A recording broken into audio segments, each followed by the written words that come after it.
Well, that isn't quite... Will the soundtrack kindly produce a sound? Go on. Don't be nervous. Go ahead. Any sound? Well, that isn't quite what I had in mind.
Bella, how's Chris doing? Oh my God, so great. We are so in love.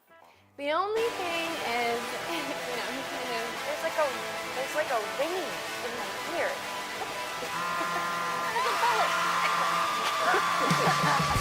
How do you seem so laid back?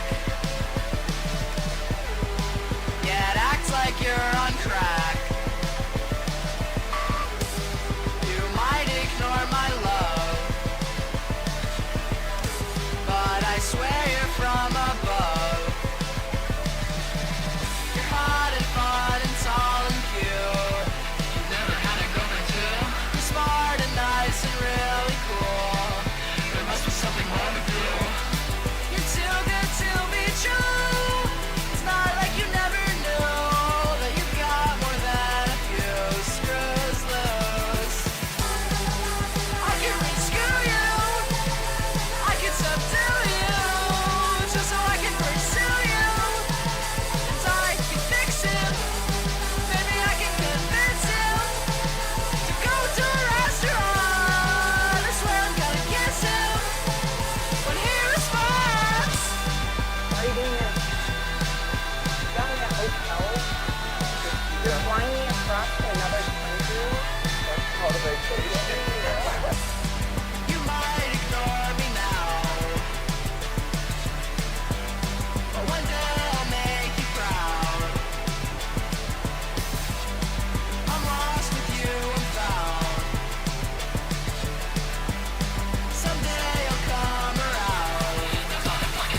cool. There must be something wrong with you. You're too good to be true. It's not like you never knew that you got more than a few screws loose. I can rescue you. I can subdue you just so I can pursue you. And I can fix him. Maybe I can convince him to go to a restaurant. I swear I'm gonna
welcome in, Spore. Welcome in, everybody. Welcome in. We have a backlog kind of stream tonight, late night, off the normal schedule, obviously. I didn't stream today.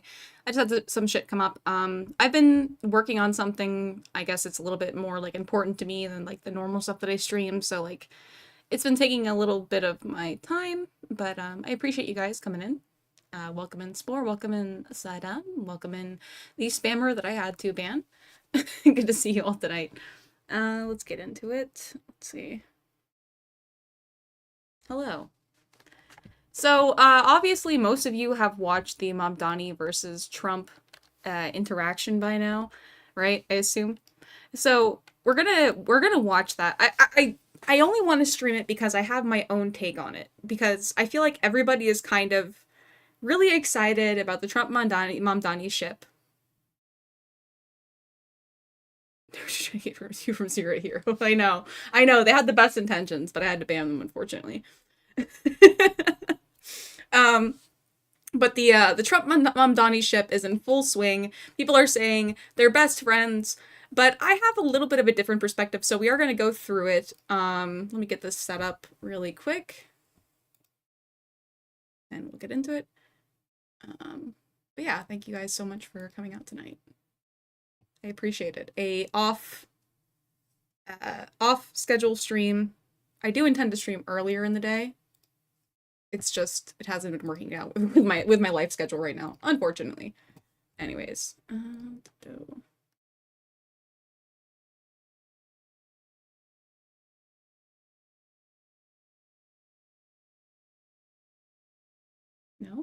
try again.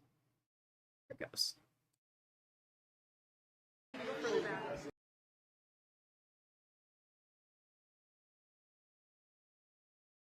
They changed the button for theater mode and it fucked my entire life up. Alright, let's get into this then.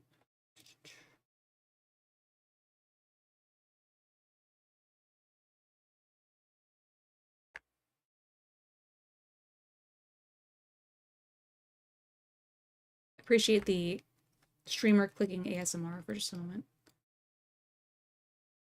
I need to do, background music is good generally, I think, because it, like, hides all the minor dead air.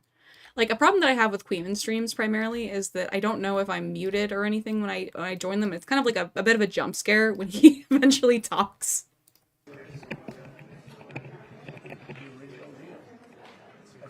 So we're gonna go through this, and I'm gonna give my thoughts with it as we go through.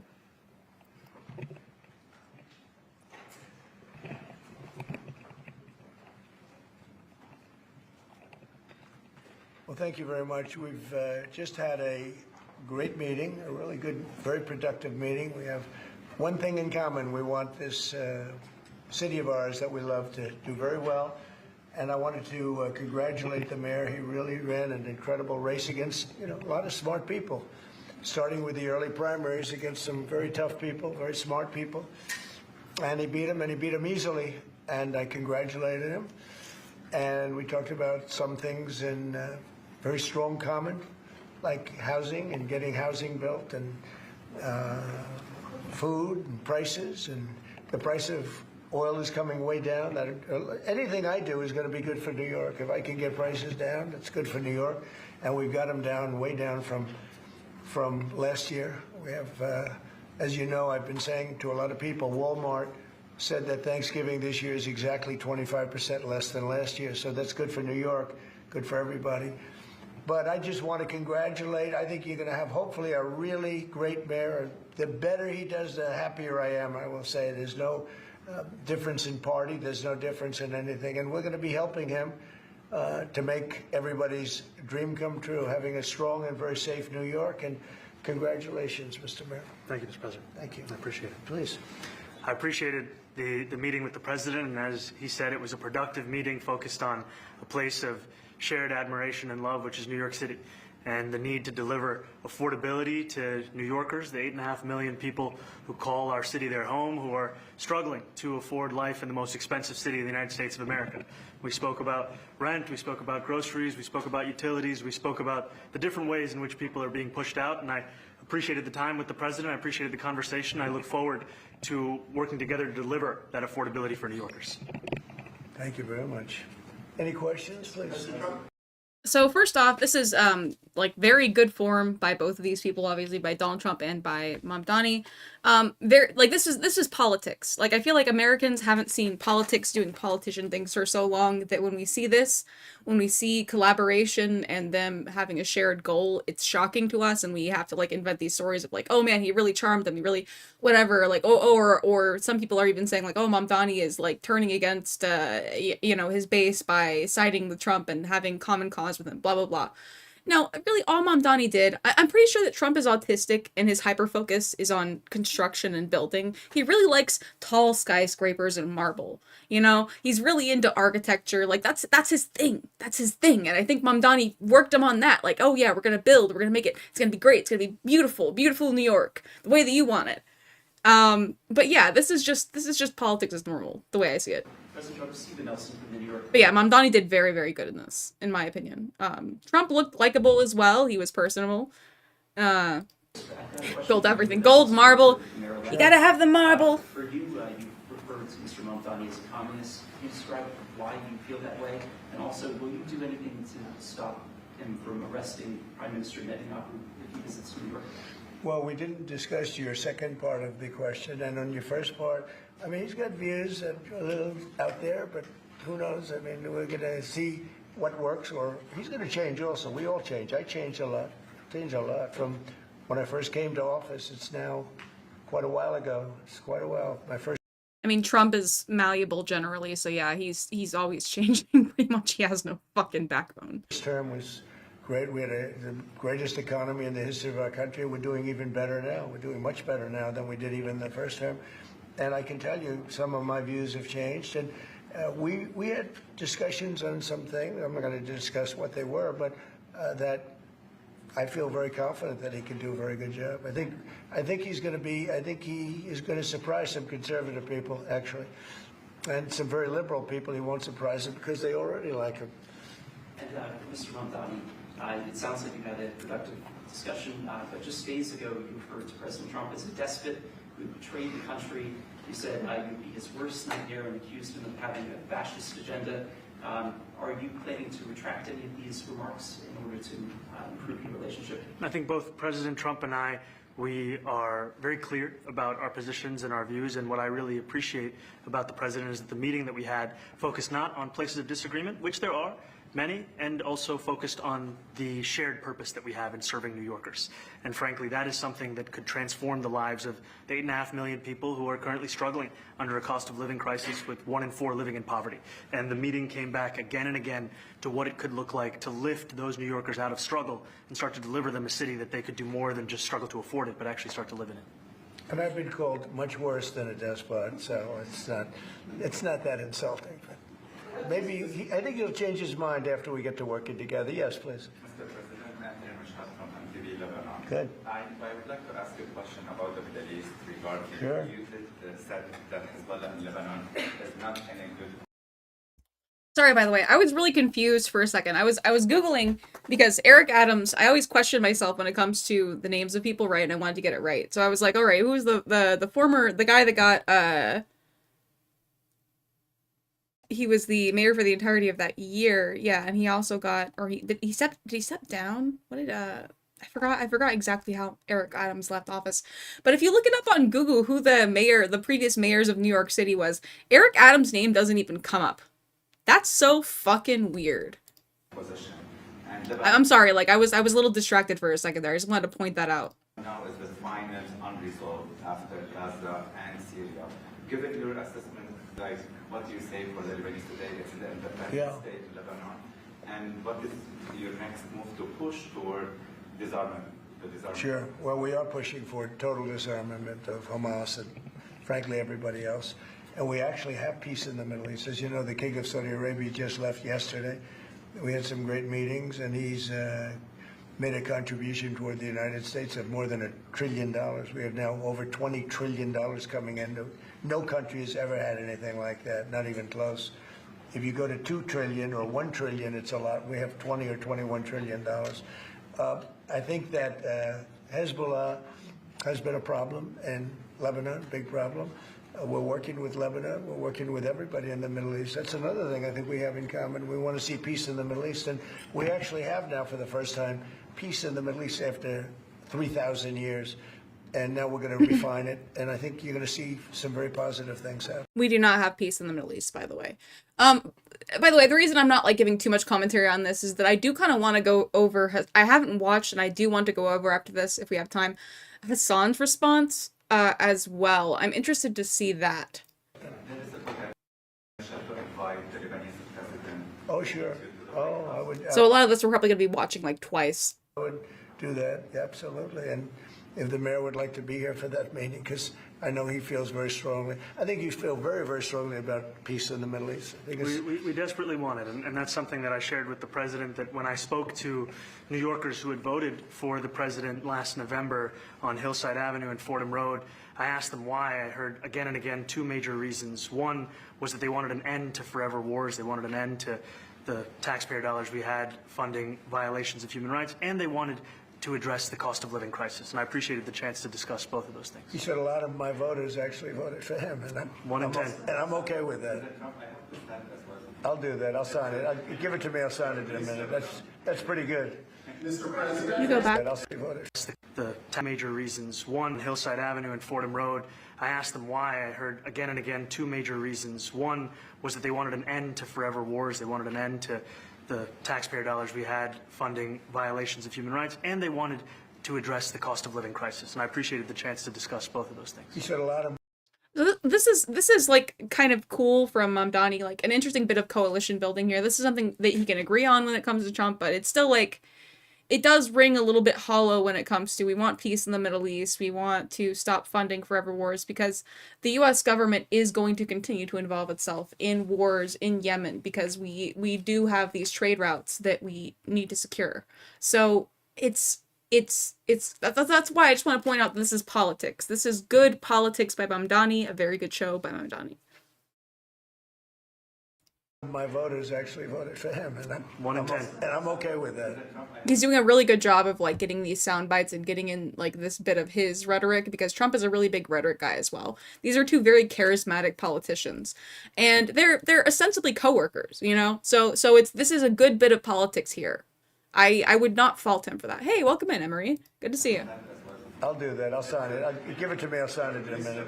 That's pretty good.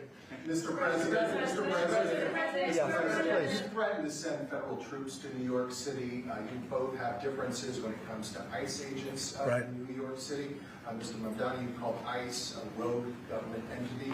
I wonder how you reconcile your differences on both of those issues. Well, I think we're going to work them out, and I think that if we have known murderers and known drug dealers and some very bad people, you know, we want to get them out. And the mayor wants to have peace. We discussed this at great length, actually, maybe more than anything else. He wants to have a safe New York. Ultimately, a safe New York is going to be a great New York. If it's not. The concern, though, is that when ICE rolls in, as has been happening, you see people getting mistreated, you see violations of our civil rights, you see people getting detained and shipped across state lines without due process.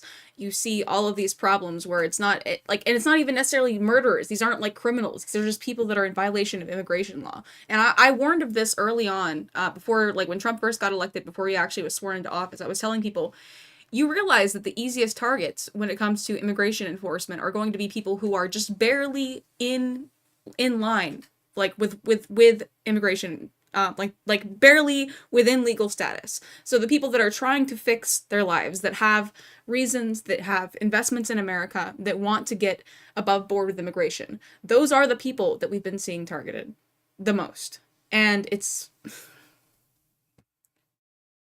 the fact that I still have to explain to people why it's fucked up that the Supreme Court ruled that ICE agents can profile people based off the fact that they don't speak English. Like, the fact that people don't see that as a blatant violation of our civil rights is fucking crazy to me. But yeah, I Safe, no digress. matter how well we do with pricing. So like I said, this is good politics. The fact that Mamdani didn't smack Trump in the back of the head during this segment was... And with anything else, we can talk about anything you want. If you don't have safe streets, it's not going to be a success. So we're going to work together. We're going to make sure that if there are horrible people there, we want to get them out. I think he wants to get them out, maybe more than I do. So we'll work together. We discussed it at great length. Yes, please. Yeah, two questions, if I may. One for you, Mr. President, from the BBC in a second. But first of all, for the Mayor-elect. You're both from different parts of the political spectrum. You're both populists, though. And I just wondered to what extent the President's campaign style, his techniques, his social media use inspired any part of your campaign. Well, I actually told the President that, so much of the focus of our campaign has been on the cost of living crisis. And when we asked those New Yorkers who had voted for the President, when we saw an increase in his numbers in New York City, that came back to the same issue: cost of living, cost of living, cost of living. And they spoke about the cost of groceries, the cost of rent, the cost of Con Ed, the cost of childcare. And too often, politicians are looking to lecture to New Yorkers what they should care about, as opposed to listen. And when we spoke to those voters who voted for President Trump, we heard them speak about cost of living. We focused on that same cost of living, and that's where I am really looking forward to delivering for New Yorkers in partnership with the President on the affordability agenda. And I think we have to work a little bit. We talked about Con Edison. We have to work a little bit on getting the prices because, we've got. The problem in the case of Trump is that he's actively fired a lot of employees who report on the metrics for our economy. I don't know how much we can trust the numbers coming out of this administration anymore when it comes to the economy. And even then, they don't look great, right? Even though he's withheld a lot of his more drastic tariff policies. So when it comes to cost of living, no, I don't think this is something. This is definitely, like I said, good politics by Mamdani to appeal to this thing that Trump wants. But in a way, this kind of normalizes Trump. And it's good, but it is what it is. It's politics. Fuel prices way down, but it hasn't shown up in Con Edison, and we're gonna have to talk to them. Yeah, apparently unemployment is incredibly high. Unemployment among women is apparently very high, which is interesting. Fucking interesting metric there. Yeah, I'm experiencing that anecdotally. If we're sending them fuel at a much... the amount of job postings has reduced since his time in office drastically. So, yeah, all of these metrics we can look at, but if you're looking at, the general inflationary rate that we're projecting, never mind the fact that the metrics that we use to determine inflation don't consider the most volatile goods, so food and fuel, which most Americans feel the impact of the most. Yeah, everything's fine. It's just your fucking lying eyes and ears. Lower price than it was a year ago, which is true. We have to get Con Edison to start lowering their rates. Absolutely. And if I may, last week you told me you were pushing ahead with your plans to sue BBC for up to $5 billion. You were going to speak to Prime Minister Starmer as well. Is there any progress or any updates on those issues? Well, we get along very well with the Prime Minister. We made a deal with UK. I like him. He's a fine person. And, I think they have some big energy problems. They've got windmills all over the place. They're going to have to start using other... This guy fucking hates windmills for some reason. He has, he goes to bed at night just thinking about those fucking windmills that made his golf course look ugly, man. Methods, because their energy is He's never going to let it go. Control. Talking about in the UK, it's out of control. And he's got that problem. He's got a big immigration problem, as you know, and he's got a big energy problem. And we talk about it. He's a good man. Prime Minister's a good man. You had a chance to speak this week. I haven't spoken this week.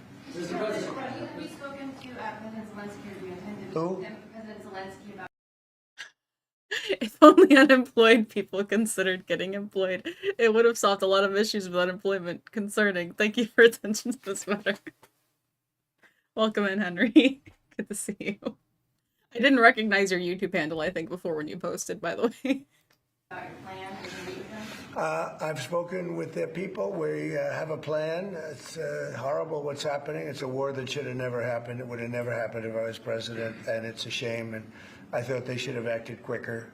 But it's a cold winter, and it's a shame. Horrible energy problem. He's got that. Talking about it. Start using other methods because their energy is out of control. He's got that problem. He's got a big immigration problem, as you know, and he's got a big energy problem. And we talk about it. He's a good man. Prime Minister's a good man. You had a chance to speak this week. I haven't spoken this week. Mr. President, have we spoken to President Zelensky, or do you intend to Who? meet with President Zelensky. I've spoken with their people. We have a plan. It's horrible what's happening. It's a war that should have never happened. It would have never happened if I was president, and it's a shame. However, you being president have fumbled every single ability to exercise American soft power against Russia, and then you go to these negotiations with Steve Witkoff, a guy who has no fucking experience beyond being a goddamn real estate mogul prior to you having him in your cabinet. That's who you fucking sent to negotiate with the Russians. And I thought they should have. But no, like obviously, like you would have just your friendship with Putin would have been enough to stop this, obviously. Acted quicker, but it's a cold winter, and a lot of the you talk about utilities, but a lot of the big energy producing plants have been under attack, to put it mildly, to put it nicely. And we could do a lot about that by giving them more Patriot defense systems and, you know, missiles for them to actually put around this energy infrastructure, but we're not doing that. So you care, you're gonna virtue signal about this, but you're... Yeah, we have a way of getting peace, or we think we have a way of getting peace. He's going to have to approve it. Just so sad, so many people. You know, last month they lost 25,000 soldiers. This is something, we haven't seen anything like this since the Second World War. And they're averaging 6,000 or 7,000 a week between the two of them, dead soldiers. And it goes on, and I think they're getting reasonably close, but I don't want to predict. I would have said that would have been one of my early ones. I did 8 peace deals of countries, including in India, Pakistan. You could even go, in fact, they're coming here in a week or two, go to the Congo and Rwanda. That was 10 million people. Like, all of this fucking gum flapping. Yeah, you're mentioning his goddamn dentures. All of this gum flapping. No actual meaningful solutions on the war that is currently plaguing mainland Europe, where you have drones that are violating NATO airspace, and your entire time in office has been spent undermining our military defense structure when it comes to NATO. And yet you're saying, oh, all of these people are dying, all these people are dying. What happens when it comes to Poland? We're going to be saying the same thing. It's horrible, if only the murderous dictator that you invited into our country on a red fucking carpet stopped his expansionist war, then there wouldn't be all these people dying. And the fact that these politicians never mention that, there's no force of authority, there's no pressure when it comes to that. It's only on Ukrainians. Like, it's insane to me when it comes to this shit. It really fucking pisses me off. People dead, and we worked something out on that, but so many. And the one I thought would have been, for me, because I have a very good relationship with President Putin, I thought that would have been maybe quicker, but it does take 2 to tango.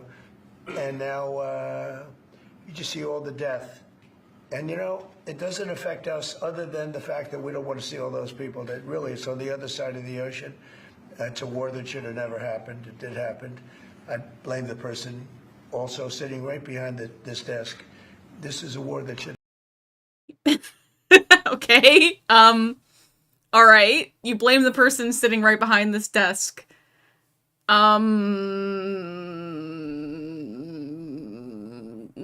Okay. It never happened, and it wouldn't have happened if I were president. But we're trying to save a lot of lives. They're losing 25, think of that, 25,000 lives over the last short period of time. Like, Crimea happened before you came into office, and, like, you were actively negotiating and holding up necessary arms deals to Ukraine because of your own stupid fucking petty politics. So is this a war that should have never happened? What were you doing to actively, like, counter this? What were you doing to make a strong stance on Russia? You were actively trying to ingratiate yourself to Putin because you see, somehow, Russian economic activity with Europe as integral, even though they're a fucking failing economy. What do you mean? That's Ukrainian and Russian. And it's a shame. What happens if I want to ask the mayor-elect about a House resolution just passed overwhelmingly to condemn socialism, including with 86 Democrats, all of This is an awkward moment with Mamdani here. House Dem leadership and the minority leader, Hakeem Jeffries, despite his endorsement of you. What's your reaction to that? I have to be honest with you, I focused very little on resolutions. Frankly, I've been focusing... Dem socialism. I understand. I think the focus is on the work at hand. I can tell you I am someone who is a democratic socialist. I've been very open about that. And I know there might be differences about ideology, but the place of agreement is the work that needs to be done to make New York City affordable. That's what I look forward to. And I want to clarify your answer to Stephen Nelson. He asked about your comment calling the president a fascist. And your answer was, both President Trump and I have been clear about our positions and our views. Are you affirming that you think President Trump is a fascist? I've spoken about... That's okay. You can just say yes. Okay. Okay. It's easier. It's easier than Sorry for explaining. the video. Oh no, where'd it go? I wanted to ask you also about this Ukraine plan. Yeah. President Zelensky said today that his country would risk either giving up a partner or giving up its dignity. There's been criticism that this deal... You mean he doesn't like it? No shit, he doesn't like it. It's the same fucking deal he's been offered since 2022, and you're acting like it's goddamn gold on parchment. What the fuck do you mean he doesn't like it? It's unclear. He was sort of Well, tenuous. he'll have to like it, and if he doesn't like it, then, you know, they should just keep fighting, I guess, you know? The suggestion that you made, though,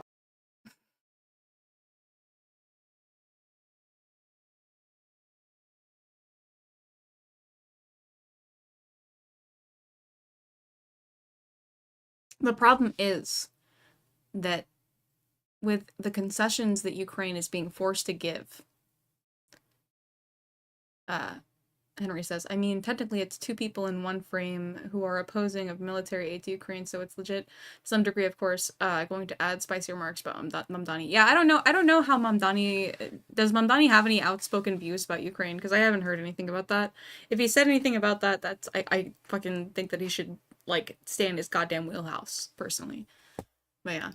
was that if he doesn't accept it, that the U.S. would pull back its support for Ukraine. Is that Well, at some point he's going to have to accept something. You know, he hasn't accepted. You remember right in the Oval Office not so long ago, I said, you don't have the cards. He doesn't have the cards because your current House Speaker, Mike Johnson, at your direction, held up a bill after denying a viable immigration bill, right? He said that immigration was a problem for this country so that you could keep it as a campaigning, like, as something to campaign on. And then he tied it to foreign aid. He tied it to not only the aid of Israel, but the aid of Ukraine.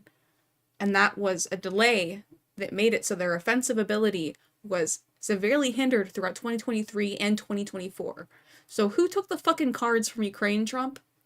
I think it was you. I think it was your political structure. And now you're complaining about it because you're weak, because you're a coward, as all isolationists are. Don't forget, I inherited this war. I would have never, this war never would have happened. I inherited. You didn't inherit this war. You actively stoked the worst consequences of it, by the way. And I'm never going to let people forget that. This war. And I thought he should have made a deal a year ago, 2 years ago. The ultimate deal would have been if it never started. That would have been the good deal. That could have been done too if you had the right president, but you didn't have the right president. He has the right president right now, and you're only offering the same fucking shit that was offered by other politicians. You have no cards. You have no cards. America has no soft power. Our only option to oppress dictators nationally is military force at this point because of people like you. Because of people like Donald Trump. I just want to point that out. If we ever go to war, if World War III starts, it is because of cowards like Donald Trump and the actions that he has made and the destruction of any sort of international military defense, any sort of normality, any sort of liberal structure is destroyed because of people like this. Mr. President, cost of living is something that you and Mr. Mamdani seem to agree on. Right. Democrats have run New York City for a long time, Mr. Mamdani. Do you see Democrat policy specifically as being a problem? And I'd like that to be a question that both of you could answer in New York City. Look, I think that there are many things in our city where we have to own the responsibility of it, things that existed long before the president was the president. And those are also part of the message of our campaign, was to take on a broken politics of the past. And I ran against a number of candidates who represented different versions of that past. And what we found time and again is that working people were left behind in the politics of our city. And what we're looking to do is put those people right back at the heart of our politics so that we don't have a situation where we're in the wealthiest city in the history of the world. And Is that true, Spore? Spore, if that's true, can you please link me? Like, can you please link me a lore citation? In the Avatar movies lore, World War III starts in Venezuela. Because there is already, I think, promises from Russian support to like Venezuela if we militarily invade them. No, oh no! I fucking hate these people. I hate these uneducated assholes that see the easy way out.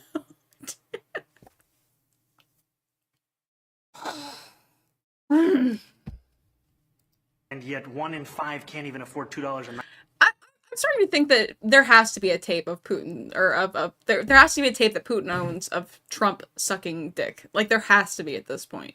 There's no point, there's no reason for this man to be this weak and cowardly. 90 cents for a Metro card. Mr. Mamdani. You know, we had some interesting conversation, and some of his ideas really are the same ideas that I have. But a big thing on cost, you know, the new word is affordability. Another word is just groceries. You know, it's sort of an old-fashioned word, but it's very accurate. And they're coming down high. They were, you know, we had, both of us, we had the highest inflation in the history of our country the last 4 years under the Biden administration. And we've got inflation down now to a normal number. It's going to go even a little bit lower than that. Katie, do you have something in it? Inflation is creeping up drastically, by the way. Thank you so much. Mr. Mamdani often talks about New York City being covered by international law, that they will follow international law. Doesn't often talk about the U.S. Constitution. What is your response to that? Well, I don't know what you're referring to in terms of it could be covered by international law, local law. It's covered by a lot of laws, but it's covered by U.S. law. Are you referring to anything in particular? He just says that they're a city that endorses and enforces international law. Is that at odds with? No, I don't know. Would you want to? Do you want to respond? Yeah, I think what I've shared with the president is our desire to not only follow the laws of our own city, laws that protect New Yorkers, but also a desire for consistency in our politics across the board. And that's something that we've talked about and something that I know many New Yorkers want. We discussed ICE and New York City. Politician gobbledygook. I have no fucking clue. And I spoke about how the laws that we have in New York City allow for New York City government to speak to the federal. Hell, puppy. I don't think the Russians have dirt on Trump. Much more simple to say. He just has never met a despot he didn't like. That's very true as well. He does want America to be more of an imperialist fucking society. Like, yeah. And that's what I hate about this administration, is because it makes it harder for me to advocate for American military force in positive ways when this is our commander-in-chief. Administration for about 170 serious crimes. The concerns that many New Yorkers have are around the enforcement of immigration laws on New Yorkers across the 5 boroughs, and most recently we're talking about a mother and her 2 children, how this has very little to do with what that is.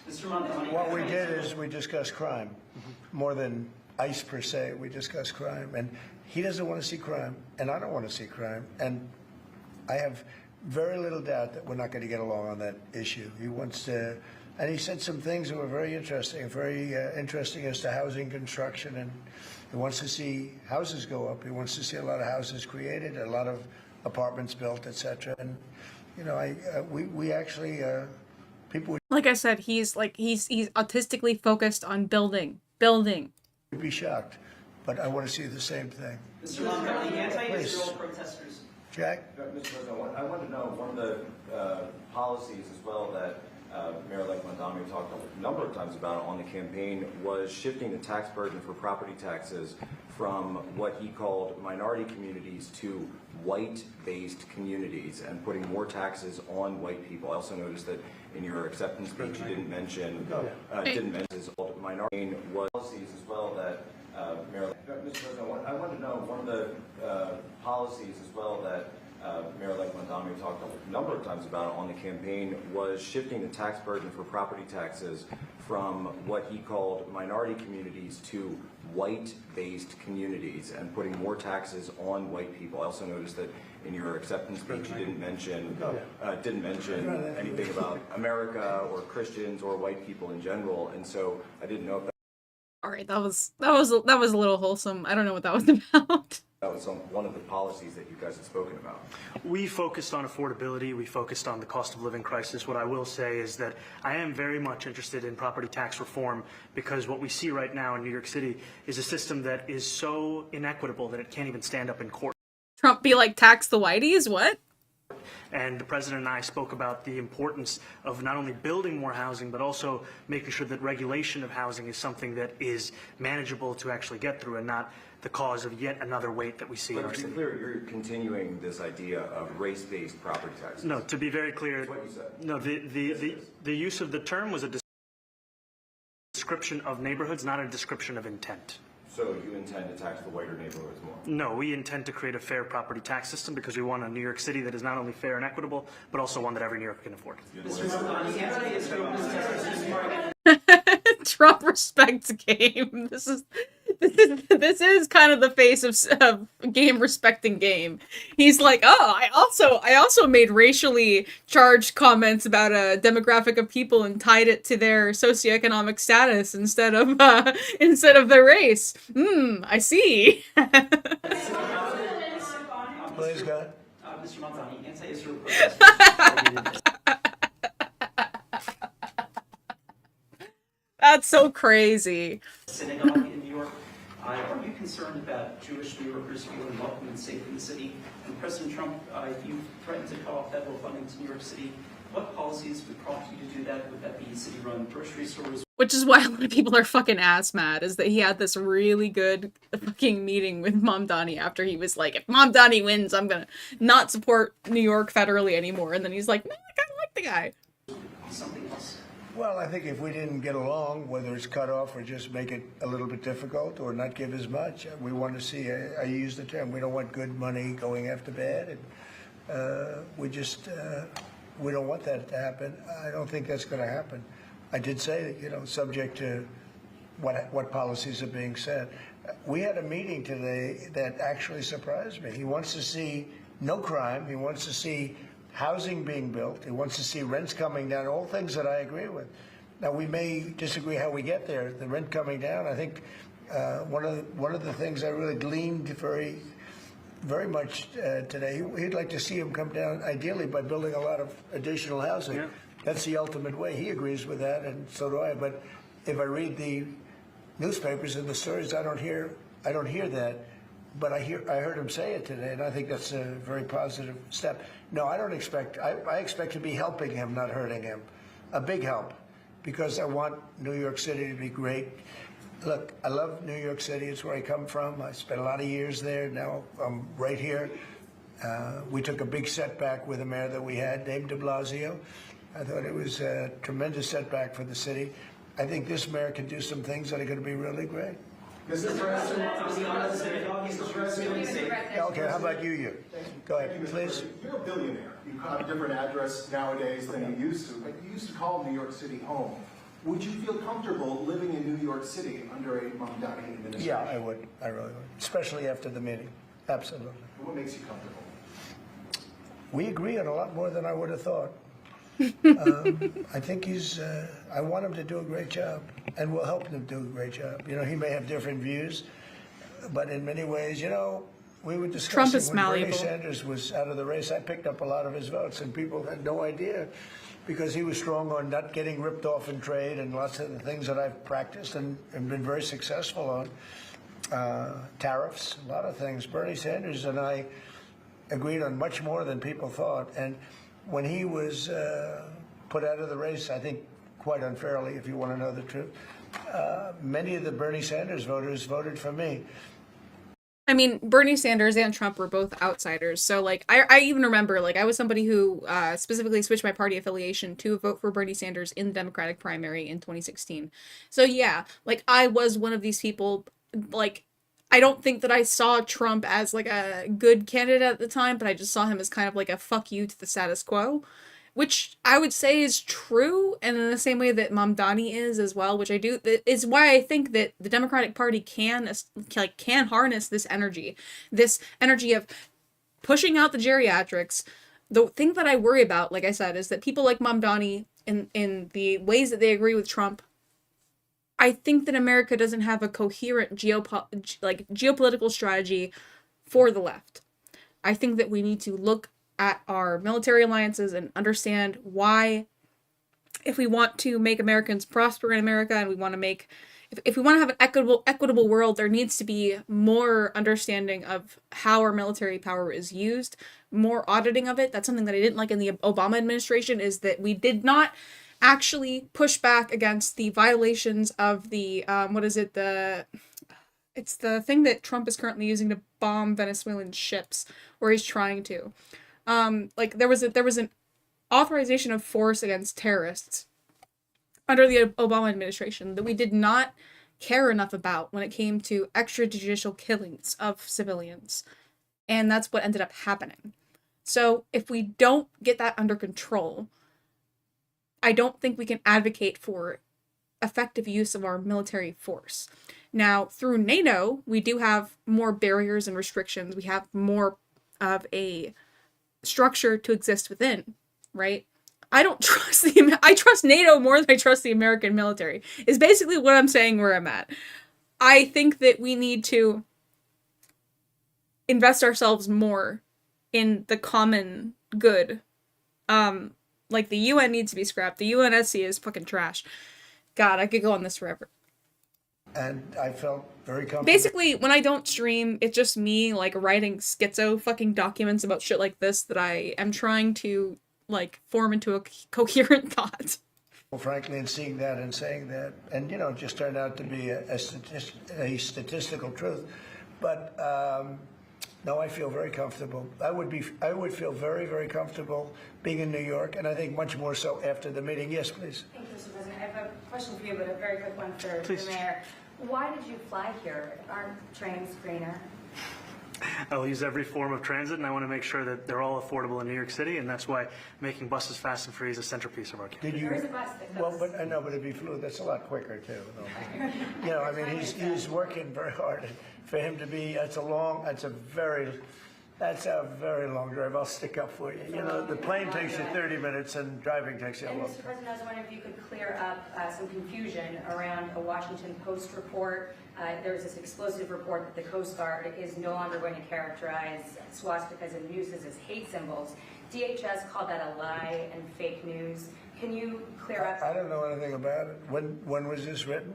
I think yesterday. Just like most of your pardons, yeah. Well, look, the Coast Guard's an incredible group of people. I know them very well. We just ordered a lot of new Coast Guard cutters. Beautiful, the most magnificent ship. They look like yachts with lots of guns on them. So I don't know. I haven't seen any report like that, but certainly we want them to remain a great force, and they are. Mr. President, and you did the piece in all the 9 months around the world. I would like to ask Mr. Mamdani, you've accused the U.S. government of committing genocide in Gaza while President Trump was working on peace. Why that? I've spoken about the Israeli government committing genocide, and I've spoken about our government funding it. And I shared with the president in our meeting about the concern that many New Yorkers have of wanting their tax dollars to go towards the benefit of New Yorkers and their ability to afford basic dignity. And what we see right now is we're in the 9th consecutive year of more than 100,000 school children being homeless in That little subtle head nod is interesting. Our city. And there's a desperate need not only for the following of human rights, but also the following through on the promises we've made New Yorkers. And I appreciated the meeting we had and the work that we can do. Do you agree that President Trump didn't do a peace and work hard to make the peace? Because he worked hard to do the peace in the Middle East and everywhere. Do you agree with that? I appreciate all efforts towards peace, and I shared with President Trump that when I spoke to Trump voters on Hillside Avenue, including one of whom was a pharmacist that spoke about how President Trump's father actually went to that pharmacy not too far from Jamaica Estates, that people were tired of seeing our tax dollars fund endless wars. And I also believe that we have to follow through on the international human rights, and I know that still today those are being violated, and that continues to be work that has to be done no matter where we're speaking of. Mr. President. Thank you, Mr. President. Do you view the mayor-elect Very basic politician answer. as the true leader of the Democrat Party? And do you think Leader Schumer and Leader Jeffries, have to follow his lead? Well, look, I hope they have great leaders. This is a man that right now I think is focused on New York City. I really think he has a chance to do a great job. We're going to help him, but I really think he has a chance to do a great job. But I'll let you answer that. You consider yourself the leader of the Democrats. I think it's more appropriate for him. I consider myself the next mayor of New York City, and I keep my horizons firmly on New York City, and I appreciate the meeting with the president, which focused again on the 5 boroughs and whether New Yorkers could afford to live there. By the way, being the mayor of New York City is a big deal. Absolutely. I always said, one of the things I would love to be someday is the mayor of New York City. Being the mayor of New York, and especially now, because I think you're at really a turning point, one way or the other. It can go great, or it can go in a different direction. And I think you really have a chance to make it great. I appreciate what you're saying. Mr. President, you say you love New York City. Mr. Mamdani, does New York The little fucking hand slap, man. I mean, he definitely was charmed, but like I said, this is just, game recognizing game. City love President Trump? New York City loves a future that is affordable, and I can tell you that there were more New Yorkers who voted for President Trump in the most recent presidential election because of that focus on cost of living, and I'm looking forward to working together to deliver on that affordability agenda. I got a lot of votes. One more, go ahead, one or two. I got a lot of votes. Two more, go ahead. I tell you, the press has eaten this thing up. I've had a lot of meetings with the heads of major countries. Nobody cared. This meeting that you people have gone crazy. Outside you have hundreds of people waiting. This is just a small little group. For some reason, the press has found this to be a very interesting meeting. The biggest people in the world, they come over from countries nobody cares. But they did care about this meeting, and it was a great meeting. Go ahead. Yeah, Mr. President, I was going to ask you exactly that. Why do you think there's so much more, so much excitement around this thing in some form? Because I think he's different. All right? I think he's different. And that can be in a very positive way. But I think he's different than, your typical guy runs, wins, becomes mayor maybe, and nothing exciting. Because he is a... I mean, you can say that New York is a city that is in desperate need of better leadership to turn things around. Just the same way a lot of your other meetings with world leaders, the ones that stood out were people like, well, for example, Volodymyr Zelensky, because he's got a compelling choice, he's got a compelling argument to make when he comes here. And just like Mamdani is trying to say, hey, if I restructure these things, if I restructure the economy, hey, you bitch, you've been restructuring the economy. What can you really argue? I bet he brought up the fucking tariffs. So, I don't know. A chance to really do something great for New York. It's hollow. New York is at a very critical point, and he does need the help of the federal government to really succeed, and we're going to be helping him.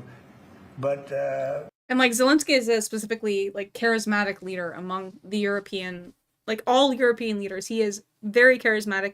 You can say it's because of his media background, but it's also because he's been a wartime leader and he's had to internalize that, and he's done very well in the public stage in that regard. So I would say the Trump meetings that go viral, they are people that are charismatic like this.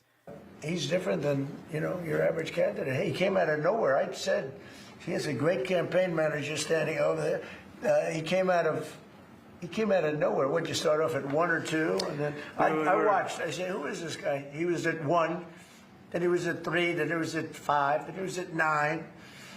Then he went up to 17. I said, that's getting a little bit interesting, right? And then all of a sudden he wins a primary that nobody expected he was going to win. It's a great tribute. I mean, it's an amazing thing that he did. And I'll just add one thing to what the president said. Is one thing I also appreciated is in our meeting to appreciate a portrait of FDR and the incredible work that was done with the New Deal, and also in thinking about what it can look like when the federal government. Duck, do you still go to DSA meetings or talk to any of them? I've never gone to a DSA meeting. I've looked into my local DSA group, and all they do is do food drives in the major city nearby. That's basically all they do. I can't criticize them. They haven't done anything cringe. DSA is a decentralized organization. Yeah. and New York City government work together to deliver on affordability, it can be transformative. You know, we have a great portrait of FDR that I found What are you curious about? in the vaults that was missing for years. I found it, and I put it up. He's a Democrat, to the best of my knowledge. He's a Democrat.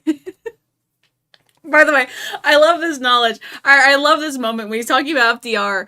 Mamdani's about to go into like a whole speech why he loves FDR, blah, blah, blah.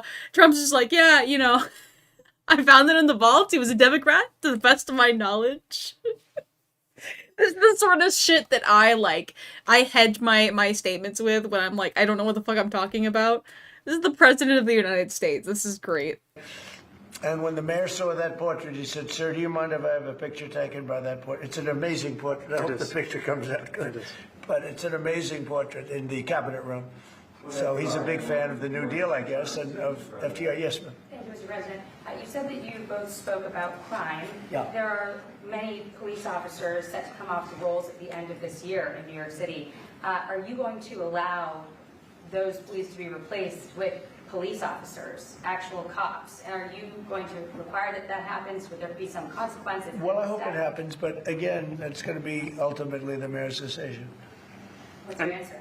Is that I look forward to delivering public safety with the NYPD, and I've said over the course of our campaign that we have the number of police officers today. They are the ones that's budgeted about 35,000 headcount. And I think the key thing is that we have to make it easier for police to focus on police work, not ask them to respond to 200,000 mental health calls a year. So is that a reduction from what you're at right now? Are you committing to maintaining the same level of cops? I've committed over the course of the campaign to maintain the 35,000. That's the headcount that we had through the campaign. And not replace them with caseworkers, social workers? No, I've said that's the headcount that we want. What we need to do is make sure they can focus on serious crime. And he just retained a great police commissioner, I believe, right? Yes, we did. Commissioner Fish.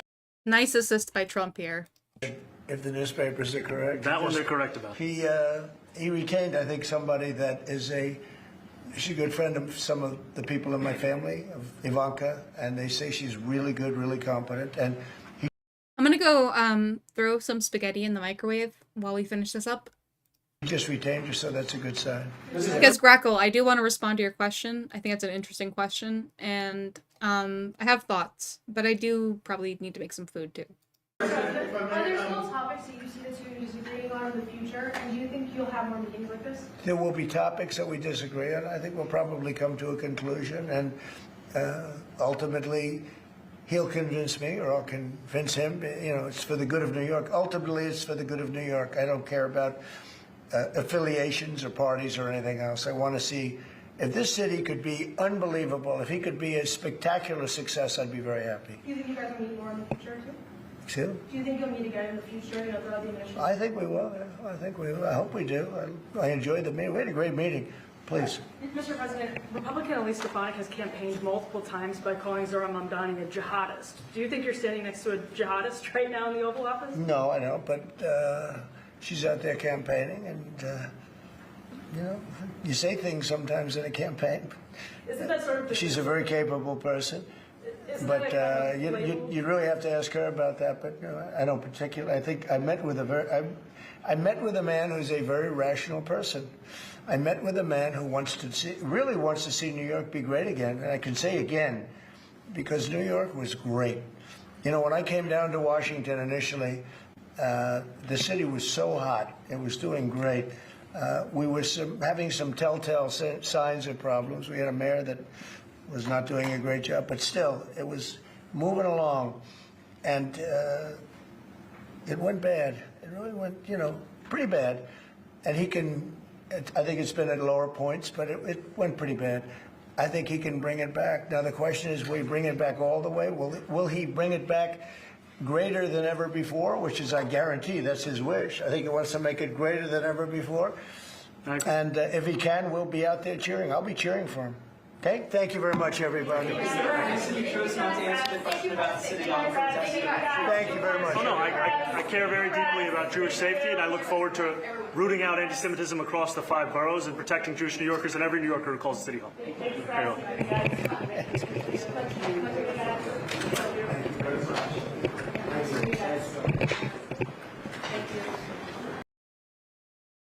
All right, had to get that question in about the Jews at the end. So, Grackle, asked if I go to any DSA meetings or talk to them, if you know any of them, I'm curious about something. Would they do isolationism if it meant America being more socialist or communist? It's a magical thing that makes everyone happy. America can never be a communist while supporting a capitalist-driven globalist world, and America can't be isolationist with the current capital system. Grackle, we agree about something. This is terrifying. This is a terrifying situation that I'm encountering. We agree. America can't be communist. Like, no country can be communist. You can do state capitalism, and you can try to convince other nation states to do state capitalism and try to have this top-down orientation of how we direct the economy, where it's all controlled and it is a command economy. You can try to do that. We've tried to do that. Doesn't work out very well. And even state capitalist countries like these countries that have this top-down economy, they still interact with capitalist economies as well. Yes, we can't have communism in America. Just as well on the right when it comes to isolationism, right? We can't have isolationism in terms of our military force unless we accept that the only proper use of US military force is for our own economic benefit. If we are only engaging in military force in ways that benefit America, we are the worst allies ever, and nobody should align with us, honestly. Like, because there's no binding contract that a country can make with us. There's no moral value that Americans supposedly hold that is enshrined into our law when it comes to military intervention. If you go about it that way, right? If you're going to be an isolationist, but you're saying, but I'm okay with Venezuela, but I'm okay with us attacking, I'm okay with us doing things in fucking in Yemen, right? Because that was for American economic interests. You are engaging in the same kind of fallacy that allowed us to engage in the atrocious military intervention in Iraq. If you do that, you're just like, I don't think you've learned the right lesson about American interventionism, right? She was like, I make us a comedy, like a channel. Yeah. So obviously, I think that a socialized economy can function within a global capitalist system. Like, partial decommodification, but you still have a market economy, totally viable. But I don't know many DSA people who are totally against the idea of, like, private property or personal property or people valuing their labor on, like, a free market. Because they don't... most of them don't even engage with, like, economic, like, theory at that level. I don't know. Like, I haven't experienced that. So, anyways, speaking of people who don't engage with economic theory at a high level, we have Hassan. Way. Did I not tell you? I'm gonna go make my spaghetti. Are you affirming that you think President Trump is a fascist? I've spoken about... That's okay, you can just say yes. Okay. Okay. It's easier. It's easier than explaining it. I don't mind. That's crazy. I have to play that back. Zoran rizzed up Donald Trump as I called it. I told you. It was a lock from a mile away. Did I not tell you that Donald Trump is a man who actually loves charisma, who actually fucking appreciates someone's telegenic presence? Mega for Mamdani was right. Dude, I think there is a real charisma void in politics. And Donald Trump is low-key kind of not devoid of motion for that reason, because he has charisma, for his base especially, right? So he definitely recognizes that. He definitely appreciates that. Because think about it. Every guy he deals with on a daily basis is like Lindsey Graham. And if every person you see is like Lindsey Graham or annoying sycophantic brown nosers who don't have any sort of motion whatsoever, and JD Vance, yeah, Zoran Mamdani is gonna look like a sex god, dude. On the Democratic Party front, if the people that you're dealing with are people like Hakeem Jeffries and Chuck Schumer, you're going to meet a guy like Zohran Mamdani and be like, oh my God. You have to remember, Donald Trump likes Bernie, or thought Bernie was a very big threat, right? Anyway, we're at the basically the end of our trip. And maybe I'm not so concerned about coming back to the United States of America, because it seems like woke Sharia is imminent in the United States of America. The amount of people that are going to be crying about this is awesome. I'm diving right into it because there's so much to talk about here. This city of ours that we love to do very well. And I wanted to congratulate. This guy's so retarded. I was in the kitchen putting my mozzarella in my spaghetti.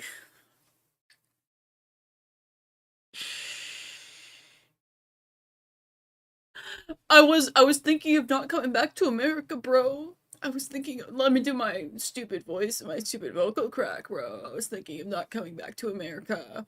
But then I saw two politicians doing, like, a basic politician shit that they're not gonna, like, hold to for, like, 5 seconds. And then I was like, maybe the union is saved. Congratulate the mayor. He really ran an incredible race against... Why did Trump invite Mamdani after having a mental breakdown after he won? What? No, Mamdani is incredibly charismatic. Like, he's charismatic like a politician. I would say, like, he's not, like... I wouldn't hang out with him and have a beer with him. Like, I feel like I could have a beer with him and he would be able to chill.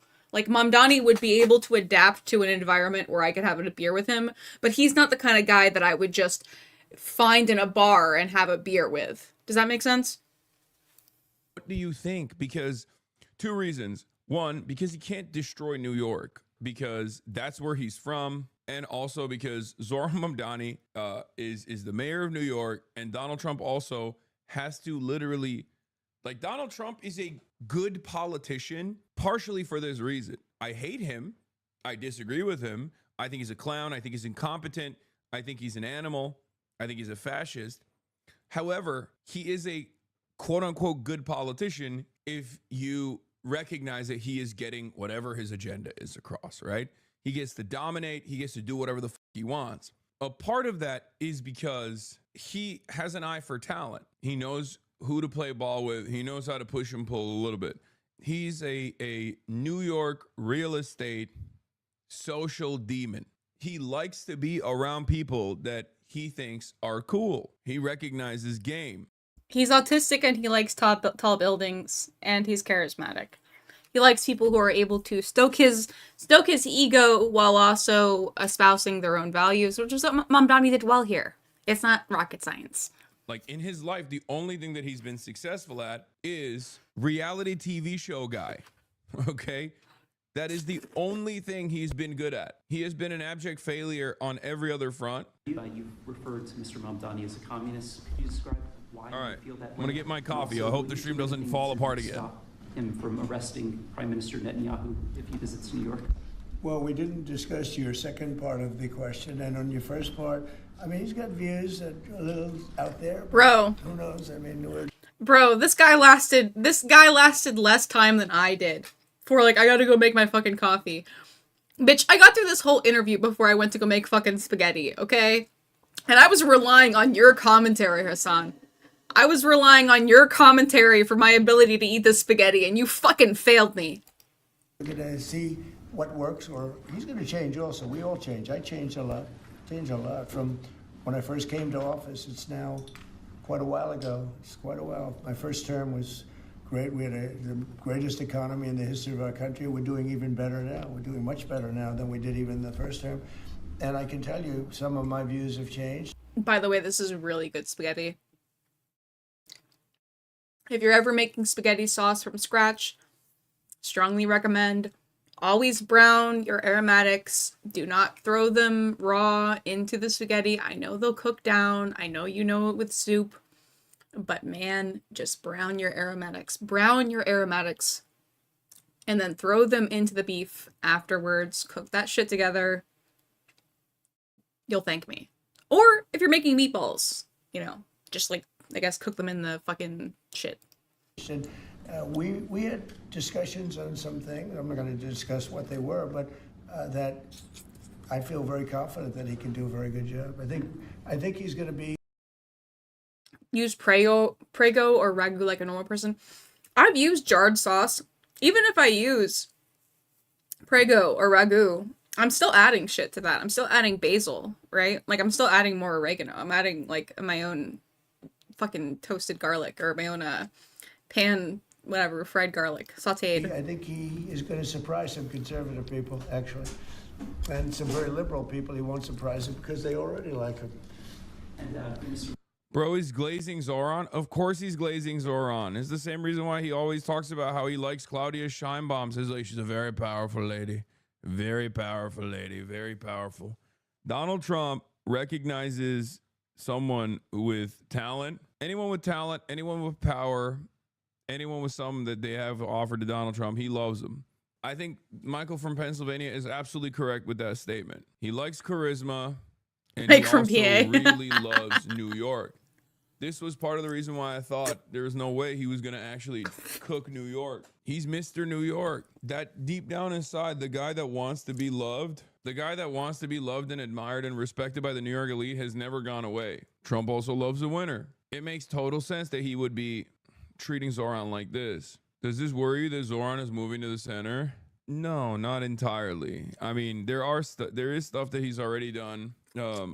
Like Jessica Tisch, like keeping Jessica Tisch on board, and things that I disagree with him on in terms of like how he's dealt with the Chiose situation. But this is not one of those instances. But like I said, only time will tell. Remember, this motherfucker's not even the mayor yet. Like, he's technically not even the mayor yet. He's the mayor-elect, right? It is obvious.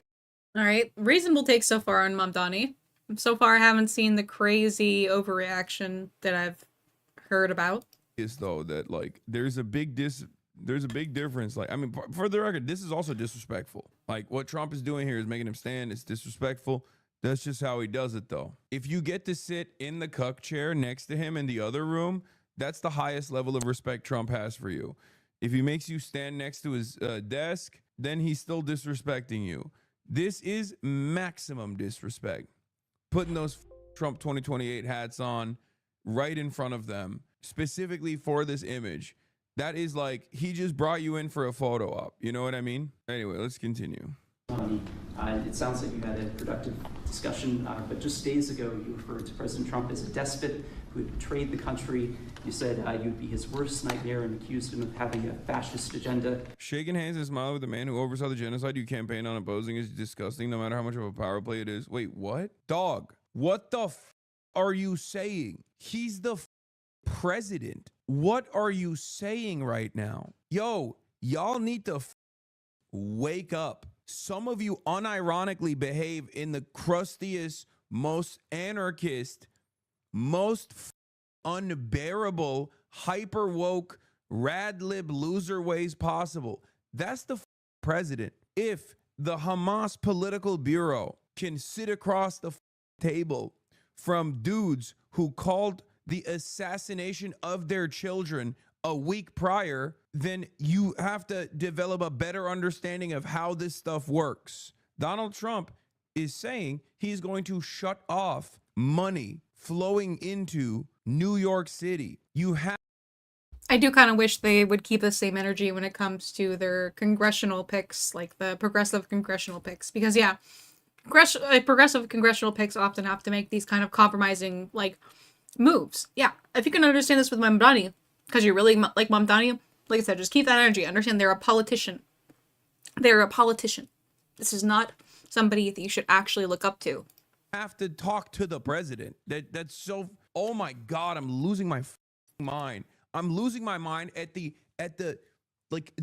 insanity. You have to be 12, right? Like, this is the, you know how we always say, oh yeah, that's funny, you're 12. When we talk about like Republicans, the left's version of being 12 is when you're like, oh, excuse me, I can't believe you're platforming Donald Trump. You know what I mean? Like, that is your version of being a 12-year-old. Someone's in a very bad mood today. I mean, I'm sorry. This is, when I see chats. Well, okay, Hassan, you are sometimes somebody with your luxury opinions, like a 12-year-old.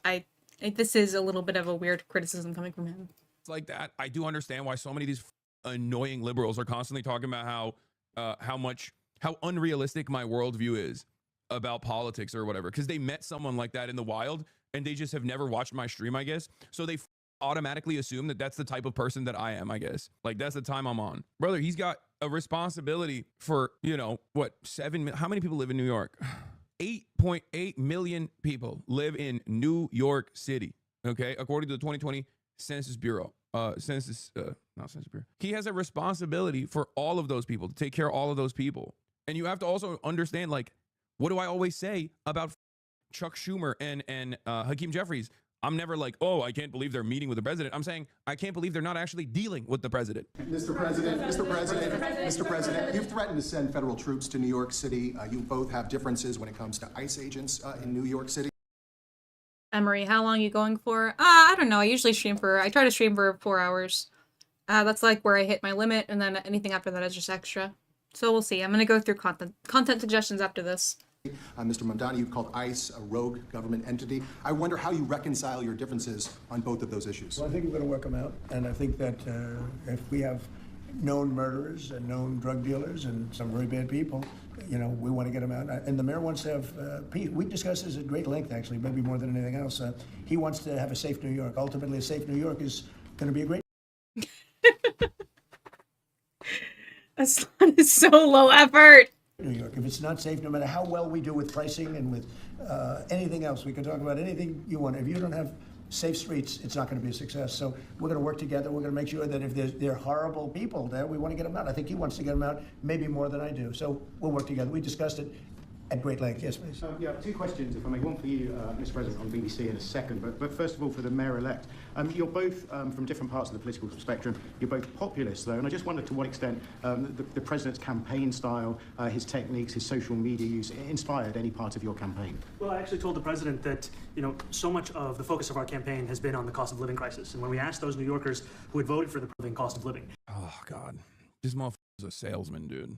He really is. One of the best ways to convince a person is not to force your opinions down their throat, but it's instead to make it seem like they came to this conclusion. So for Zohran Mamdani, one of the best ways that he constantly talks about the affordability situation is when he ties it back to Donald Trump by stating that Those of you who have been here on this channel for a while are likely familiar with the concept of psychic war.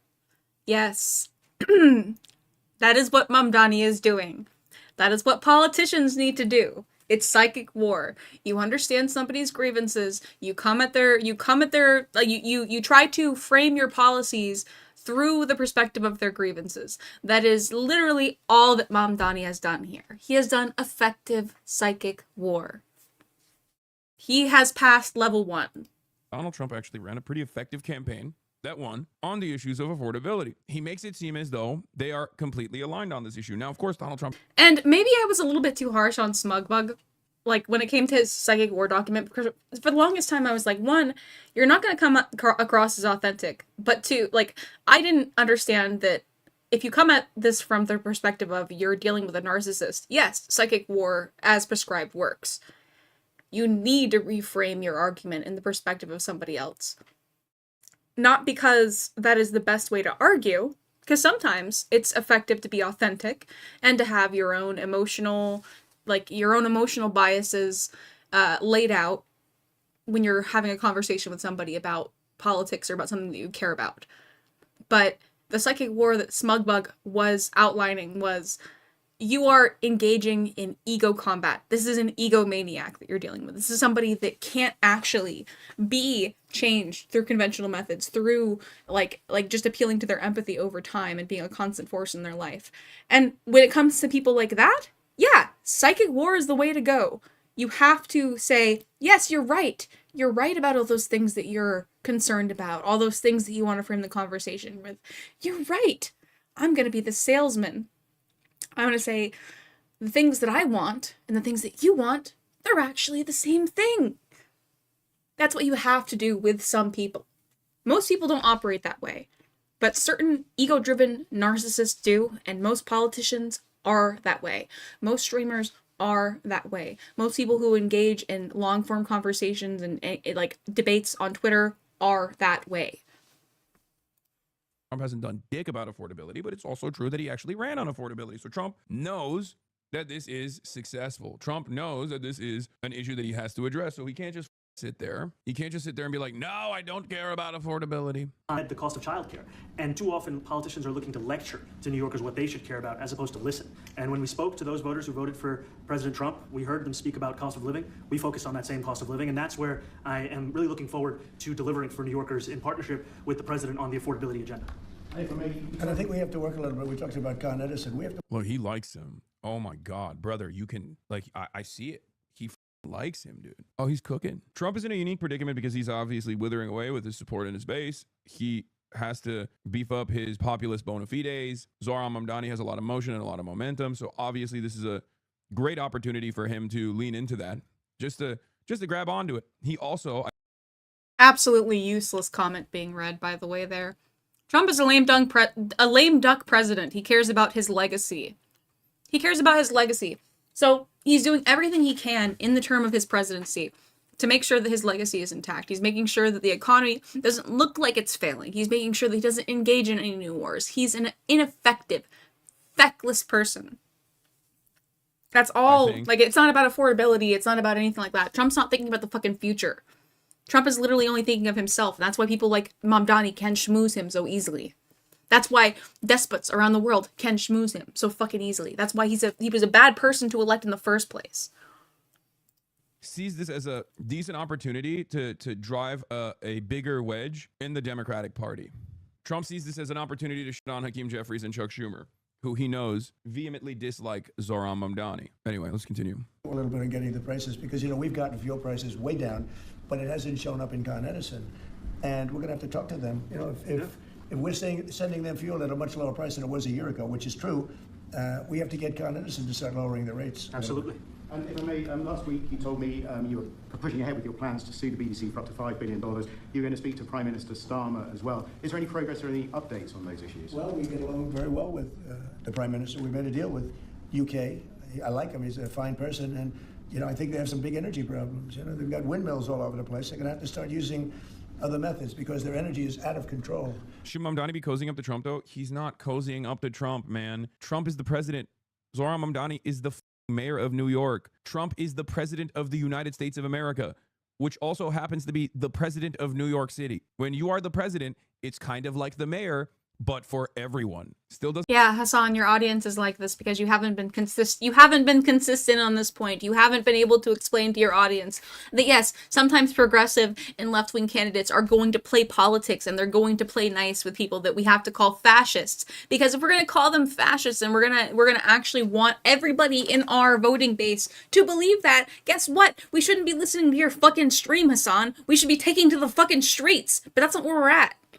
Doesn't justify platforming, though. Okay, you guys need to stop playing around, please. Please stop. About in the UK, it's out of control, and he's got that problem. He's got a big immigration problem, as you know, and he's got a big energy problem. And we talk about it. He's a good man. Prime Minister's a good man.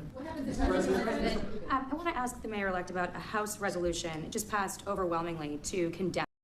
God, this guy is so much more ADHD than I am. You know what? I'm gonna get up from my fucking desk. I'm gonna get up from I'm getting up from my desk in protest. Socialism, including with 86 Democrats, all of House Dem leadership and the minority. He's not reacting neither than I. Neither mine. What's your reaction to that? I have to be honest with you, I focused very little on resolutions. Frankly, I've been focusing... Socialism. I understand. I think the focus is on the work at hand. I can tell you I am someone who is a democratic socialist. I've been very open about that. And I know there might be differences about ideology, but the place of agreement is the work that needs to be done to make New York City affordable. That's what I look forward to. And I want to clarify your answer to Stephen Nelson. He asked about your comment calling the president a fascist. And your answer was, both President Trump and I have been clear about our positions and our views. Are you affirming that you think President Trump is a fascist? I've spoken about... That's okay, you can just say yes. Okay. It's easier. It's easier than explaining it. I don't mind. And Mr. President, I wanted to ask you also about this Ukraine plan. Yeah.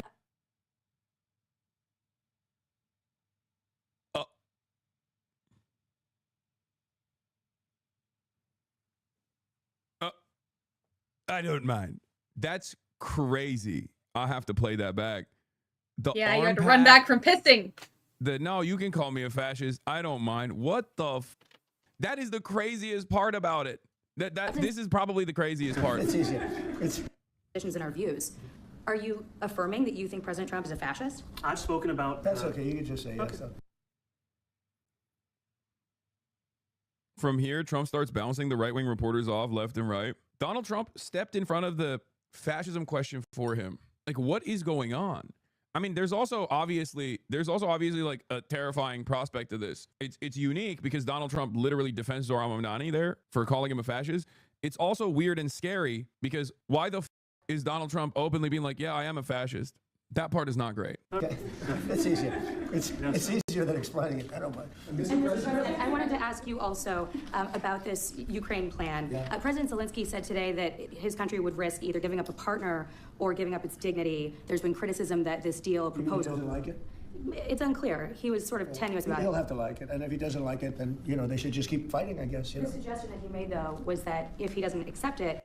Donald Trump is too dumb to know what a fascist is? No. That right there is actually deflating the term fascism. The reason, I mean, Donald Trump in that moment is basically saying, yeah, you don't have to, you know, he's saying, he's giving Zoran an out and saying, you don't have to back away from your position here and make yourself look bad. You're a winner. This is your moment in the spotlight. I don't really care about this term at all. They just call me that, just like they call me racist, but it doesn't mean anything. That's most likely his belief system here. That's like, he's basically saying like, don't worry about it. Like, it's fine. It's not true, but you know, it is what it is type of situation, which is still pretty up. It's not that he has no clue what it means. He knows what it means, chatters. He's just saying he doesn't mind being perceived as such, partially because he thinks this is a game. Let's see if I can go pee and come back before Hassan stops talking about fascism and the dissection of this stupid fucking comment. The U.S. would pull back its support for Ukraine. Is that Well, at some point he's going to have to accept something. You know, he hasn't accepted. You remember right in the Oval Let's see. Office Is there any analysis not so of long like ago. what's going on He here? said, you don't have the cards.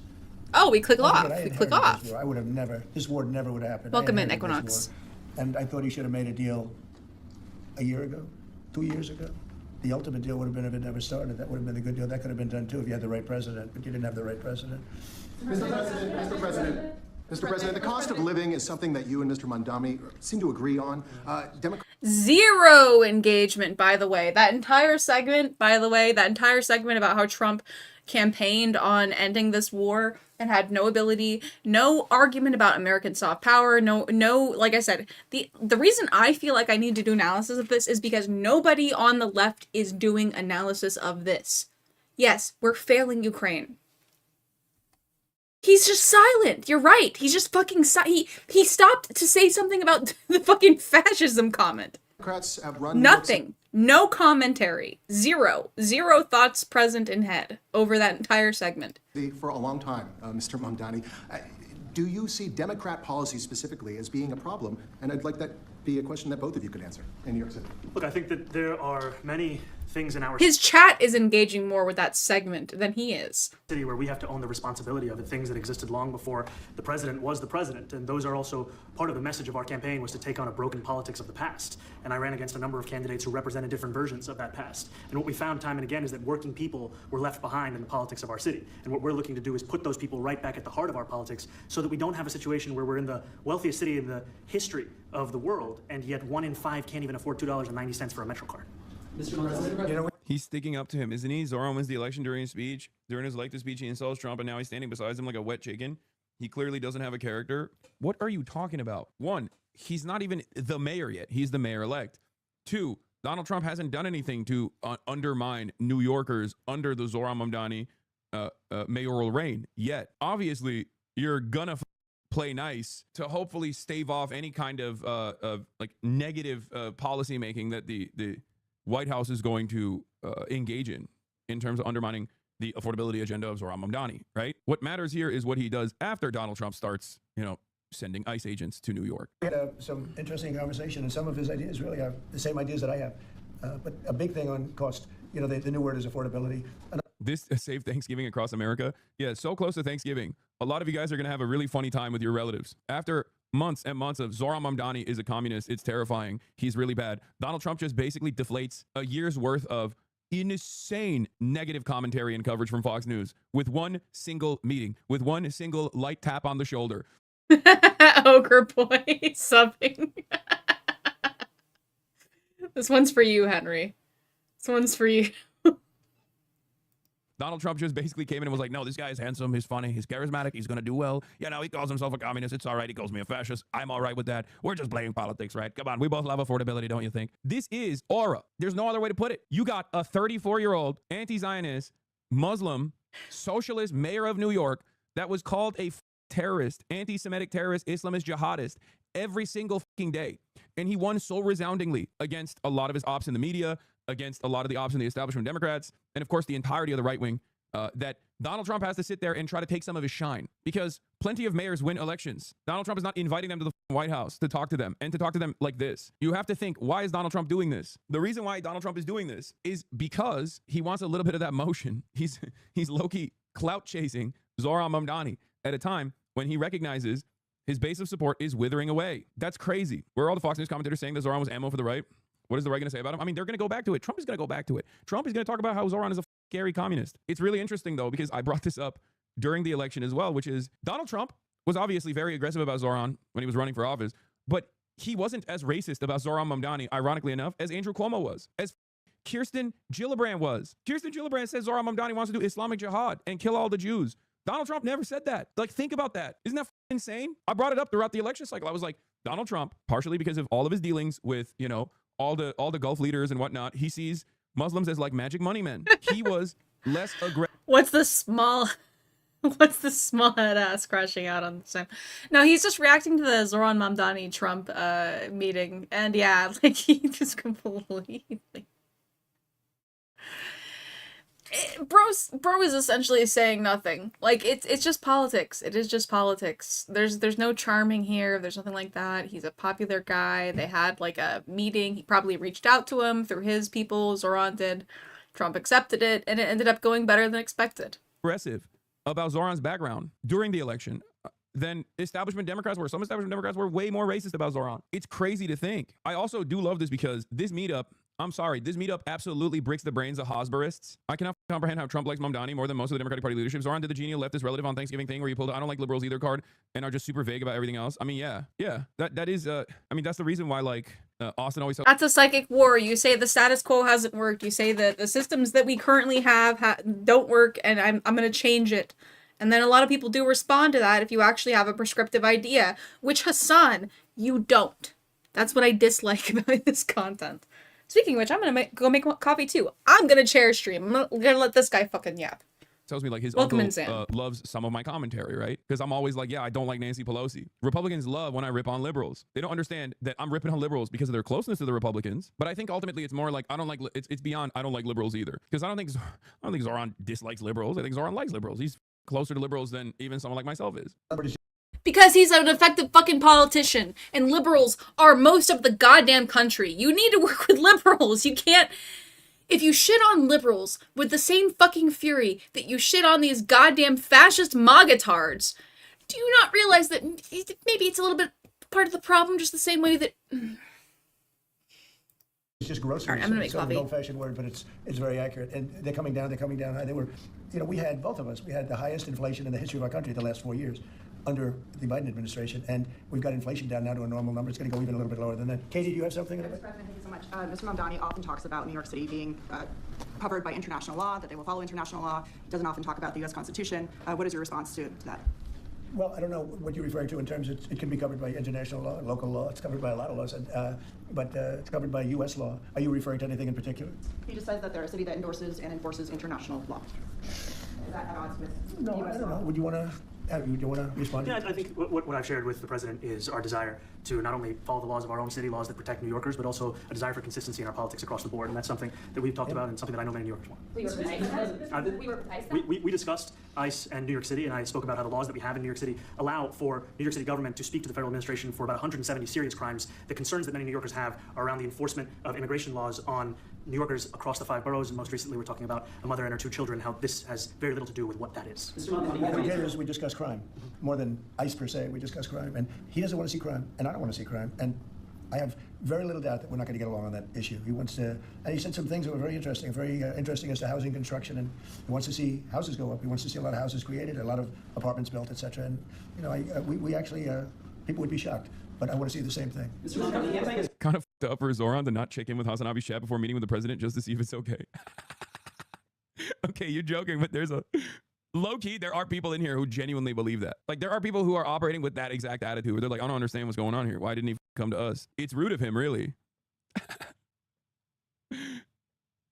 And they would have been like, no, actually, you're not allowed to do that because that would mean you're normalizing fascism. Yeah. Zohran Mamdani, the Hassan Pike delegation is cutting ties with Zohran Mamdani. The honeymoon period is over. Protesters. Mr. President, I want to know one of the policies as well that Mayor-elect Mamdani talked a number of times about on the campaign was shifting the tax burden for property taxes.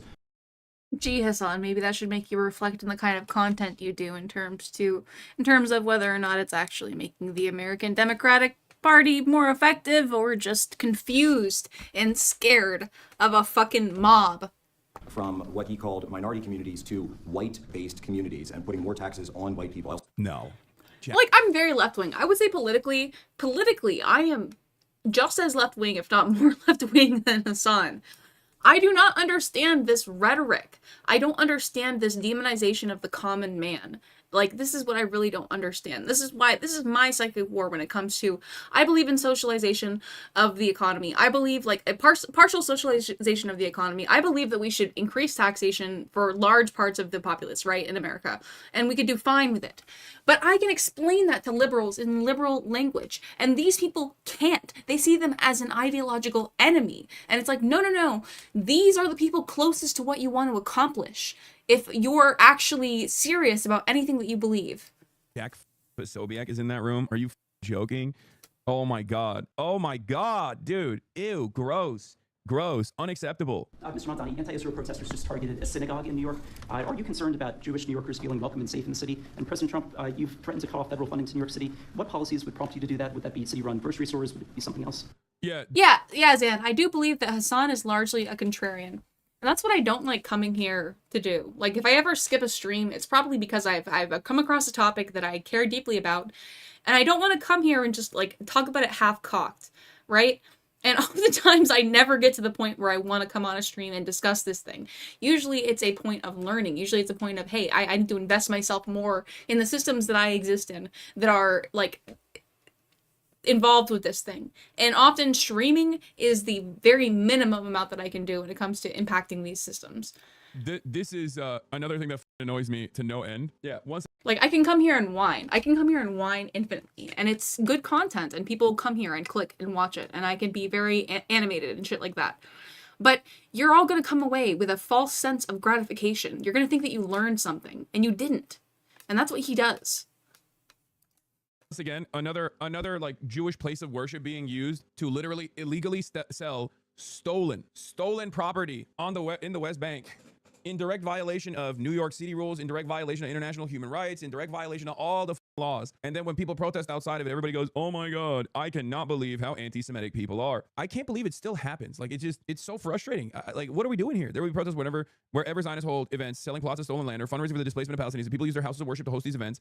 That is a reflection of their own moral rot. That's what should be condemned. And every single time, dumb liberals will eat that bait and be like, oh my God, I am so saddened. I'm so upset. Not at the fact that these guys are basically violating every single rule and every single law, is the fact that people are actually protesting against it. It's like, shut the fuck up. Lock in, man. What do you think is the bigger problem here? The fact that people are protesting against, like, people illegally selling stolen houses in an apartheid state, in a place of worship, or the people protesting against that outside of the place of worship? We had a meeting today that actually surprised me. He wants to see no crime. He wants to see housing being built. Yeah, Dan Clancy is Hassan's handler. Exactly. Oh, Dan Clancy's Hassan's handler. Dan Clancy loves Hassan. He's just keeping him. Fair. He wants to see rents coming down. All things that I agree with. Now, we may disagree how we get there. The rent coming down. I think one of the things I really gleaned very much today. We'd like to see him Fair come to down, help ideally by me. building a lot of That's what I was additional saying. housing. Yeah. That's the ultimate way. He agrees with that, and so do I. But if I read the newspapers and the stories, I don't hear that. But I heard him say it today, and I think that's a very positive step. No, I don't expect. I expect to be helping him, not hurting him. A big help, because I want New York City to be great. Look, I love New York City. It's where I come from. I spent a lot of years there. Now I'm right here. We took a big setback with the mayor that we had, named de Blasio. I thought it was a tremendous setback. Yeah, once again, by the way, call of the year, not the hardest one to make, but I told you he would have played ball with Zohran. And here he is, balling on it. Here he is, playing ball. I did not expect him to cooperate like this. No, you don't understand Trump. If you thought that Donald Trump was going to go after someone like Zohran in a negative manner in person, you do not understand how Trump operates. Trump loves charisma. The reason why he invited Zohran Mamdani here is because of this. Trump endorsed Mamdani before Schumer did. Trump was less Islamophobic to Zohran Man, you gotta quit those zins. That's what got you in the fucking dog shocking scandal. Mamdani during the campaign than Kirsten Gillibrand was, than Andrew Cuomo was. Donald Trump understands where to push and pull. That's why he won the presidency, man. He knows. He's a room reader. He knows who's... Oh, Zan, if you weren't here when he went through the whole, like, a segment on Ukraine and how fucking Trump is failing that, like, he had nothing to say, so he still did the same Hassan shit.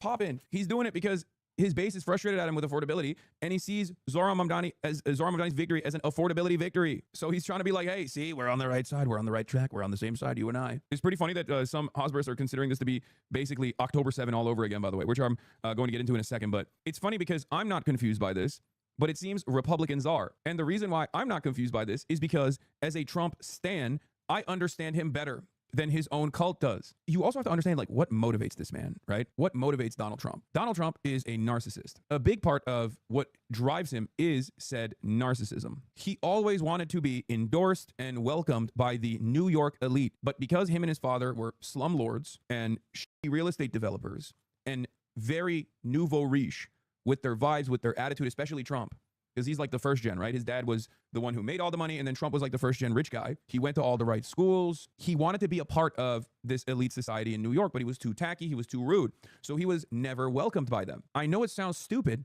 but that is a major driving force behind Donald Trump's disdain for the elite. That is precisely the reason why he talks about sissy Graydon Carter's Vanity Fair parties when he is stumping in West Virginia talking to coal miner families, because those guys already have that. Those guys already have resentment towards what. I think you doth protest a little bit too much here. I mean, I kind of had a very similar take going through this. However, the framing of it is a little bit telling here. Yeah, you can get into the mind of somebody like Donald Trump. You're going to ascribe sympathetic psychology to him because you can relate to him. Unlike me, who sees this and finds it horrific. I find people like you in positions of power horrific. They perceive as the liberal elite, but their resentment is very different than Donald Trump's.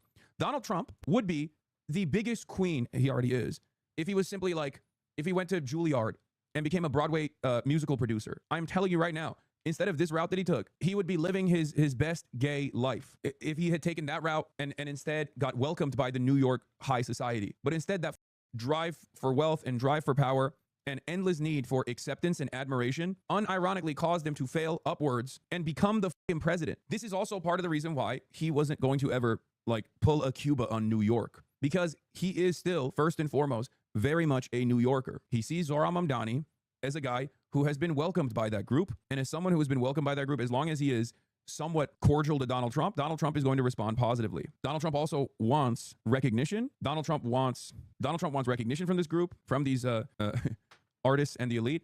Yes, only if he didn't get rejected from our art school sounds a little familiar. If you read, now I know this is not like materialism, but if you read into motivating factors, like amongst individual fascists, like fascist figureheads historically, narcissistic resentment is a major driving force every single time. Whether it be Mussolini or Adolf Hitler or even Donald Trump, it is a huge driving principle. They get bullied, they're losers, everyone tells them that they're losers, and they're on a vengeance quest to prove everyone wrong or to dominate all of those who have called them losers. These are very insecurity-driven ideologies. And yes, Mussolini being a violinist or not being as good, Mussolini being a failed violinist, I guess I'm trying to really make this meme stick at this point, or Adolf Hitler dropping out or not being able to get into art school is not dissimilar to the Trump route that we're seeing right now. In my headcanon, Donald Trump absolutely would have loved being a Broadway musical producer and get the admiration from all of the New York society elites, all the art producers. The contemporary version of this also is the incel army. I think that's how a lot of, like, I think confidence, or rather lack of confidence and insecurity, is one of the greatest driving forces for historical fascist movements and contemporary fascist movements. Straight up. Tremendous setback for the city. I think this mayor can do some things. So there's an insecurity around capital gain, and then there's an ego security that comes from capital gain. You have several metrics that you can look at that you can derive your self-worth from. Trump is the president of the United States. You are a streamer. Mamdani recently won the mayorship of New York. These people are highly, not only are they ego-driven people, but they are currently fed on that supply. It's not necessarily about narcissism. Narcissism, I think, is something that people over-diagnose in other people, when you have to understand that, especially when it comes to the way that our society is set up, we are inherently told that, like, we're facing, what is it called? We're facing the prisoner's dilemma, right? Constantly. And that we can't know that the other person has the same understanding of the game that we do. So we betray. And the people that find themselves in position of prominence most often have not collaborated, especially if you are a single figure. Now, maybe somebody like my Mamdani has a little bit more than others, but you have gained your notoriety from solidifying everything that has gone into, that has fed into your being as only you. Like, I don't know. It's a fucking... Is that going to be really great? Mr. President, you have to do that as a streamer. Like... Thank you, Mr. President. You're a billionaire. You have a different address nowadays than you used to, but you used to call New York City home. Would you feel comfortable living in New York City under a Mamdani administration? Yeah, I would. I really would. Ooh, that is, oh my God. Oh my God. Oh, that's such a good question and such a good answer. Oh my Lord, what are my ears hearing right now? What is coming out of this man's mouth? He said, yes, I would. Oh, that's an endorsement, folks. Donald Trump is endorsing woke Sharia. He's endorsing global jihad. He's endorsing Islamo-Gauchism. He's endorsing Islamo-communism. God damn, dude. Are you serious? Are you for real right now? Oh my Lord. After the meeting, absolutely. What makes you comfortable? We agree on a lot more than I would have thought. I think I want him to do a great job, and we'll help him do a great job. Okay, this goes even beyond my expectations. Never mind. I know I said I precog this already, but like, this goes beyond. This goes beyond the precog. He is glazing. Oh my Lord. But in many ways, you know, we were discussing when Bernie Sanders was out of the race, I picked up a lot of his votes, and people had no idea, because he was strong on not getting ripped off in trade and lots of the things that I've practiced and been very successful on. Tariffs, a lot of things. Bernie Sanders. Someone check on Deborah Messing. Deborah Messing already. It brings me no pleasure to report this. Deborah Messing reportedly offed herself after she watched this meeting. I agreed on much more than people thought. And when he was put out of the race, I think quite unfairly, if you want to know the truth, many of the Bernie Sanders... Michael Rappaport didn't even know that this meeting was taking place. He just felt a disturbance in the force, and he had an aneurysm. Like, Hosburists are falling left and right. They're just like, oh, they're... Please, Mr. President, why? People are surprised, but if Mao or Stalin were still alive, Trump would 100% glaze them. Not even... That is 100,000% a lock. Are you kidding me? 100,000%. You'd be like, Mao, great guy, very powerful, very tall too. Didn't know how tall he was. Turns out I wouldn't expect it, but he was very tall guy. Didn't like the birds. Don't quite get that part, but let me tell you, okay? The longest march, they're saying, I can't walk like that, but Mao, he was walking quite a bit, and he unified the country. He dominated the forces, just like I dominate the Democrats. He pushed, and he got the Kuomintang. He got Chiang Kai-shek. Not a big fan of that guy. He's quite the liberal. Just like the Democrats, I pushed the Democrats towards the sea, and Mao pushed Chiang Kai-shek towards Formosa. Believe it, folks. These guys love him. The Chinese. They got little books. I hate reading. They love to read, the Chinese. They're big readers. They got his quotes. Someone needs to put my quotes, like Art of the Deal, in a book, and we got to give it to every single child. And he's got MAGA red. The book is red. It's little and it's red. And we need a similar red book. Very good guy. Mao Zedong. Very, very good guy. Maybe we'd do a golden book. Not a red one, but a golden one, even though I love the color red. They say red is the color of communism, but I mean, it worked on you. So, like, that's what I'm saying. You're both narcissists. You're both ego-driven narcissists. It worked on you. It would work on Trump. Yeah. America, red is the color of Trump. Quotations of Trump. They're eating the dogs. They're eating the cats. Yeah, what the f could you put? I guess quotations of Donald Trump would be his, like, greatest Twitter posts. You know what I mean? Those voted for me. And I felt very comfortable, frankly, in seeing that and saying that. And, you know, it just turned out to be a statistical truth. But, no, I feel very comfortable. I would feel very, very comfortable being in New York, and I think much more so after the meeting. Yes, please. Thank you, Mr. President. I have a question for you, but a very quick one for the mayor. Why did you fly here? Aren't trains greener? I cannot stand. What is this question, man? Just please, guys, don't you feel a sense of shame? Like, even for a little bit? You're in the room with the president, man. The president of the United States of America. This is a unique meeting. It's a unique meeting. He's meeting with a communist, socialist mayor of New York. And that's the question you got? It's like, wow, why did you use the most efficient mode of transportation? Okay, I don't know what that was, but we should be good now, right? Look at this Truth Social post. It was a great honor meeting Zoran Mamdani, the new mayor of New York City. Like, what are we doing? This is good. This is good. It's a good thing. It's not a bad thing, but a good thing. I'll use every form of transit, and I want to make sure that they're all affordable in New York City, and that's why making buses fast and free is a centerpiece of our Did you? Where's the bus that goes? Well, I know, but it'd be that's a lot quicker too. Like, dude, look at that. Look at that. Trump is defending the boy. He said, yeah, it's a lot quicker than the bus. Yeah, like, what are you, stupid? What a stupid question. Thank you. I can't believe it. What do you mean? Why don't you take the bus? The bus actually emits carbon emissions. Why don't you bike to Washington, D.C. from New York? What is this? I hate how stupid people are sometimes. This is one of those times. It's so stupid. I mean, this is the audience that you've cultivated. I don't know. That even Donald Trump is like, come on, dude. And the fact that you're reacting to it, if it's not like a minor part of your audience, just like let it go. Whatever. People are gonna have fucking dumb takes. Yeah. People are gonna like expect people to live by the virtues that they can like afford. Essentially, they're gonna say, hey, if I was gonna go to meet the president, like I would totally like take a train, or I would take a less like economic or like environmentally impactful thing. But those people don't have that life. They don't understand. Yeah, exactly. Yeah. I mean, that's just normal. It's dumb people. Just move on. Dude, it's always the dumbest hypocrisy fishing that these guys engage with. And unfortunately, here's what it is, okay? This is a filter. I like to think of it as a filter. It means that you are incapable of nuanced thinking. It means that you are incapable. Hypocrisy baiting is a major filter. It's a filter for intellect. A lot of people who fancy themselves to be brilliant orators, skilled communicators, well-read individuals, high-minded critical thinkers are oftentimes filtered by this line of thinking. That's all this is. Oh, you said you're a socialist, but you're rich. Isn't that at odds with your worldview? No, it's not. Let's move on. It's a filter. Another filter, for example, is analysis. Okay. No, it's not. Move on. You're a commie, but you're rich. How do you reconcile that? How do you reconcile like not even like, okay, I understand that I'm somebody who has an incredible access to capital and wealth, and that I'm not really going to be able to interact with the common man in the same way that most people are, because I'm not a member of the working class. I have to go out of my way. I have to show receipts for me, like interacting and trying to interact. But no, your response is, no, that's stupid. Let's move on. Okay.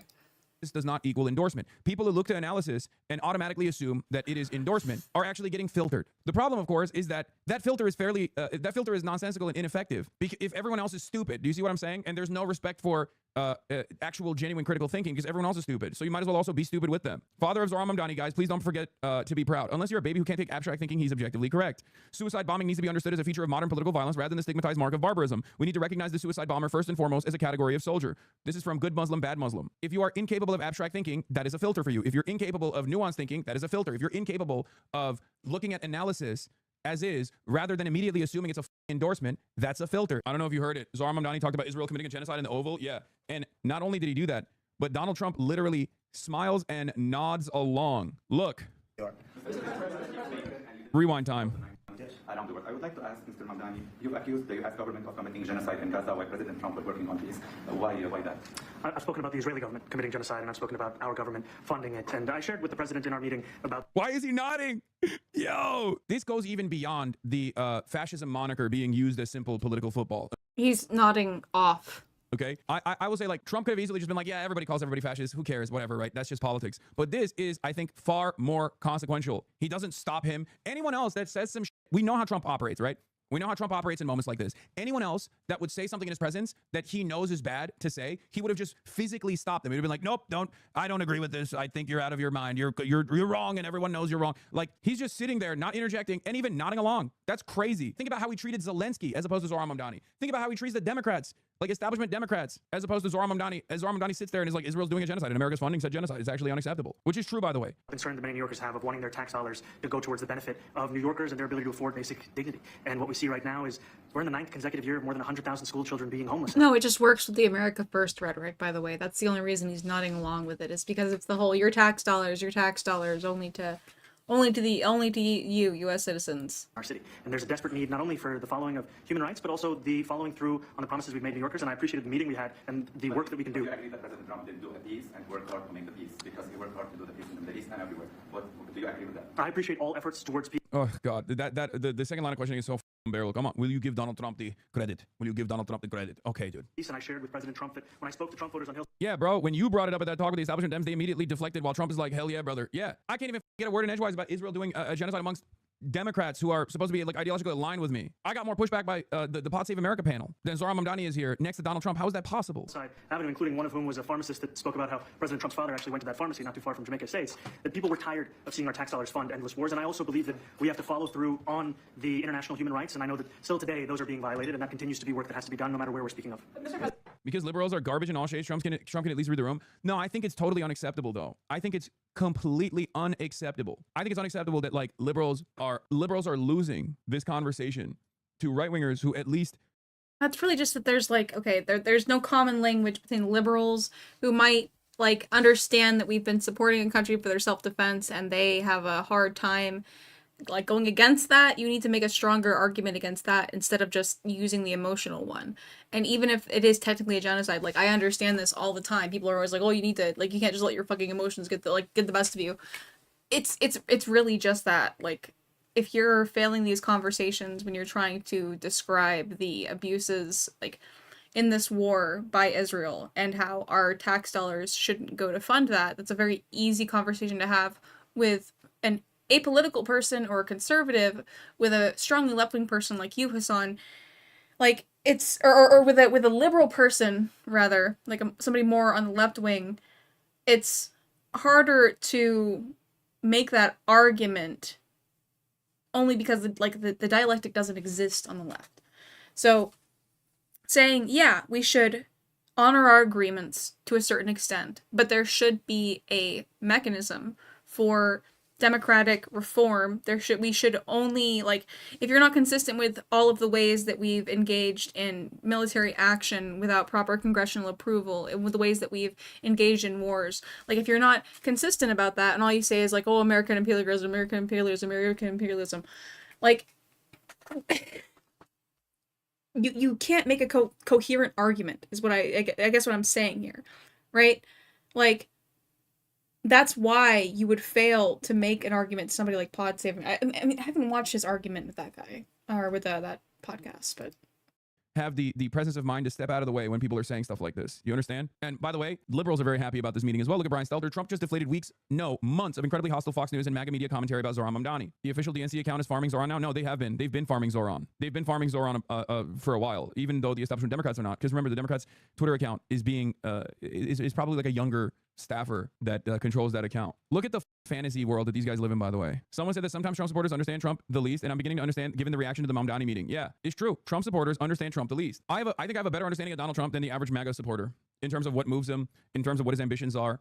I think we here in this community have a better grasp on who Trump is than his own fans do. I think the average liberal even understands Donald Trump better than the average MAGA Trump. Yeah, it seems like for a lot of these people on the left that imperialism has entirely to do with if they agree with the regime that is doing the imperialism or not. And supporter. And the reason why I say that is because at least they are whether on accident or on ideological grounds, they are antagonistic to Donald Trump because they recognize that Donald Trump is narcissistic, selfish, and also very much disinterested in improving the lives of even his own base of support. Scenario, Todd Starnes says, Mamdani enters the Oval Office today only to be greeted by Tom Homan, who then personally escorts the communists back to Uganda. And then Todd Starnes, after the interview, or after the meeting, I thought Mamdani was supposed to be a fascist dictator. What the heck is going on at the White House? What happened? You're not supposed to believe in this stuff. You're supposed to cynically say this not actually believe in it. Why did Zelensky receive a harsher welcome at the White House than Mamdani? Interesting. If socialists are doing a good job, then I guess nobody needs to vote them out during midterms. If you're a Republican, why not just stay home in 2026 and 2028 since Mamdani's policies are amazing? I'm confused. No need to oppose the left, I guess. I guess socialism is comfortable now. No need to vote for the GOP in 2026 is the message I'm getting from that. Am I missing something? I'm not gonna lie. Laura Loomer is a lot more pro-Israel than I thought she was. I thought she was like totally on board with aligning with Nazis and stuff like that. Somewhere along the way, because she literally tried to f a Nazi famously at one of those, like in Trump, under Trump 1, when the Nazis were doing, like when the Groypers were doing their like America First parties and whatever. this is like the most shallow level 1 understanding of American like neo-Nazism. If you think that Laura Loomer cannot both be a neo-Nazi and in support of Israel, It is just the might makes right doctrine. It is just that if we can have a mandate, then we can do whatever the fuck we want with you. Laura Loomer would go there. That's it. And would try to them and be like, oh, you know, the Nazis always say I'm like, I'm a Jew, but you know, that's And even like the concept of whiteness, like, is inherently like the concept of whiteness in the West is malleable within this as well. So like we can exclude groups further and further from this. We don't need to like have this pure ethno state and like make the argument be ethnicity. It is the concept of whiteness, and that comes from like it comes more from American elitism than it does from any sort of like ethnic background. So no, you can absolutely be in full support of Israel and be a fucking neo-Nazi. because I have a high Ashkenazi IQ and big tits or something. I don't remember what it was, but like that's a famous clip, at least in this community. That always made me think that like she must be anti-Semitic and not exactly pro-Israel, despite being Jewish herself. Trump too, because that's also like what the Jewish conspiracy hinges off of. It's this idea of, oh, they're taking over, they're subverting our systems, they're trying to work in the shadows against us, but if only we could be like able to operate without that, then we would be fine, right? So an American-controlled Israeli government or like American and Israeli involvement is not inherently against that. It's like, it's not a real country that they're thinking about. It is just this nebulous idea. she's been going crazy mode on Israel. Like the only times where I see her actively go against the president. And remember, the only reason why she has any relevance whatsoever is because she has glazed the president. Play it, I've never seen it here. Aaron, your eyes look so good. You're like beautiful. Thank you. You're like an Aryan degenerate goddess. Thank you. I love it. Thank you, thank you. You're Aryan too. I know, but I'm Jewish. It's okay. The Nazis hate me. It's fine. All right people. She got the death grip on him too. Look at this. So that guy's a Nazi, and she's like, oh, you look like an Aryan goddess. He's like, ha ha ha, thank you, thank you. You're Aryan too. And then Laura goes, well, the Nazis hate me. Want to put me in a gas chamber because they're obsessed with the Jews. I think they're just memeing on you, but it's okay. They're just jealous because I have big tits and an Ashkenazi IQ. Yes, that's what it is. Yeah. You got it. I'm gonna tell you a secret. Like, you know, so many people in this movement who preach trap life are like fucking people on the side and like cheating on their partners. That's like, so bad. Like, they're not even like really trap. That's so bad. Bro, this is a famous. Y'all have never seen this? Y'all have never seen this clip? I think it's pretty funny how much Laura Loomer has like come back into the mainstream despite her very open insanity. But yeah, like I said, what's been remarkable to me, for those who don't know, Laura Loomer is literally like a trusted and close advisor to Donald Trump, in spite of the fact that under Trump 1, she was banned from every single social media application for being unimaginably Islamophobic, and famously chained herself to the doors of Twitter headquarters after being banned from Twitter. That was a fun little Laura Loomer moment. And Donald Trump during the election cycle called her a free spirit when people were like, why the f do you have this psycho on Air Force One? Why is she giving you advice on how to do debates? Yes, she actually chained herself to only one door of Twitter headquarters, so people were still able to go in and out. This was a very funny moment. Oh, she also put the yellow Star of David on her shirt, implying that it was just like the Holocaust that she was banned from Twitter. A different direction, and I think you really have a chance to make it great. Mr. President, you said you love New York City. Mr. Mamdani, does New York City love President Trump? New York City loves a future that is affordable, and I can tell you that there were more New York. Oh yeah, Laura Loomer, her first mark on American politics was when she used to work at Project Veritas alongside James O'Keefe. And she tried, and I know you're not going to believe me when I say this because it sounds utterly insane, but it's true. She tried voted for President Trump she tried to start an ISIS fan club at the university she was attending. I say tried because obviously it failed, because the university was like, no, you can't do an ISIS fan club. And then they expelled her. That's who Laura Loomer is. You know the weirdest facts? I mean, what do you want me to do? This is my job. I am an American political commentator. It's not my fault that American political commentary requires me to know about insane people, because American political commentary is objectively insane. American politics is objectively insane. Yeah, that person that I just described to you got Marco Rubio, the Secretary of State, to actually bar medical visas for Palestinian children who had gotten medical visas to come get treatment in the United States of America. The most recent presidential election, because of that focus on cost of living, and I'm looking. By the way, when he said, you know, the weirdest facts, I heard something totally different. My brain like reset for a second there. Forward to working together to deliver on that affordability agenda. I got a lot of votes. One more. Go ahead. One or two more. Go ahead. I tell you, the press has eaten this thing up. You know, I've had a lot of meetings with the heads of major countries. Nobody cared. This meeting that you people have gone, you know, outside you have chair hundreds of people waiting. stream, This is chair just a small little stream. group. For some reason, the press has found this to be a very interesting meeting. The biggest people in the world, they come over from countries nobody cares, but they did care about this meeting, and it was a great meeting. Go ahead. Yeah, Mr. President, I was going to ask you exactly that. Why do you think there's so much more, so much excitement around this than even some 4 weeks? Because I think he's different. All right, I think he's different, and that can be in a very positive way. But I think he's different than your typical guy. Runs, wins, becomes mayor, maybe, and nothing exciting. No, crush me, Hassan. No. Great for New York. New York is at a very critical point, and he does need the help of the federal government to really succeed. And we're going to be helping him But why do you have so many he's fucking different than, coffees? your average candidate. He came out of nowhere. I said he has a great campaign manager standing over there. He came out of nowhere. When you start off at 1 or 2, I watched. I said, who is this guy? He was at 1, then he was at 3, then he was at 5, then he was at 9, then he went up to 17. I said, that's going to be a little bit interesting, right? And then all of a sudden he wins a primary that nobody expected he was going to win. It's a great tribute. I mean, it's an amazing thing that he did. Oh my God. You think Trump watched the stream, chat? You think Trump saw the Zoran stream? It was at 1% and then... That's crazy. That's crazy. He said this guy's a great campaign manager. He's glazing everything. He's glazing every aspect of Zoran Mamdani's life right now. What the hell is going on? The glazery is open for business? Bro, this shit is Krispy Kreme. Is Krispy Kreme. Is Trump actually just propagandized from the media he's consumed? Yes. This guy's Zoran. This guy's Zoran. Very cool guy. Very good guy. Like him quite a bit. Really brilliant campaigner. I see a lot of myself in him. I mean, that actually does make sense, though, because, like, he does see Zoran as a kindred spirit in some ways, because Zoran Mamdani went after the establishment Democrats and went after the Republicans and Donald Trump and got a lot of enmity in the process. And Donald Trump himself also went after establishment Republicans and the Democratic Party and the media in order to secure his place. The biggest indication that he likes him is that he immediately started posting pics of him on True Social. Yeah, remember what he did after Hakeem Jeffries and Chuck Schumer? He posted AI videos of Hakeem Jeffries as a Mexican man wearing a sombrero. After the first shutdown meeting took place. After the Zoran meeting here, he literally posted side-by-side photos and was like, had a wonderful time. One of the most handsome politicians. He looks straight out of Central Casting. One thing to what the president... It is a testament to Zoran Mamdani's skills as a communicator. Something that we also saw when he met with the New York financial elite, if you recall, right?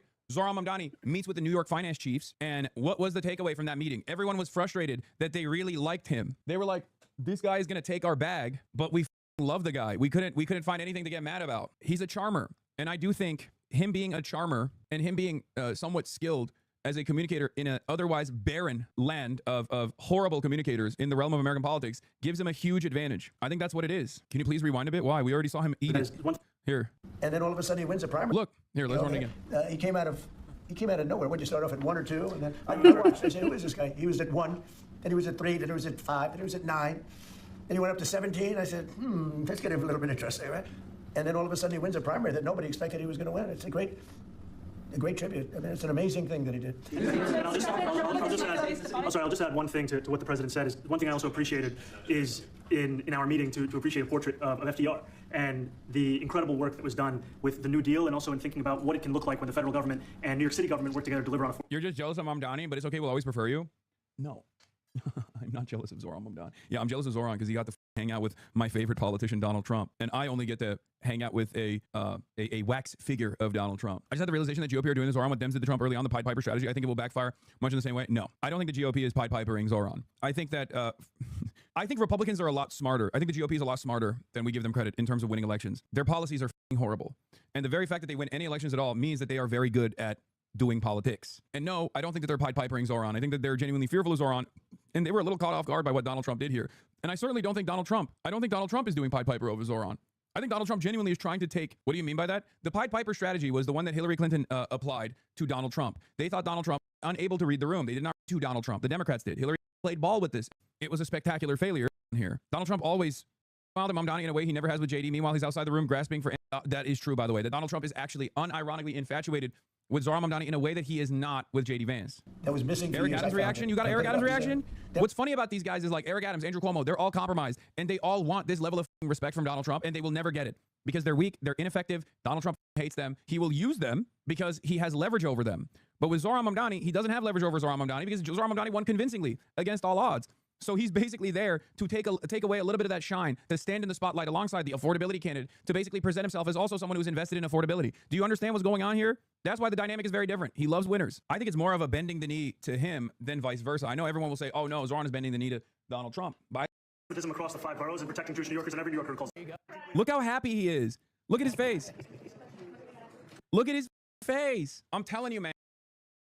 All right. So just very surface level analysis from Mr. Hassan Piker. Didn't really remark on anything that they said together. Yeah, like I said, it's politics as normal. These two people are working together. They have common goals. Zoran did the good politics, good psychic war thing where he kind of played the room. He appealed to Trump on their common interests instead of arguing with him over the things they disagree on. I don't know if he was more like more antagonistic in private. But yeah, I mean, whatever. Hassan didn't really, like, he calmed his audience, but that's what I'm saying is, like, when you expect politicians to not act like politicians, right? There's a time for politicians to act like activists, and there's a time for them to be politicians. And Zoran as a mayor and Trump as a president, these are two people on a level of governance where, like, they can make these kinds of appearances together, and it doesn't undermine any of their common goals. So yeah, that's pretty much what it is. Alright, so we do have content suggestions that we can go through tonight. So we do have some stuff.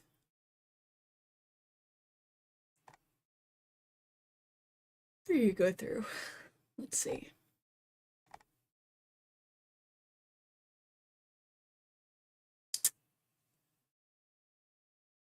This stream, it can be whatever we want it to be, guys. It doesn't have to be politics. You know, it doesn't have to be anything serious. Like, it could be an 18-minute video of a guy. Everyone is here looking for dinner. Yeah, that was Hassan's analysis. Yeah, like, not much analysis at all. It's basically the analysis there. I'm looking for my next piano student. We have free will. We have free will stream. So we're going to watch a video from Matthias Krantz from I Taught an Octopus Piano. It took 6 months. Feel free to join the Discord and add to our content suggestions if you'd like. Too dumb. My second? Too expensive. Third? Too dead. But then I You just fucking murked that guy. Finally found them. The octopuses. Can I have this guy? Wow, yes, perfect.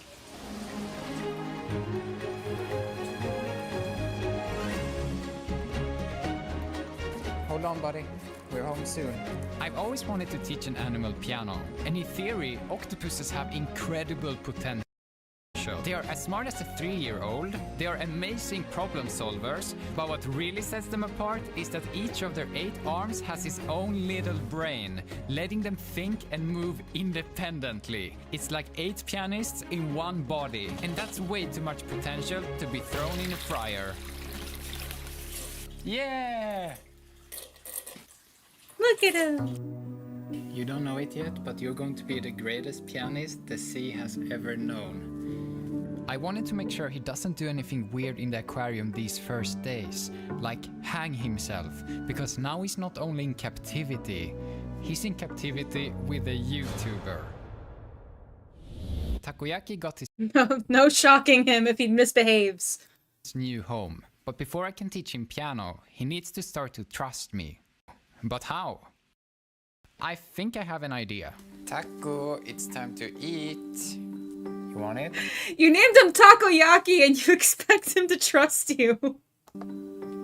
First day, he didn't even want to take the food. I don't think he trusts me enough. The second day, he took the food, but as a thank you, he shit on me. Whoa, shit, what was that? But maybe that's how octopuses shows love. But as the days passed... There he is. Whoa, whoa, whoa, whoa. He took the plier. Taco, look what I got for you. It's an octopus toy piano. It's so perfect. Oh my god. Whoa. Oh, he got it. Whoa. I think he started to realize that I'm the person that saved him from becoming Takoyaki. But you named him Takoyaki. Taco, it's You could just be marinating him. time to eat. Whoa! Oh shit! That's so scary. Finally, he was more comfortable. Excuse me, Zan, this is clearly not a squid. This is clearly an octopus. We have a squid in our community. I'm not gonna let you just arbitrarily, like, miss-species people. Well, maybe a bit too comfortable. What the fuck? He's super strong. Taco, what? What? Don't eat me. Don't eat me. By the way, I've heard of people, like, who keep octopi like this. Like, cephalopods in general are extremely intelligent, like cuttlefish as well, Holy fuck. Like, they can escape from almost any enclosure you put them in. They will, like, find a way to wrench their way out of, like, the sump and shit like that. You have to lock this stuff down. So I wonder if that's going to be a part of this. Like, you can see he has a little Velcro tape here. So clearly he understands that this animal is going to press on every surface and figure out if they can get through it or not. Now when Taco almost seemed to like me, it was time to throw in his first piano key. I really believed me and Taco could do this. But after watching him sit on his jar for 5 minutes straight, just staring into the void, completely ignoring the key, I was getting a little bit worried. But then, finally, he started to slowly approach it. But he thought I had made a boat for him. The next day, we tried again. Piano is fun! Who's your Asian parent? I am. Oh, no! Taco, you miss it. Maybe it was even a mistake, but eventually Taco touched the key perfectly. So I quickly rewarded him. And then he did whatever this was. Taco, what the fuck? And then he touched it again. His touching was getting more and more frequent. One more. Whoa! Once he got the hang of touching it, the next step was actually pushing it down. But there was a problem. Pushing isn't exactly natural for an octopus. What the fuck is that? Yes, this is it, this is it. You can do it. But when it comes to pulling stuff, Taco should write a book on that. So I started redesigning the key again and again until we got the ultimate octopus key. And how did I know that? Oh, amazing grip. Whoa! That's good. That's good. Whoa! Oh my god, that was amazing. Again, 2 times. 3 times. Stop spamming, Taco. Yeah, I get it. You're good at this. Wait, will you actually play it? Whoa! Whoa! Good job, Taco. He's like, is this food? One key obviously wasn't enough anymore, so I started building Taco his own custom octopus piano. And he really supervised every second of the process. This is an historical moment. This is the first time you're going to play your piano. Oh. Wow, Taco! I can't believe I'm seeing you with a piano. But Taco did everything except playing piano. He sat on it, filmed it, lifted it. It was obvious that... Poor guy, he doesn't know what to do. So I realized I had to show Taco what key to pull. That's the key. There. But he didn't want my help. And how could I be so sure? Taco! Stop pushing me away! I'm helping you! Wait, you can push. I thought you couldn't push. No, don't. Hey, don't eat me, please. Taco. Put your thing here. Thing here. This day I realized I have absolutely no idea how to teach an octopus piano. So I started to look for help online. But all I could find was recipes. Eventually though, I managed to come in contact with an expert, Luigi. Together, we decided to try something crazy. Teaching Taco using sound. Why is it crazy? Well, Taco doesn't even have ears. But with this science-grade underwater speaker, Taco can feel each note as a unique vibration. And maybe we can use that to teach him a melody. But after weeks of training, it was obvious that these vibrations couldn't be used as a learning tool. However, the good news was, it made him enjoy playing the piano more. Probably because every note now turned on his giant octopus vibrator. Taco was satisfied. And I was happy Taco started liking piano. Even That's so cute. He's like, oh, what is that? if it was for unconventional reasons. But this wasn't music, it was just random notes once in a while. So I started looking into more proven methods for teaching animals piano. Take a look at this chicken, now this cat, and now this human. What do they all have in common? Their keys lined up, showing them exactly what to play next. I managed to build a piano like this for Taco. I think there's no way he can fail. But making a light-up piano is already difficult, so making one that worked underwater was pretty much impossible. But after a week of failed waterproofing attempts, I think... Please don't stop working, please. Taco, beg with all your arms. Just please light up, please light. Yes. We got it. Now let's try it on Taco. I hope you tested it everywhere with a voltmeter too. Make sure he doesn't find some weird place to find a connection. Taco saw the light, approached the piano, and pulls the wrong key. It was probably a mistake. But then he did it again. No. And many more times. He has pulled every key that is not red. Taco, why? Okay, so maybe... Did you look into what the visible spectrum that octopi could see beforehand? Did you select the color based off of the most visible in that spectrum and then filtered out the colors in his environment for that? Because you should do that if you haven't done that. I wonder if he does that. He naturally didn't go for the light, but I rewarded him the few times that he actually did. I thought with enough training, he will start associating the lit key with food. But the days went on, and Taco still had no interest in the light. Taco, I need one out of your 8 legs to play the correct key. So I got desperate. I changed color, intensity, I even removed keys until it was only 2 left. And still, Taco picked the wrong key. It was time to face reality. Taco hates my shitty lights. This bulletproof method not only... Octopuses are colorblind, seeing in black and white, because they only have one type of light receptor in their eyes. However, they can perceive color by using their unique pupils to exploit chromatic aberration, which is the property of lenses to focus different colors of light at different distances. By changing the shape of their lenses, they can bring different wavelengths into focus, effectively seeing color without having color receptors, and they also sense polarized light. Interesting. So, adjusting focus by moving their lenses back and forth, light-sensitive skin. Another theory suggests their skin may also detect light independently from their eyes. Failed horribly. I was now completely out of ideas. How could it be so hard to just show an octopus what note to play? But after many days of thinking, I had a realization.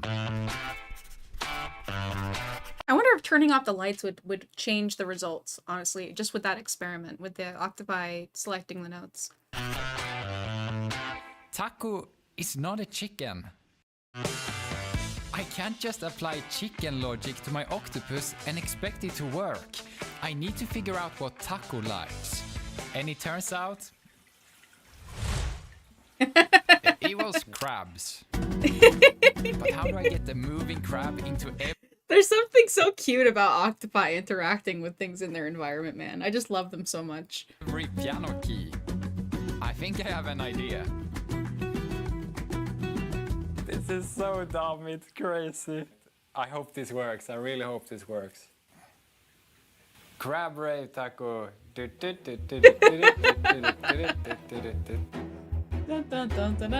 somehow it actually worked. It didn't make him play the key. That's cute. It just made him try to grab the crab. But he wasn't fooled by my design. I think what he really wanted was the movement. So if I make the lever move instead, maybe he'll grab that and play a note. Okay, come on, Taco. Let's do this. Yeah, but then how... Like... Here we pull, here we pull, here we pull. Yes! Good job, Taco! Whoa! And he did it again. That's... Whoa! Whoa! And many more times. This was working amazingly. Good job, Taco! Good job! Yeah! We're back, Taco! And every day, Taco got better at piano. And after 1 week, he could play 2 notes in a row. Good. Whoa! Whoa! The second week, this happened. Whoa! A chord! Taco started loving piano. He would sit all day looking at it, hoping I would place it in his tank. You missing your piano? He even came up to the glass whenever I played. And at 6 every night, it was finally his turn.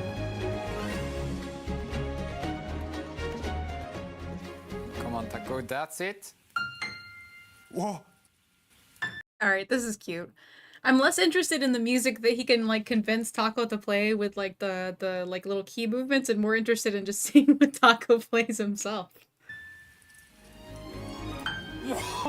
You're a genius, Taco. I thought Taco was getting close to something amazing, but as the days went on, I started to realize something. Taco was no longer improving.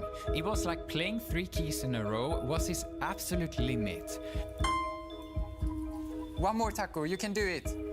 No, don't give up. And I kept training him, hoping for a breakthrough, but instead, our training went backwards. Don't do that, Taco. Come on. Taco, what? At this point, Taco knew how to play a few notes, but I don't think he understood that I wanted him to keep going, to complete the... This guy's not really thinking of this as in like from an animal enrichment perspective. So if you add randomness and if you made the piano with the idea of what the octopus might find naturally enriching in their environment. So if they play a set of keys correctly and then you reward them with a food reward, you might actually see a lot more variation in the behavior that the octopus expresses with the piano. Full melody. And for days, I was stuck trying to solve this continuation problem. Meanwhile, our training kept deteriorating. Nah, Taco. And it felt like my chest... Yeah, because he's bored. He doesn't just want to do the same thing, you know. Like I said, if you formed a ritual, he's clearly interested. But like he's gonna always find the natural instinct in what enriching environment you give him. Chance of ever teaching Taco piano was slipping away. Taco is super cute though. This octopus is adorable. I love him. Taco release. Whoa, f you! At this point, I had given up. I had too much hope in you, Taco. You don't understand him! It's not his fault! He's a perfect student! He's a perfect willing student! You're just a stupid human being! It's not Taco's fault, you bitch! I don't think an octopus can play piano. He could! You just haven't given him the creative expression that he fucking craves! You gave him fake crabs! But even if I had stopped training Taco, he still came up waiting for the piano at 6 every evening. And eventually, this convinced me to give it... It's almost like animals like enrichment or something! One last try. Save Taco. But this time, I needed something different. Something that could show Taco that he wasn't just playing keys. He was progressing towards a goal. But no matter how much I tried, I just couldn't find the solution myself. Look at this bitch! Look at all these fucking books that this guy has read to come up with the same fucking solution that I just came up with. Okay, a pattern of keys. He presses a pattern of keys correctly. He gets a crab. An actual, real fucking crab. Okay? That's all. That's literally all you need to do. And then you switch up the keys, and then he learns, oh, I can play this note. It's this, this, and this, and then I get a fucking crab. I needed a person that thinks so far outside the box that the box didn't even exist for them. His name was Gim. Together, we came up with an idea that was so ridiculous that it might actually work. We call it the crab elevator. Here's how it works. Every key press lowers the crab a little closer to Taco. Yes! It's impossible for him to take it before it reaches... Yes! Real crab! Yes, he has to press a sequence of keys. He gets visual feedback when he succeeds. Now we're thinking like a goddamn octopus. Bottom. And to get it there, he needs to complete an entire melody. It's a progress bar octopus edition. Taco was intrigued. How do I get that crab down? First he tried swimming into the pipe, then twerking for it. This is a terrifying experience for the crab. Finally, he tried to pull it down himself. Come on. He will figure it out. You I have to started octopus fearing that proof just this. because Just the fact that he can see the crab might be too much for him. He's going. He is smarter than you. Anything that you can build for this octopus as like as a obstacle for him getting that crab, he's not going to do it. Though you have to control for all these extraneous variables. He's going to outsmart you. He is smarter than you. this was logical for us, doesn't mean it is for an octopus. But then he gave up. He focused his attention on the piano and played a note. And another one. Come on, Taco. Come on. A bit more. Yes! Yes! Taco! You did it! Crab! After practicing with it every day for a week, it finally clicked for Taco what I wanted him to do from the beginning. Now he always kept going. He's finally like, okay. This is like when I played Zero Escape 9 Doors. This is like me, where the devs let me do everything. They give me free reign, and I click on everything, I explore everything, and they're like, no, we just wanted you to do this very simple logic puzzle. And it's like, okay, bitch, you didn't fucking tell me that. You gave me all of these abilities to try to break your fucking game, and this is just I sympathize with Taco a lot. Focused, I have never This guy is totally like, oh, this octopus is dumb. And the octopus is like, finally, I understand what the fuck you want me to do. seen before. To a point where the crabs almost became a distraction. Taco, don't let him get you like that. A distraction from finishing his melody. And at that point I knew that Taco was finally ready. After 4 months of failures and breakthroughs, it was time for Taco to attempt his first ever piano performance. I'm gonna teach a duck how to play the fucking lute in like 2 weeks based off this video. Because like I have to prove like my methods here. Okay, you ready? Let's play, Taco.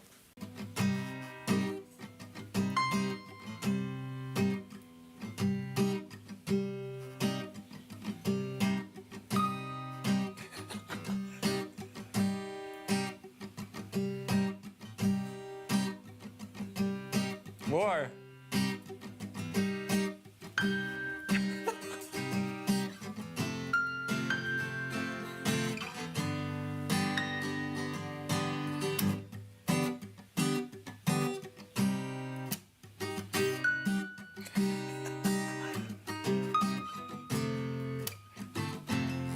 There's no crab in that tube though. Taco, good job. That was amazing. He's reaching his hand up the tube like, yeah, where the fuck is the crab? I didn't know you were a blues pianist. That was amazing, Taco. And this 4 months only for like the song you played with him. He's not even using the contraption how you built it. He's just like pulling on it randomly. This wasn't the last time me and Taco played together. Whoa, whoa, whoa, you already started without me. Taco, I'm in your band. We did this every day for weeks, and Taco always kept surprising me. Some days he was the best band member ever.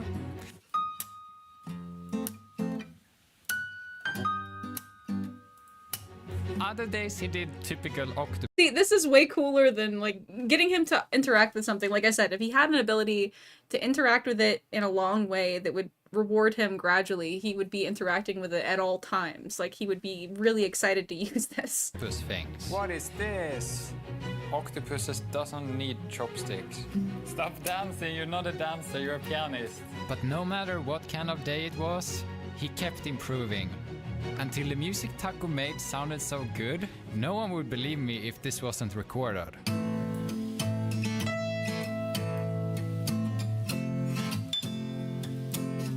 You have a big range, Taco. It's like Rashmaninov.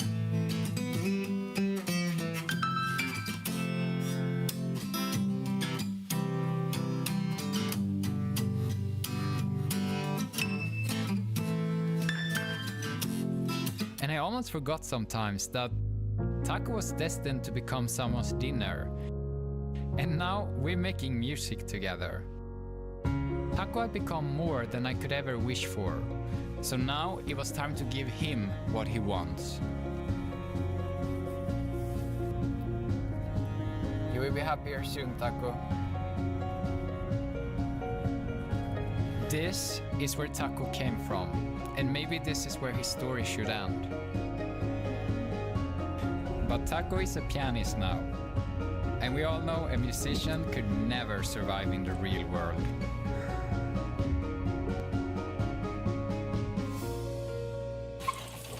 Taco, I think I just found you the biggest crab ever. So he's staying with me.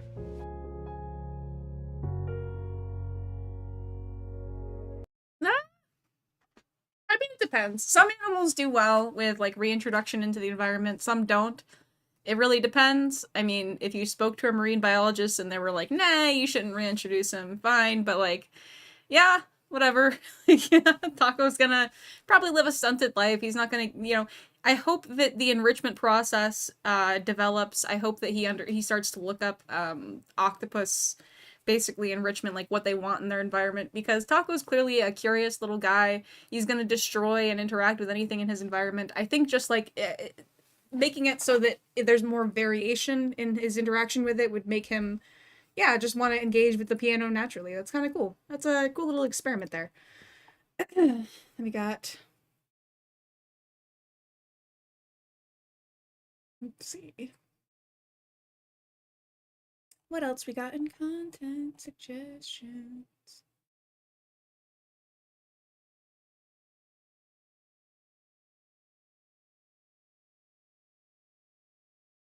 Maybe think about how raccoons are cute maxing to steal pet jobs from cats and dogs. Yeah, that is a thing, actually. Yeah, apparently raccoons are domesticating themselves based off the fact that their snouts are becoming shorter, like in native populations that we're measuring. So yeah, raccoons are totally like looking at cats and dogs and they're like, I want in on that fucking shit. I want to, like, I can I can be cute. I can be cute. I got little grabby hands. Let's see. Got an FT article. I don't know if I want to go through that just yet. Oh man, I want to play this. I haven't been watching JReg for a while, but this was actually a funny JReg video that I found the other day. So we're going through, anybody that just joined, welcome in, Outer Space Vomit. We're going to be going through the content suggestions today. I've got a couple videos I'm looking through. We got like an Adam Mockler thing I might go into. Hell Puppy just posted a article I'm going to take a look at. But this in particular, this got me. Okay, like I said, I haven't laughed at a JReg video in probably over a year. This channel can get a little but this one got me. Dark and depressing at times. You know, I'm a climate doomer, I'm an AI doomer, I'm a pessimaxed neurotocell going to spare mode, and I sympathize with these critiques, okay? I do think that a lot of pessimism is just taking that internal neuroticism and making it a part of your worldview in some way. You know, only focusing on the downward trends, only focusing on the negative news stories. So today I thought I'd switch things up and I'd focus on a positive report from ProPublica that is all about this. It details positive trends that are happening in our world right now. The study is a broad meta-analysis covering over 40 different emerging topics. But for the sake of this video, I'm just going to focus on the AI safety regulations, media literacy, climate change, and war. Okay, so we're on our anti-clanker arc, so let's start by talking about some positive developments in AI safety. There is an international union in the process of forming among various nations. Some of the nations that have signed on already include Canada, Denmark, Australia, and Cape Verde. Over 36 different countries have signed on to this to create an international union to regulate artificial intelligence and make sure it doesn't kill all of us or act in a way which is detrimental to humanity's best interest. All countries that have opted in are going to send both political ambassadors and AI experts to have bi-weekly meetings on AI safety. So this is very important. They're creating the infrastructure to make a stopgap or a kill switch for some sort of artificial intelligence. If it were to go rogue, we would be able to turn it off. But the really good news here is that the United States and China have also opted into this agreement, in a slightly less overt manner. They have sent representatives to be at these talks and to negotiate with each other, which is huge. America and China are at the forefront of the AI arms race. Now, obviously, you might think that they're sending these ambassadors somewhat cynically, and they don't actually intend to slow down their AI race. But the fact that all these other countries are involved is a very good sign, and the fact that America and China are even sending ambassadors to this conference in the first place is a sign that they both realize that this is a very real problem that something needs to be done about. Okay, moving on to wars. So wars have actually been declining within the last 5 years, and I know it doesn't seem like this, but that's because there's more media attention on wars now. So the data actually shows less conflict, less deaths in the conflicts that do happen, less bombs dropped. Generally, good trends. And obviously, because of the internet, when a war does happen, then we see it at the front lines, which is probably better journalistic practice. We can see with our own eyes what's happening. All right, in regards to climate change, again, it's not great. It's not like we reversed climate change or something, but there is some good news. The warming that we predicted was going to be happening is happening slower than climate experts thought it would. This graph predicts a bunch of different scenarios based off of how bad it's going to be. And the medium case scenario seems to be where we're at. It's not at the really bad case scenario. Obviously, the world is still getting hotter, and it's still a problem, and it's still going to cause a lot of problems, but it seems like we have a little bit more time to figure out what we're doing about this before the impacts on our societies become very, very bad. And lastly, media literacy. This is another topic everybody thinks they know, but the data doesn't support. We obviously all believe that TikTok is frying our brains and making our kids into zombies, but the data actually shows younger generations have higher literacy rates than older ones, and studies show Gen Alpha has more ability to parse forms of media like artificial intelligence and complex lingo than older generations do. The most interesting part of the media literacy part of the ProPublica study says, unlike older generations, including millennials, Gen Z is actually more likely to cross-reference studies from various sources. So it actually seems that concerns about literacy and media literacy are probably overblown in the... Wait a second.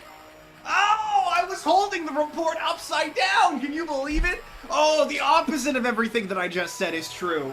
Oops! Wars and conflicts have skyrocketed over the last 5 years, mostly due to the climate change stuff that nobody's doing anything about, and that it was probably too late to do anything about 10 years ago. And also, the latest climate report says that things were worse than the worst possible case imaginable. Obviously, no one is doing shit about AI. Neither China nor America is making any effort whatsoever to slow down. And they're not going to, because pausing is impossible. And yeah, obviously your media literacy is bad, because this entire video just sort of washed over you because you were half paying attention to it. Anyway, yeah, my bad, guys. The study was upside down. Oops! And now an ad for Incogni. Someone managed to find my credit score and all of the information about my credit score, and then messaged me with a very believable email with my... I watched this video first thing in the morning while I was like doing my dishes. And I'm sitting here like, what? That's oddly positive. Like that's kind of it. That seems I don't think is that true? Okay. Just what? It got to that point and I'm like, okay. Fuck's sake. Yeah, true. Exact amount of money that they needed from me, which I didn't pay or something. And that was the proper debt. And they used that to scam me out of like $150. These scams are getting better and better due to artificial intelligence. And your data is everywhere. Stealing, say they data your social or money. That's where they're going to protect your. He puts in the work to keep you safe. They'll keep you updated on any progress. But yeah, the first good JREG video I found in a while is basically a covert doomer video about like, yeah, maybe things aren't as bad as we thought. Maybe we're turning a corner. Maybe things are like looking positive. Because that's what we're always looking for. We're always looking for the signs that maybe things are okay. But no, the world is dying. We're killing the ecosystem. War is on the horizon. The economy is failing. You will own nothing, and you will like it. And also, if you're in America and you're looking for meaningful political opposition, you might get it on a local level. You might get bus programs and state-level health insurance that's not ridiculously expensive. But we have a serious problem in this country. A serious problem with our politicians only being represented by the upper echelons of society only being represented by the people with wealth. And we live in a country where the gap between those with and without means is getting larger. And the dominant politics in this country is one that views people who are poor as inherently deserving of their circumstances, of lesser than, as inherently bad people. This is a problem. We need to figure this out. We need to have a coherent message. We need to have fucking better leadership because, yeah, things are getting worse. They're not getting better. We are inundated with a constant news cycle that becomes so depressing that we disengage. And, yeah, what do we do when we get to that point of disengagement? I've seen what has happened in other countries. And I think that the problem is that so many Americans have this ability to be disaffected by politics. We have this insulation because we're such a large country, and we override, like, we oversee all of these global conflicts and things like that, that it's easy to look away, and it's easy to stay centrally focused, and to be somebody who can be easily controlled by content fed to you by an algorithm. That's why we need community, not just community with the people closest to us. We live in a globalized economy, and therefore we need to interact with a global community. And I don't know, I think that we've taken up responsibility as Americans. Like, our country has taken up responsibility with our actions historically that we no longer want to deal with the consequences of. And I can understand on an individual level feeling like, I was born into this, like, I have nothing to do with this. But you benefit from this structure. You benefit from living in, quote unquote, the greatest country in the world. And that is not just for no reason. That is not because of the grit of your forefathers working really hard at a factory. There's a structure there, an international structure that we've relied on. And I don't think enough people understand that in this country. And we're going to see a decline. And people are going to wonder what happened. And it's very fucking obvious to me.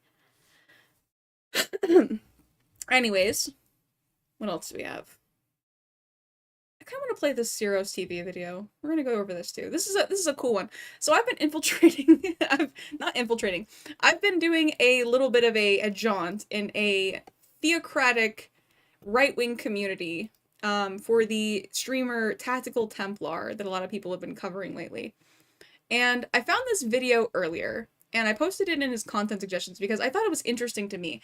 So, like, I do think that one thing that his community does well, not him in his rhetoric and his streams, but one thing I appreciate in his community is that his mods and, like, the people who are, like, constant posters are very good Christians, in my opinion, in the sense that they want to bring people into the fold. They don't want to judge the sinner, even if they disagree with somebody's lifestyle. They're never the sort of people that says, you can't be Christian. However, Templar is somebody who has said, you can't be Christian if you're trans. It doesn't matter, like, if you don't detransition, like, you're not a true Christian. But it's like, that's a path, that's a journey that each individual person is on. And I feel like if you are a Christian, you're humble enough to understand that you are bringing people to the faith. You are not the faith. But this was an interesting video by Zeros TV. He's a streamer. He was more of a video essayist before. I think he lost his job a little bit recently, or a little bit ago, and he's been doing a lot more. I like his content. I don't agree with him on everything that he says, but I think that his empathetic videos, like, I really relate to him in the tone of them. So Jesus woke? Was Jesus a commie? Was he a liberal? Many questions that have been plaguing my mind for quite some time. I see this pop up every so often whenever somebody on the far left says, oh, Jesus Christ would hate conservatives, as if Jesus didn't value traditionalism or something of that variety. Also, like, we have the same aesthetic, so obviously I like Zeros for that. But I wanted to actually tear this argument apart and God, I wish I could have an afro. Dig down and see what it actually means. I've been curious about what people mean when they say this because, little known fact, I used to be a youth pastor. I used to preach the word of the Lord. I used to say his words, Yahweh, Lord among heaven. I used to speak it into existence and had a bunch of young people be committed to following the ways of Christ. And most people Christianity is a bit their default religion. It's the religion they bank on when they have nothing else to do. They usually believe in God if nothing else. And it's the most common religion people go to, regardless of whatever else they believe in. Most people have some relationship with God. Even if they don't fully believe in it or go to church, they have some relationship with their Lord and Savior, Jesus Christ, because it is insanely popularized. Go to any motel and you will find a Bible right next to the cuck chair. It is just right there. That's just how it operates. That's what it always does. And I asked you this simple question. What is your idea of Christianity? Because I'm going to give you my idea of Christianity immediately after the sponsored ad, because it's my contractual obligation. Enjoy the ad. Who likes money? Now, if you don't have a car, you just got your phone, you're looking for a job, especially during the holiday season where it's very difficult to get a little bit extra money to get some gifts, I got a side hustle just for you. It's called freecash.com. It's this program that partners with mobile games looking for new users to try their apps. Now, I'm going to explain how it works. It's 100% legit. All you got to do is scan the QR code on the screen. Look at that QR code. It's pretty cool, isn't it? You like that, don't you? Really easy. It's also in the top comment. You just want to click on that link and sign up. This is where you can download their mobile app where you can see earning opportunities and track your progress and cash out. So it works like this. Once you download, you sign up and pick a game, and then they're going to give you directions on what levels you have to hit to get payout. Once you hit the levels, the money will clear into your freecash.com app where you can cash out. Freecash.com is completely free, and they're looking for people to try out games they have partnered with. They also have daily giveaways and cashbacks on some purchases, but the games is really the best feature in my opinion. I have tried it and recommend you try it as well. It's not going to make you insanely rich. You're not going to be able to buy a Lamborghini or a Fiat or something of that variety, but if you already like mobile games, it's a way to make about a good $10 to extra $20. I've earned about $150 myself, and if you're really, really dedicated, you can earn about $300 plus if you really want to dedicate that time. So scan the QR code, hit the link in my top comment, and check it out. It's completely free. Anyways, back to the video. If you scrape off the grime of 2,000 Listen, I respect the hustle. years of human fingerprints. The crusaders, the politics, the grifters selling salvation as if it was a timeshare. Ignore all that. If you get right down to the parchment, what you find isn't a threat. It's a love letter, written in a language we've forgotten how to speak. That is what I believe the Bible is. The core of it, the actual core, is so terrifyingly beautiful. It should come with a warning label, because you may actually feel something you never felt in your life when you read the Bible. It's the story of the fundamental something, the unmoved mover, the star breather, deciding that omnipotence was a lonely gig. So it, he, they, whatever pronoun fits the face of infinity, decided to write itself into the story as a character, a vulnerable one, with sore feet and a bad sleep schedule and a heart that broke for lepers and brothel workers and tax collectors. The people we'd algorithmically shadow ban today are all the people he wept for. This, to me, was lovely. It wasn't a philosophy of domination. It was a philosophy of identification. God's answer to human suffering wasn't a theological nonsense garbage from a safe distance. It was to show up in the mess, born in the religious equivalent of a parking garage, to a girl everyone thought had a scandalous story. Oh, she cheated on Joseph. His grand entrance wasn't to conquer, but to connect, to sit in the dirt and tell a woman with 5 failed marriages that he saw her, not her sins, her. And the central earth-shattering, ego-murdering commandment wasn't be right. It was be kind. Wash feet, break bread with the enemy, forgive the guy hammering the nails in. Forgive 70 times, 70 times, 70 times over and over. What is the math even for? Stop counting, you petty accountant of grievances. I feel as if we keep forgetting that. We trade the terrifying, liberating vulnerability of that love for the cheap, sturdy armor of being correct. We build fortresses of doctrine to protect a God who offered himself as a sacrifice. We defend a lion who volunteered to be a lamb. The religion, to me, in its pure, undiluted form, is a shimmering, impossible cathedral of grace, and we keep trying to live in it like a bomb shelter, pointing the cannons outward. The opening line of the entire whole story isn't, I am punishment. It's, let there be light.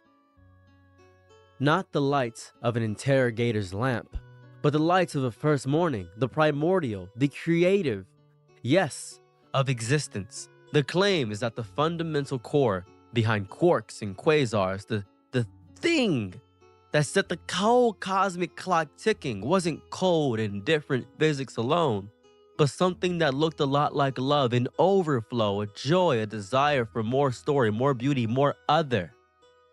Love spun the galaxies into being like a child blowing dandelion spores into a summer sky, just for the sheer wasteful beauty of it. But listen to the sermons now. You'd think the Big Bang was an act of pure, unadulterated annoyance. You'd think God was a landlord who created tenants just so he could have someone to evict. We've taken this cosmic love song and remixed it into a heavy metal track about wrath. We preach a God of rules, when the God in the story kept breaking the religious rules of his day to get to the people who needed him. He sat at the table and said, "One of you guys are my ops," and still ate with them. He touched the untouchables. He ate with the collaborators. He praised the faith of an enemy soldier. He saved his first public miracle for a wedding party to save a family from social shame. His harshest words, reserved for the religious elites, the gatekeepers, the ones who had turned the love song into a list of fines and violations. If love is the fundamental architecture of reality, then every sermon that starts with fear is a lie. Every doctrine that majors in judgment is a grammatical error in the first sentence of creation. They're trying to sell you fire insurance when the original offer was the sun itself. That's when a nausea sets in. This profound, so sickening irony. The religion doesn't suck, the performance of the religion does. The backstage crew has stormed the stage, shoved the lead actor into the wings, and are now ad-libbing a terrible off-brand parody. That is Christianity now. It's what it is. Christianity was designed as a hospital for sinners, a sanctuary for the broken, a well in the desert for the spiritually parched, but the gatekeepers have turned it into a VIP club. The morally sanitized are only allowed in. The bouncer who checks your political affiliation, your sexual orientation, and your cultural resume at the door. It's a breathtaking bait and switch. A faith born from a man who was executed as a state criminal between two other criminals is now used to shame the outcasts. A philosophy built on radical forgiveness is now a culture of perpetual performative outrage. The cross, the ultimate symbol of identification with the condemned, has now been polished into a weapon to condemn others. That's how I feel about Christianity right now. They've made it into a stage play, a production, and they're so busy hitting their marks and projecting their voices that they've forgotten the script calls for them to actually become the character, to be humble, to be gentle, to be good. But peel it back. Peel back the televangelist tan, the politician's prayer breakfast, the hateful sign at the protest. Get past the stagehands. The original script is still there. The love letter is still legible. It's still a good book. It's a story that says you are known, you are seen, all your failures, all your secret shames, all the parts of you that you think are unlovable. They were nailed to a tree 2,000 years ago. The only thing left to say about them is I forgive you. The only thing left for you to do is go and do likewise. If they actually lived it, if they actually loved their enemies, gave without expectation, cared for the poor without a camera rolling, and embraced the messy, complicated, beautiful outcast, the world wouldn't be bored by Christianity. It would be terrified by it. Terrified and transfixed, much like looking at a very beautiful person who you're not sure if you can hit on. That's what you would feel. Love. All right, so now I'm going.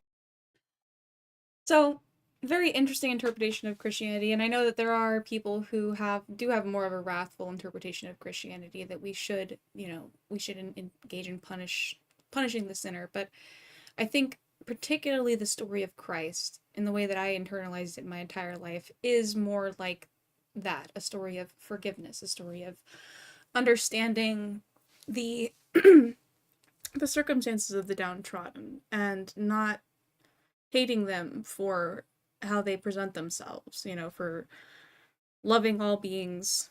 And that power of radical empathy is like the power of godliness. It's the power that can connect all humanity. If you were going to connect, you can call it through Christ or just through basic human decency. We do need to do that. We can't always afford that.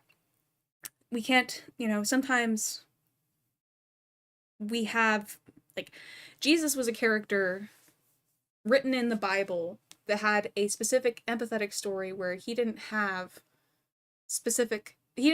all of the worldly connections that a lot of men do. He was able to live unburdened by all of those things. He is a ideal, you know? But I think that we should all strive to see other humans that way. We should understand that we're naturally going to fight. We're naturally going to divide, fear each other, and try to protect like that which is closest to us. However, the strength to extend that radical empathy is godliness. We should strive for a position where we can extend radical empathy.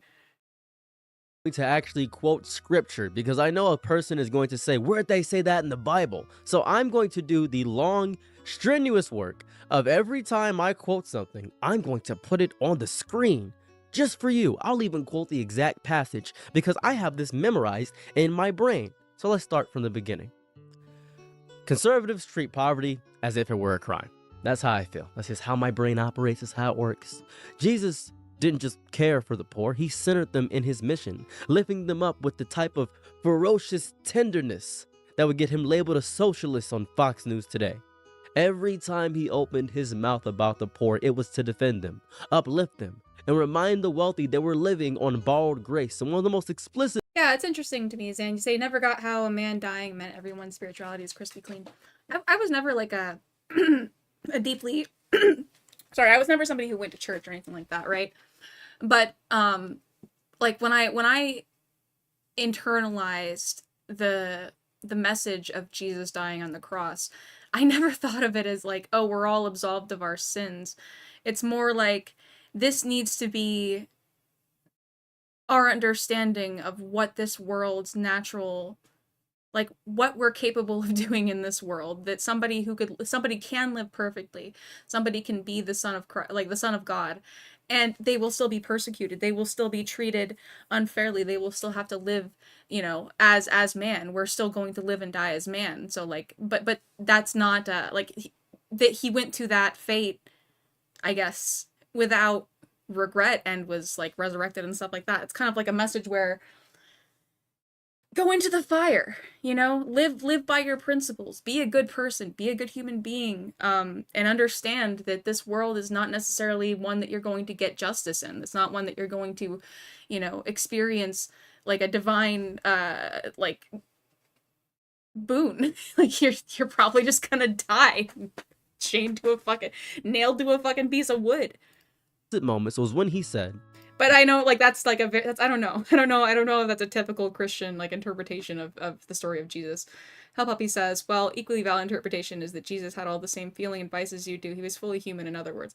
Yeah, he was fully human, and he went against that, but because he was human, he was obviously susceptible to the same downfalls of man, persecution by other humans, you know, judgment of others. Like, Jesus is probably stressed at times. blessed are you who are poor, for yours is the kingdom of God. That's Luke 6:20. Gotcha one right there. This completely dismantles the modern conservative narrative that poverty is a moral failure, because Christ flips the equation and says the poor are the ones closest to heaven's heart. And you also have sell your possessions and give to the poor. That's Luke 12:33. Which is funny because the modern conservative response to be will be, well, actually, that's unrealistic economic policy. You really think it's an unrealistic economic policy? As if Jesus himself needed a degree in free market theory. Who he didn't care about that. I just want to point that out. The most brutal contrast is when he describes Judgment Day.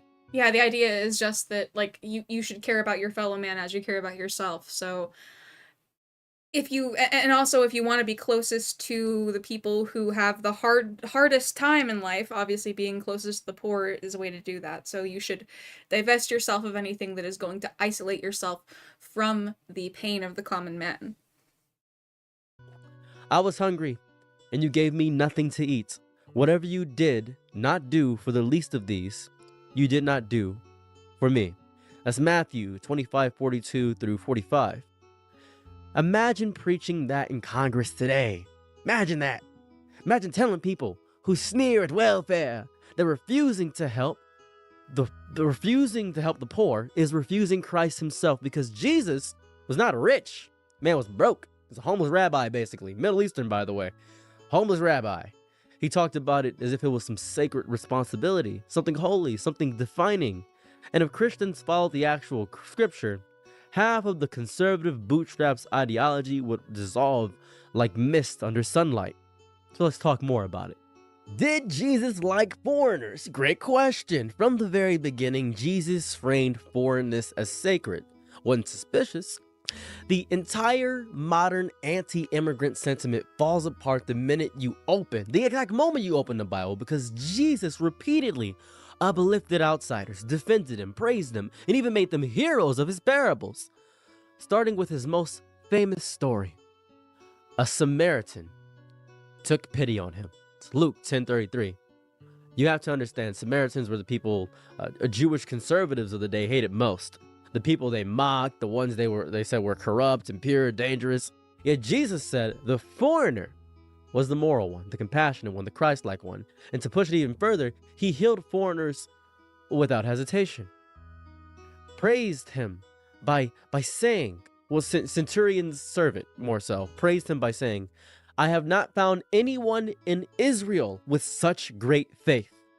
Matthew 8:10, which today would be like if Jesus saying the equivalent has more decency than the people who claim to be the moral backbone of the nation. And the tension gets even sharper when he openly declares, I was a stranger and you welcomed me. Matthew 25:35, which might as well be the direct rebuke of every modern conservative who votes to make immigration harder out of fear rather than compassion, because Jesus wasn't afraid of foreigners. He was on their side. This is where it gets muggled, because I say Jesus was anti-violence, and a lot of people, especially on the left, say, well, you gotta fight back, which I agree. And a lot of conservatives, you gotta fight back. So, on this point, neither sides are Jesus-like in any capacity. Jesus' stance on violence is so explicitly, aggressively anti-violence, it borders on a little uncomfortable. It's a little uncomfortable. Modern conservatives, Christianity, loves guns more than the gospel. And I like guns more than anything. Guns are great. Jesus' actual words scream the opposite of whatever gun thing you have, starting with the moment Peter tries to defend him with a weapon and Jesus commands, put your sword back in its place, for all who draw the sword will die by the sword. Matthew 26:52. People would say, man, he's a little naive, weak, unpatriotic, anti-Second Amendment. And then it gets even harsher because Jesus says, love your enemies and pray for those who persecute you. Matthew 5:44. Conservatives today would mock at that. You're a snowflake. Pacifism. It's the literal foundation of his teaching. And he pushes it even further. If anyone slaps you on the right cheek, turn to them the other also. It's Matthew 5:39. That's the turn the other cheek line that a lot of people do. It destroys every fantasy of stand your ground because Christ rejected retaliatory violence completely. That's what he did. Jesus didn't just forbid violence. He completely hated it. He wanted vulnerability, compassion, mercy in a world obsessed with domination. That's what it is. All this militarism, force, and punish the outsider policies align far more with Rome than with Christ. You're being Roman. What you're doing. This is the most controversial one. Jesus loved women. Period. I don't even know why people don't know this. Jesus's treatment of women is so progressive for his era that it's insane. Because instead of teaching or treating women as accessories, subordinates, or temptations to be controlled, Jesus treated them as equals, thinkers, leaders, and beloved. When people nowadays are arguing, should we get rid of the 19th Amendment because women shouldn't vote? That's what people are saying nowadays. Beginning with the woman caught in adultery, where he says to her accusers, let any one of you who is without sin be the first to throw a stone. That's John 8:7. That was crazy, wasn't it? He finally speaks directly to her and he says, neither do I condemn you. That's John 8:11. Shatters the entire conservative obsession with shame-based morality. And another moment, it shows him breaking social rules to speak with the Samaritan woman at the well, revealing profound theological truths to her, something unheard of at the time, and telling her, God is spirit, and his worshipers must worship in spirit and in truth. John 4:24. And she becomes one of the first evangelists. Evangelist. I'm saying a word wrong. Evangelist. It's beautiful. It's lovely. That's what he did. He loved women. He didn't try to control them or their bodies or their voices. That's what it was. Women were allowed to be preachers, as opposed to today where there's not many women preachers, are there? Not many, are there, huh? This is just a dig at conservatives, mind you, so take this as you will. A lot about hypocrisy, right? Jesus' rebukes of hypocritical religious leaders are insane takedowns. It can be read verbatim at a Republican convention, and half the room would walk out offended because he didn't just dislike hypocrisy, he despised it. These people honor me with their lips, but their hearts are far from me. Matthew 15:8. And then he lights him up again with, woe to you, teachers of the law. You clean the outside of the cup and dish, but inside they are full of greed and self-indulgence. Matthew 23:25. Hits harder today than ever, especially when you watch politicians weaponize Christianity while living lives that look nothing like it. And the sharpest one might be this. Woe to you. You shut the door of the kingdom of heaven in people's faces. Matthew 23:13. Which describes conservative gatekeeping perfectly, using faith to exclude rather than invite, using religion to elevate themselves instead of serve others, weaponizing morality instead of practicing it. This isn't just a problem with conservatives, but yeah, I would say that there's a lot of people who just weaponize morality without actually practicing any of their moral lessons. Yeah, we do this a lot when it comes to calling out people online that engage in bad behavior towards women while not actually addressing the root causes or the community aspects that lead to these environments, not really wanting to engage with that at all, just wanting to call out the end result. Yeah, we want to have fury, and it's hypocritical. I mean, I would say this is absolutely insane to me when people will point out the attacks on women in subways, like fucking Ernya. They will point that out as a example of why we need to do something and then do nothing. They will only weaponize the emotional impact of a story without actually engaging with why this happens. They don't actually internalize, I want this world to be better and I'm going to do something about it. They only think this world is horrible. And that feeling is very easily manipulated by these large corporations with these black box algorithms that just feed us content day in, day out, day in, day out. That's why I do want to cover politics and shit like that, but also you guys are going to get a lot of just random vaguely spiritual content and animal stuff from me as well. And Jesus' fury towards hypocrisy wasn't just because if you're sitting here watching my stream, I want this to be a relaxation period. If you're going to engage with politics, it should probably be a personal experience. And if you're going to engage about if you're going to engage in an exchange of ideas, doing it in a format of engaging with me as a streamer isn't the best way for you to do it. Join my Discord server, debate there. You're always going to have somebody to talk to, especially if Grackle's active. Gentle or subtle. No. But form community, form networks, meet people nearby you that are engaging in meaningful in meaningful resistance, in demonstrations that show public opposition. It's just it's very easy to weaponize moral language in a way that makes content, that makes people feel good, that makes people gravitate towards your words. And that is a lot of what conservatives do. It's always these people are bad, these people are not civilized, these people are, they hate women. Oh, fuck's sake. It was open, fiery, and uncompromising. The exact opposite of how conservatives treat their own bad actors. That's what happened. Jesus cared for prisoners. More so, he was one. One of Jesus' clearest moral commands is compassion towards people society considers criminals, dangerous, or disposable. This is completely contradicting to modern conservative ideology, which is obsessed with mass incarceration. Jesus literally said, if you read the book, which I did, I was in prison and you came to visit me. Matthew 25:36.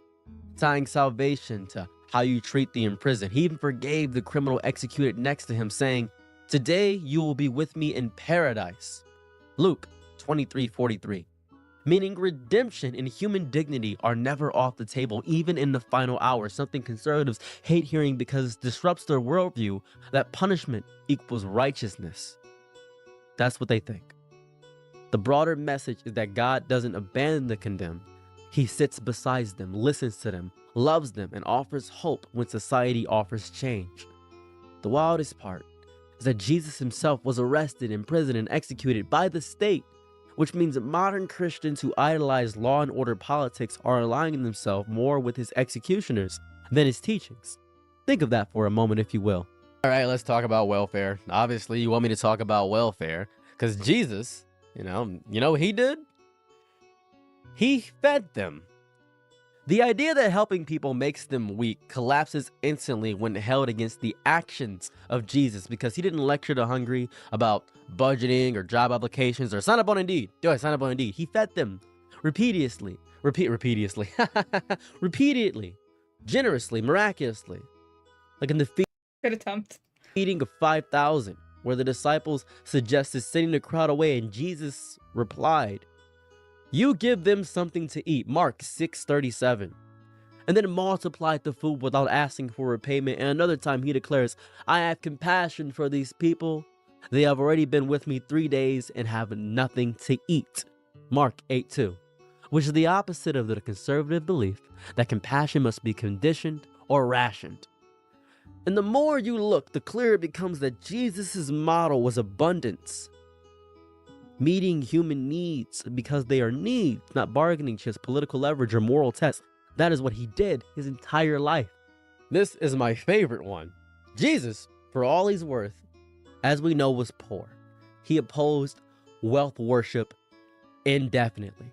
One of Jesus' most radical positions, and the one conservatives avoid quoting at all costs, I noticed this, they never say this, is his hatred of wealth hoarding and exploitation. Because he didn't just warn about greed. No. He dismantled every faction of greed, beginning with the bluntest statement in the scripture, you cannot serve both God and money. Matthew 6:24. Which should end all conservative prosperity theology on the spot. And then he pushes further with the famous line, it is easier for a camel to go through the eye of a needle than for a rich man to enter the kingdom of God. Mark 10:25. I don't know why conservatives try to reinterpret this away or something of that variety because they refuse to believe Jesus actually meant what he said. Then there's the time a rich man refused to give away his wealth and Jesus watching him walk away grieving, making it clear the issue isn't money itself, but the idealization of it. And the contrast today is brutal because conservative Christianity treats wealth as proof of virtue. You gotta be rich for your words to matter. It's the only way you matter. It's the only way you matter. So now, obviously, I've dogged on modern conservatism for quite some time, but I'm gonna be very charitable here because I'm not gonna be one-sided. If you made it this far in the video, thank you. I appreciate you. Happy you're here. I am now going to do the complete opposite and explain which of Jesus's truths actively aligned with conservatives. Easy, right? If there's any area where Jesus intersects with conservative values, it's the idea that what you do matters. That life isn't just drifting through impulses, but shaping your destiny through choices, because Jesus told people that character grows from the inside out, declaring each tree is known by its own fruit. That's Luke 6:44. Conservatives love because it sounds like rugged personal responsibility. However, Jesus meant something deeper. Accountability of the soul, not punishment by society. He doubles down with, why do you call me Lord? Lord, and do not what I say. Luke 6:46, insisting that responsibility is something you live, not label yourself with. And while modern conservatives use personal responsibility to justify cruelty, Jesus used it to inspire transformation. The overlap does exist. He did believe in responsible moral actions. It didn't preach a world where consequences was optional. There are consequences, obviously. Big thing that I talk to a lot of conservatives about is self-control and resisting destructive desires. My favorite one is Jesus absolutely emphasized discipline and restraint. It's not his repression, but his mastery over impulses that ruin people. He says one of the most conservative sounding lines in all scripture. If your right hand causes you to sin, cut it off and throw it away. That's Matthew 5:30. Obviously metaphorical, but deeply rooted in the idea that not every desire deserves obedience. He also says the spirit is willing, but the flesh is weak. Oh, my favorite quote of all time. Matthew 26:41, acknowledging the conservative idea that discipline must override impulse. And again, when he warns, what comes out of a prison is what defiles them. Sorry, let me phrase that. I think it was person. What comes out of a person is what defiles them. Mark 7:20. He frames self-control as moral clarity, aligning with the conservative value that you must resist temptation that harm yourself and others. If you are conservative and made it this far and you're married, I'm proud of you because you have actually done exactly as Jesus said. Jesus didn't play when it came to commitment. He took marriage deadly serious, more serious than many modern conservatives even do. And he makes the famous declaration, when God has joined together, let no one separate. Matthew 19:6, which conservatives use constantly to fight divorce culture. And though Jesus wasn't arguing politics, he was affirming a commitment ethic, that love isn't disposable. Relationships require loyalty, and covenant matters. And he reinforces this by saying, anyone who divorces his wife, except for sexual immorality, and marries another woman, commits adultery. Matthew 19:9, which is uncompromising and fits squarely within conservative ideas about martial permanence, even though Jesus frames it through compassion rather than control. Martial permanence. However, this has been used time and time again to say divorce is the end-all be-all. You are disgusting if you get divorced.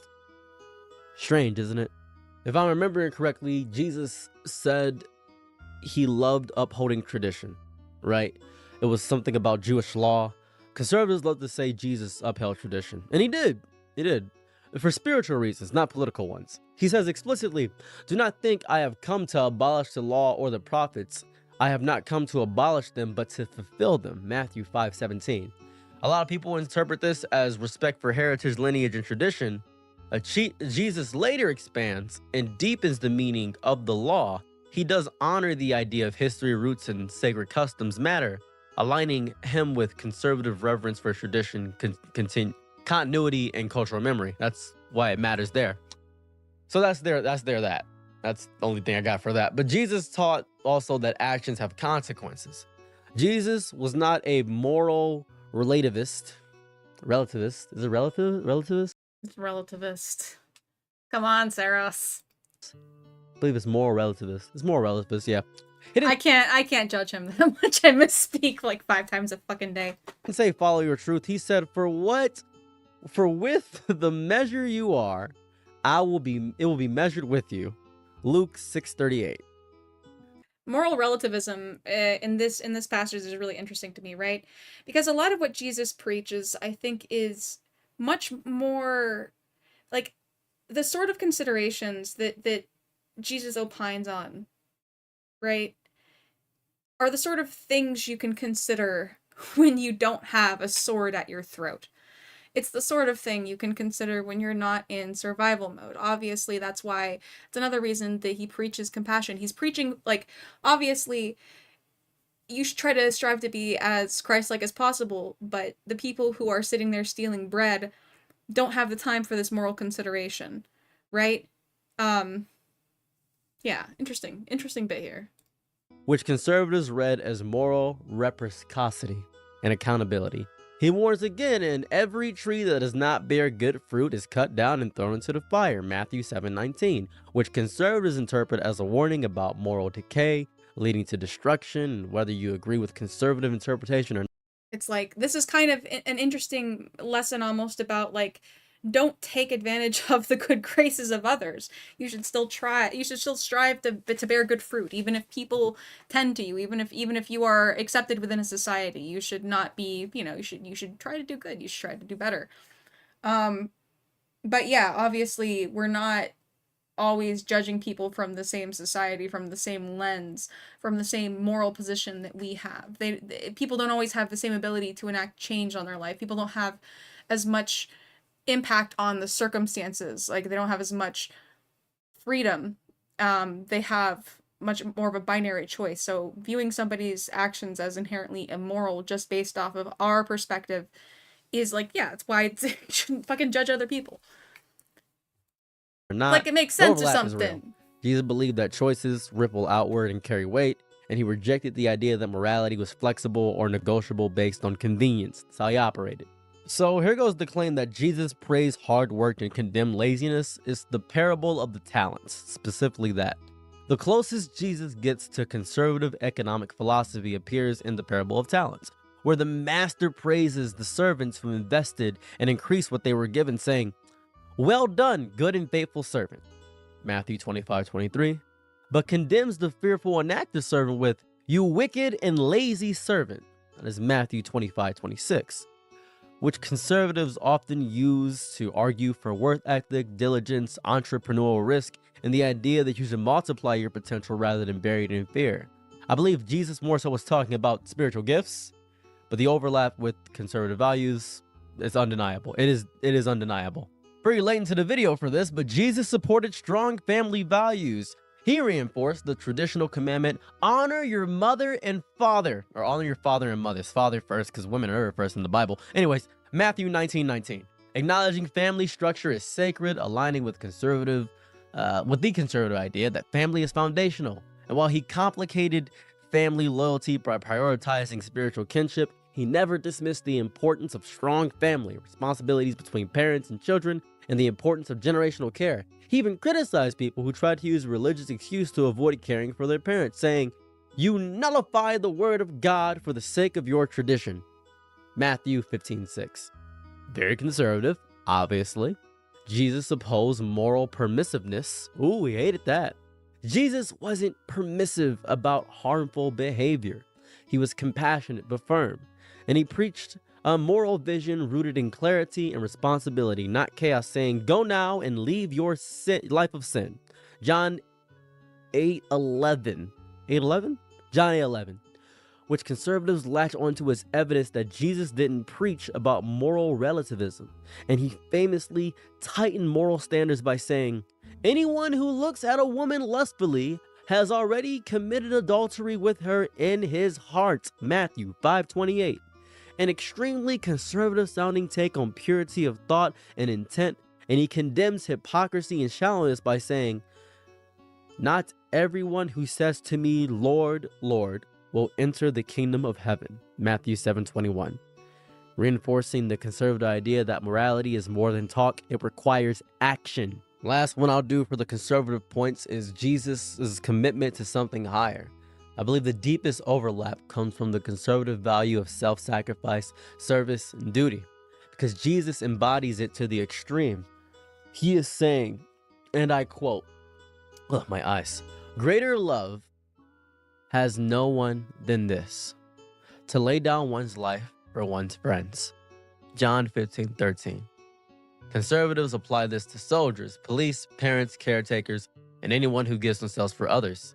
And Jesus lived this principle literally, offering his life as an act of devotion, not as defeat, displaying the conservative idea of courage through sacrifice.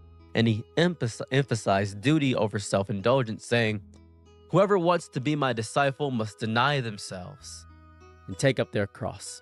Mark 8:34. That's an interesting one.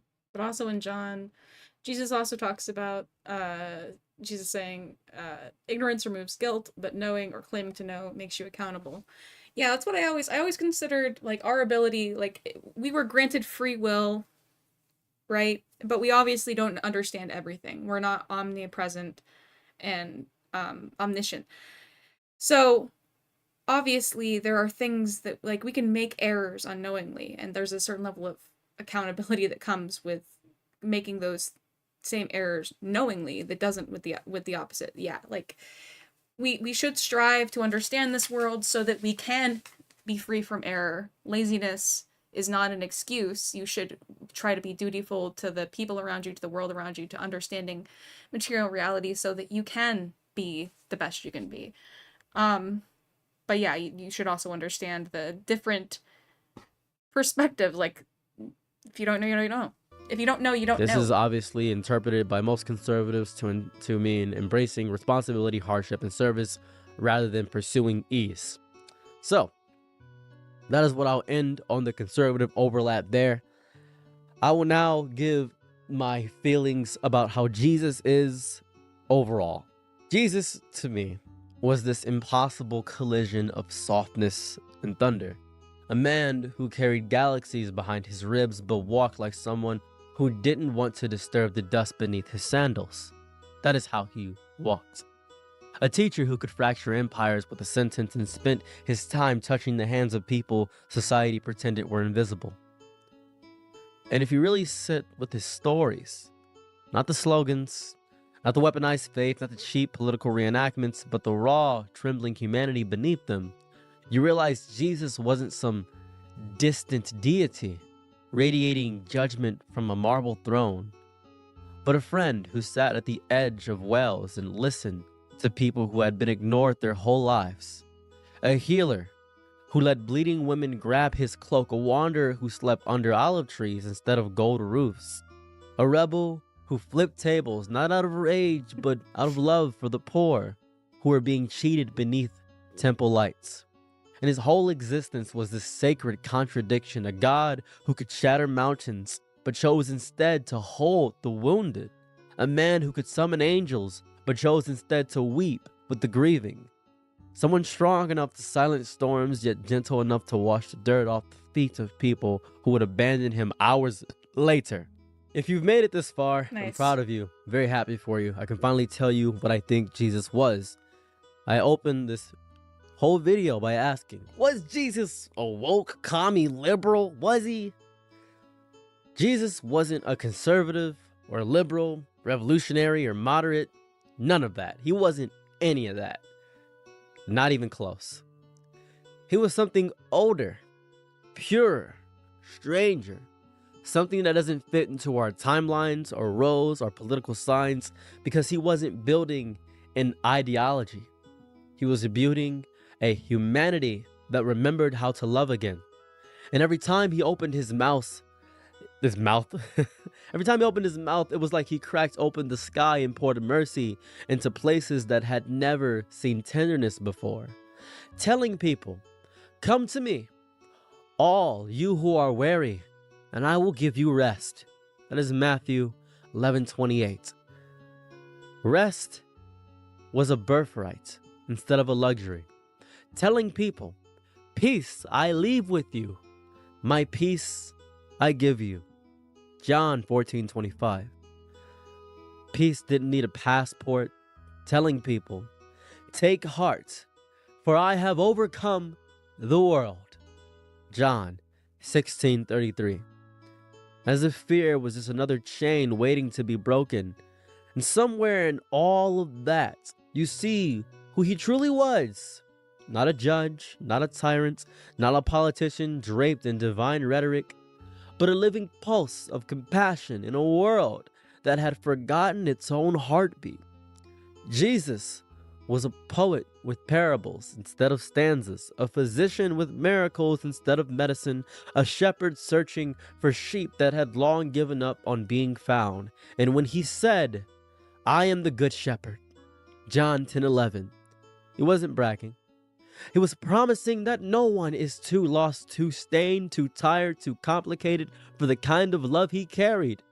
And that's the part we lose the most today. The tenderness at the center of everything, the gentleness that held sinners and saints with the same unshaking hand, the truth that he didn't come to build kingdoms but to break chains, didn't come to exalt rulers but to lift the poor, didn't come to punish weakness but to embrace it with a compassion so radical it still feels almost dangerous. That, to me, was Jesus. Jesus was the kind of love that terrifies people because it asks everything of you. Your pride, your cruelty, your excuses, your numbness, and replaces it with something softer and stronger, something like water that never stops flowing, something like a light that refuses to go out even when the world nails you to a cross. Because he didn't die to prove power, he died to prove love, whispering, Father, forgive them. Luke 23:34. It's not because they deserved it, but because forgiveness was the only language his soul knew. And when people asked what Jesus was, they always want an answer shaped like a rule book or a throne. But the truth is simpler and heavier. Jesus was the infinite made intimate, the divine made human, the holy made humble, the God who walked into human suffering not as a king, but as a companion. A big reason why I became a youth pastor was because of a man I met, a homeless man, who told me what Jesus was, and I will quote him exactly as I remember him. Jesus was love with bones, love with breath, love that bled, love that stayed, love that resurrected, not to flex, but to remind us that hope does not die. Not really. But when it's rooted in compassion so deep, the grave cannot swallow it. I remember he said that to me. And that meant something to me. Jesus was not what people say he is. He was not what politics tried to mold him into. He was not the mascot of empires or movements or culture wars. He was the quiet miracle of gentleness in a brutal world, the embodiment of forgiveness. Society is obsessed with punishment. He was the whisper in the storm saying, do not be afraid. Matthew 14:27. He meant it. Truly meant it. Jesus was the kind of beauty that makes you uncomfortable because it demands you see the world differently. The kind of truth that forces you to confront your own hardness. The kind of love that doesn't let you keep hating people without feeling the weight of that hate in your own chest.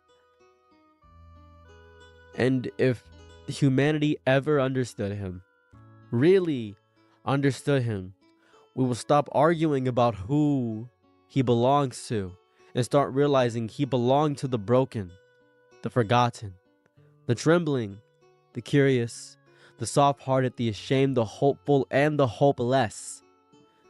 Jesus was what we wish we were brave enough to be. Well, we wish we were strong enough to be as well. I mean, there is a position of security, you know, where you can forgive people, you can be kind to others in a position of security that is not always afforded to us. And while we can't always accomplish that, we should see the path towards that, like, that balance, that, you know, if we're seeing it as a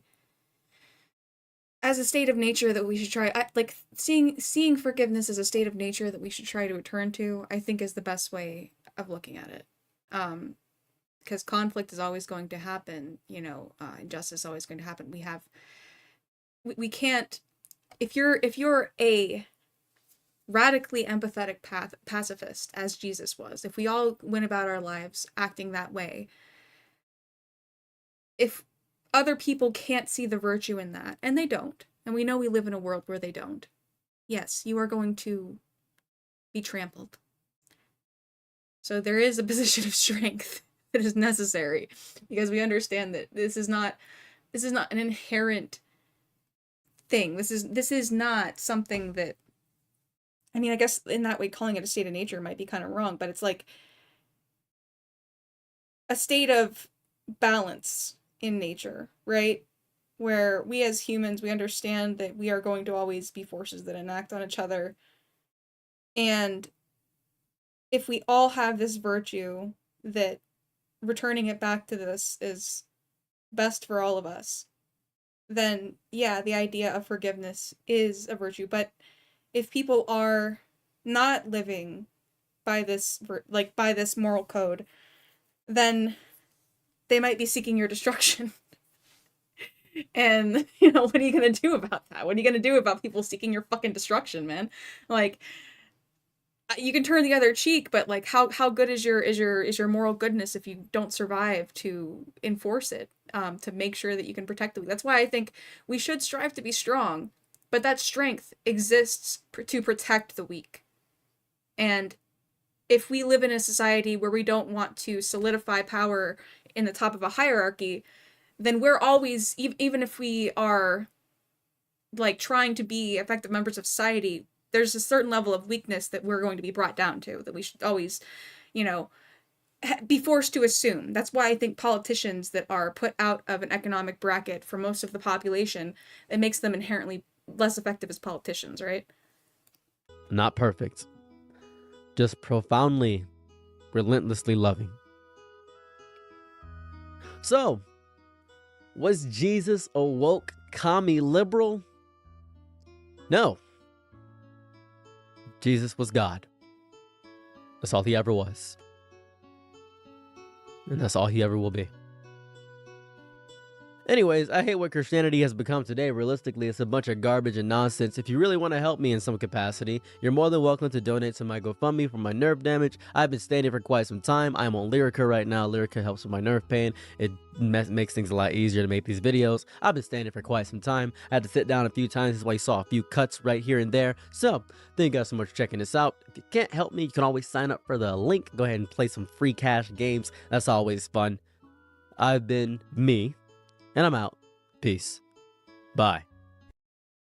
That was Saros TV. I like Saros TV. Like I said, he's a little bit doomer sometimes. He's an empathetic guy. I like his like long form content. I think that he speaks to a lot of things people aren't talking about. He did go over the Mamdani Trump interview and was pretty much just like, yeah, like a lot of his stuff is centered around the idea that people are not engaging enough in community. We are isolated from each other. We are pitted against each other based off party lines in ways that don't really benefit anybody. We're ego-driven, you know. So he speaks on a lot of the things that I'm interested in. Yeah, martyrdom is scary. Better to be strong enough to enforce goodness. Yeah, martyrdom is scary. That's why it's like, it is a radical idea. Like, if you're able to, you know, I don't want to go on for too long about it. Welcome in, Scary Doggo. Let's see, what else do we have in content suggestions? Let me go through some more of it.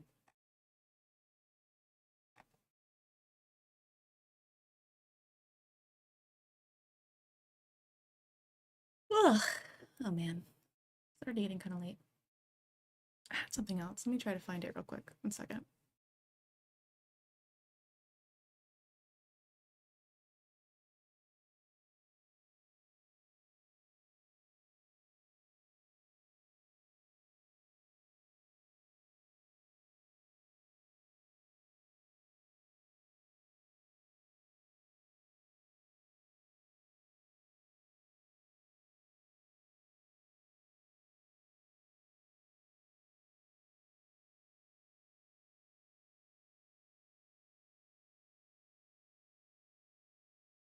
Why did I just get so fucking exhausted all of a sudden?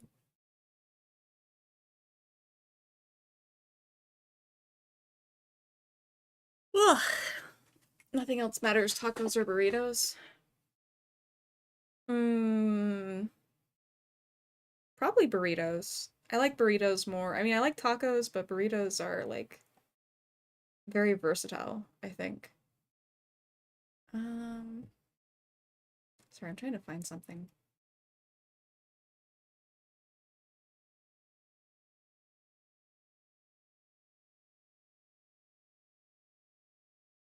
Here, I'm gonna go AFK for 3 minutes, then we're gonna get back to it. Let me figure something out real quick. Sorry, guys. Actually, I'm gonna set it to 5-minute quick AFK, and we'll be back.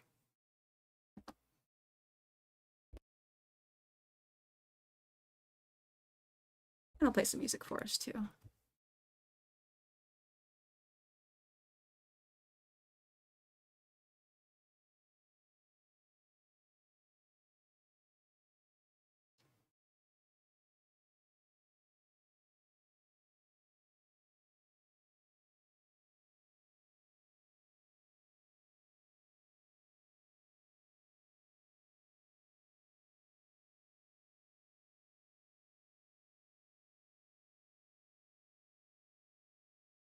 Oh, they don't have that on YouTube anymore. Sad.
You want to debate Christians now? Yeah, like I said, I like the take on it, kind of going over, you know, this is the idea that obviously power, state, laws, these things are going to be things that we interact with as Christians, but there's still a way to interact with them with the with a Christian mentality that we're perhaps not espousing, even though we are using the dressings of Christianity to make our points. We're using Christianity to have some sort of force of authority behind the things that we're prescribing for our country, but yeah, they're not actually there. They're not actually backed up by scripture. Because we should protect the weak. We shouldn't just care about humans that live within our imaginary border, you know? We should care about all humans. We should obviously not be so charitable that we get overtaken like by other, you know, states, but there's a path we can navigate between that, right? Anyways, so we also got, let's see,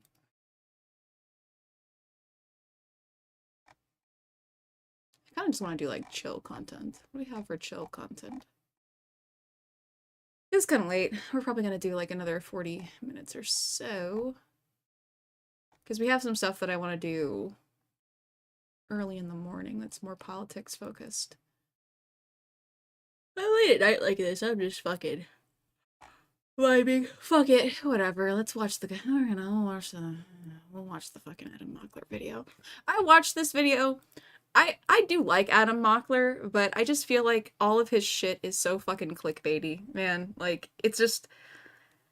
It's the bare minimum, but I'm glad he's out there.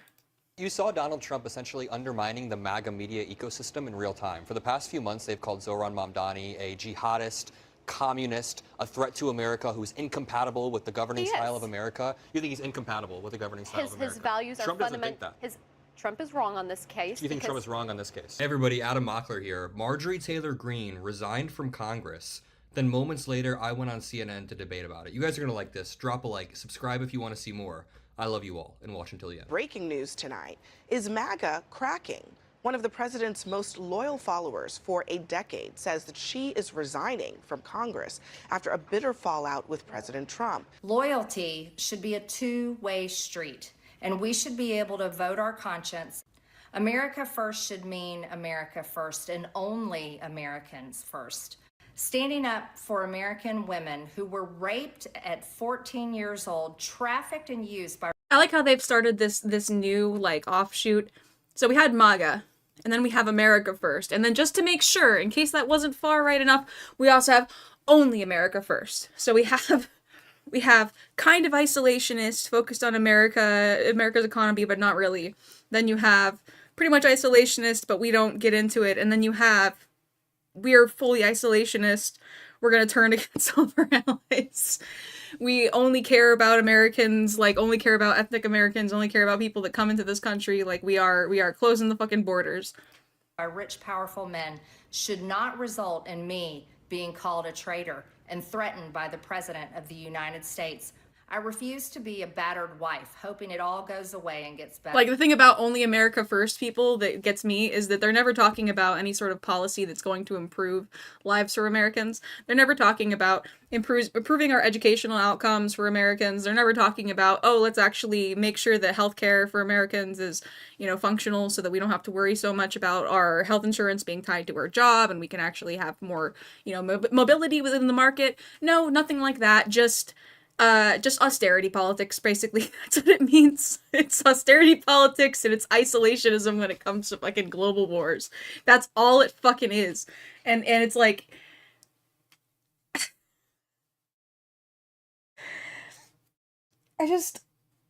who are these people? Like, are these people, like, this is just the same way that being an extreme communist on the left is a luxury ideology. Being America First is a luxury ideology, I feel like. You have to not understand anything about how our economy has functioned for the past 50 years to function that way. Like, holy shit. especially because the same people that are like America first, they love to wave their fucking dick around about the fact that like the U.S. dollar has global dominance. Why do you think the U.S. dollar has global dominance? Huh?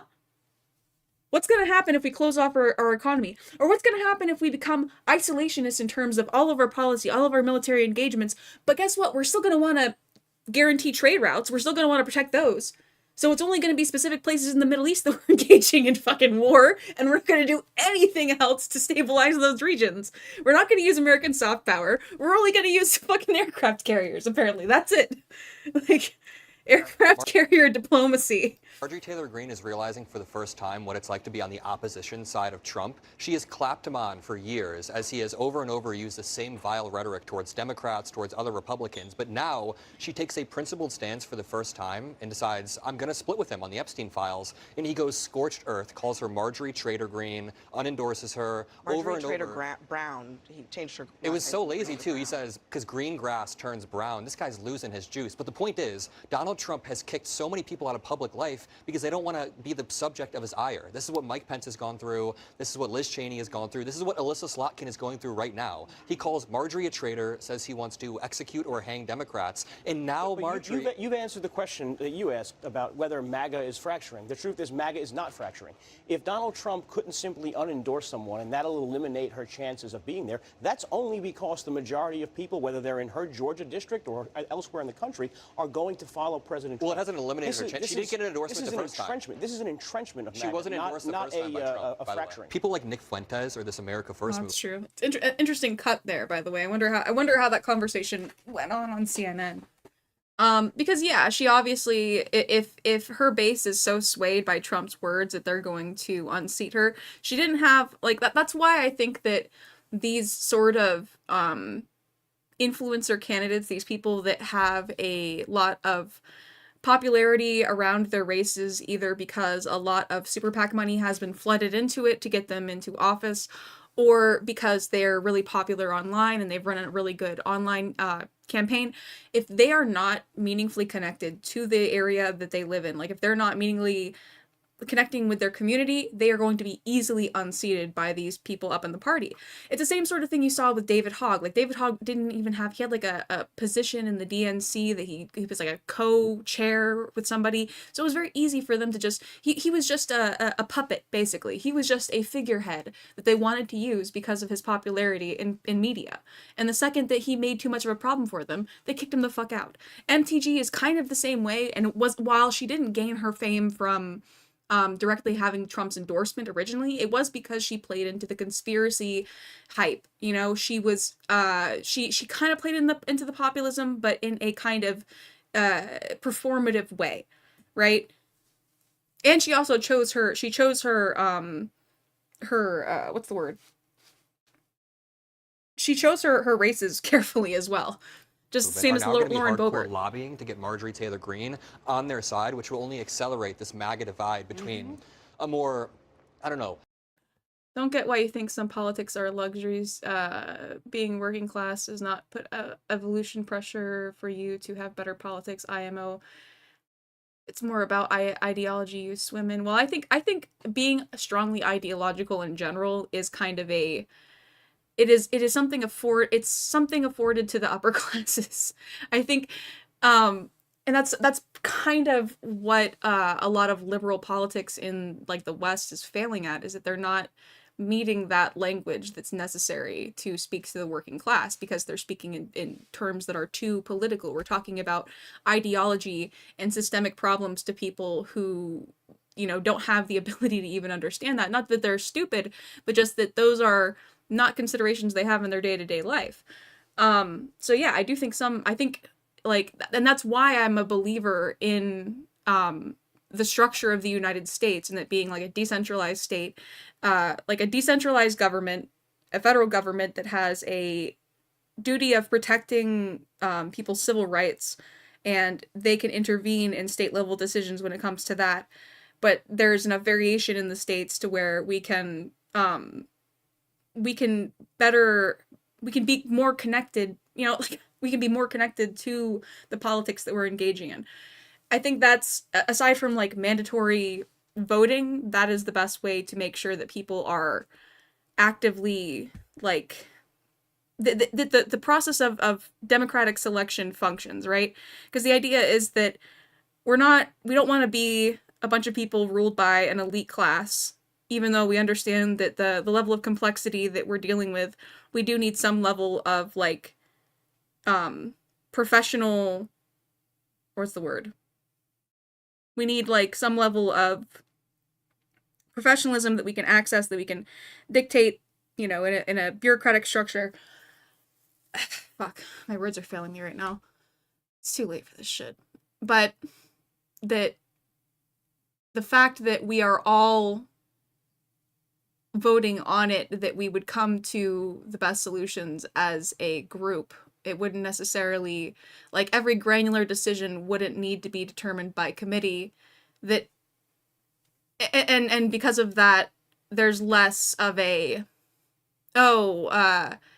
this nebulous person known as the government, this nebulous force known as the government, they're the ones that are making all of our lives worse. It's like, no, these are people that you interact with. These are people that you've attended town halls with, that you know the names and faces of. When people are more accountable for you in that way, I think that,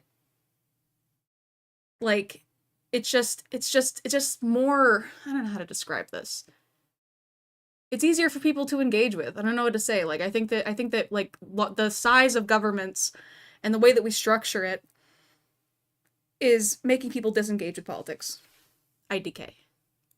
Anti-Israel, a more really populist movement versus... I might be having a brain aneurysm. Now what's kind of becoming like the MAGA establishment, which is weird. So Nick Fuentes, he's a legitimate political operator. I know that he's like a hugely divisive dude online, but he is trying to make moves to gain leverage over the Republican Party. There is a very real chance that he capitalizes on this in such a way that Marjorie is then in his camp. I don't think that would be good for the current MAGA establishment. I think the fact that she is actually resigning and talking bad about, in the sense of, like, I'm out of here. It is a fracture. This is a huge fracture. You can't say that this person who was so loyal to him isn't a fracture. But to go back to my point, it's not a fracture of the MAGA movement. It's not a fracture of the Republican Party. When you cross the Republican Party, apparently there's no room for you, and she's realized that, and now she's sayonara. What did she cross the Republican Party on mainly? Look, I mean, she's attacked the president. She attacked the president. On the Epstein files? On the Epstein files, on the economy, and you know what? She attacked the president because he was trying to stymie the release of the files that were going to expose. Well, let's be clear. President Trump is the one on... who's actually delivering transparency that Biden could have done in 4 years and didn't do on the Epstein files. So to pretend like Donald Trump is like, oh my God, the Epstein files can never come out, he's done more than Joe Biden did in 4 years. He's done more to embarrass himself. Remember that clip where he's like, are we still talking about Jeffrey Epstein? Remember when he said that? This is a guy who just is running away from his past. Tonight, a surreal love fest between Donald Trump and the next mayor of New York. Zohran Mamdani visiting the White House today in a meeting that See what I mean about, like, this guy's a little bit, like, clickbaity. It's like, all right, so you kind of brought up a point. It was decent. Yeah, like, you didn't really push back. You didn't have a direct counter to the whole thing. Like, wait, what you have to say, like, because I wasn't ever somebody that cared too much. Like, I cared about Epstein's death. I was interested in launching an FBI investigation into Epstein's death. There was a panel of Democrats during Biden's time in office that tried to get an investigation, tried to launch an extra investigation into that. They failed. They didn't pass. They didn't really put any more, or no, it was when Trump was in office originally, the Democrats did that. And then when Biden got in office, they kind of just laid off of it. Like, they didn't really put any pressure, like, to, I guess the idea is, oh, there are investigations ongoing. This was before Ghislaine Maxwell's trial. So, you know, maybe there just wasn't a strong need to expose people at that time. Maybe they were too focused in trying to go after Trump and other legal cases. It's like, yeah, obviously they didn't do a lot, but the thing is that Trump ran on releasing the Epstein files. His vice president talked about releasing the Epstein files. His director of the FBI, Kash Patel, talked about releasing the Epstein files. Like, that's the difference, is that he specifically ran on it, and then when it came time to, and even in an interview before he got elected, it was like, we're probably not gonna release everything. So, I mean, that's the problem, is that people do want answers, and specifically his base wanted answers. And if you can't explain that to the American people in a coherent way, they're going to be up in arms. had to be seen to be believed. In light of what each man has said about each other over the last few months, this was extraordinary. He's a communist. We're going to go to a communistic state. That's so bad for New York. I think I met with a man who's a very rational person.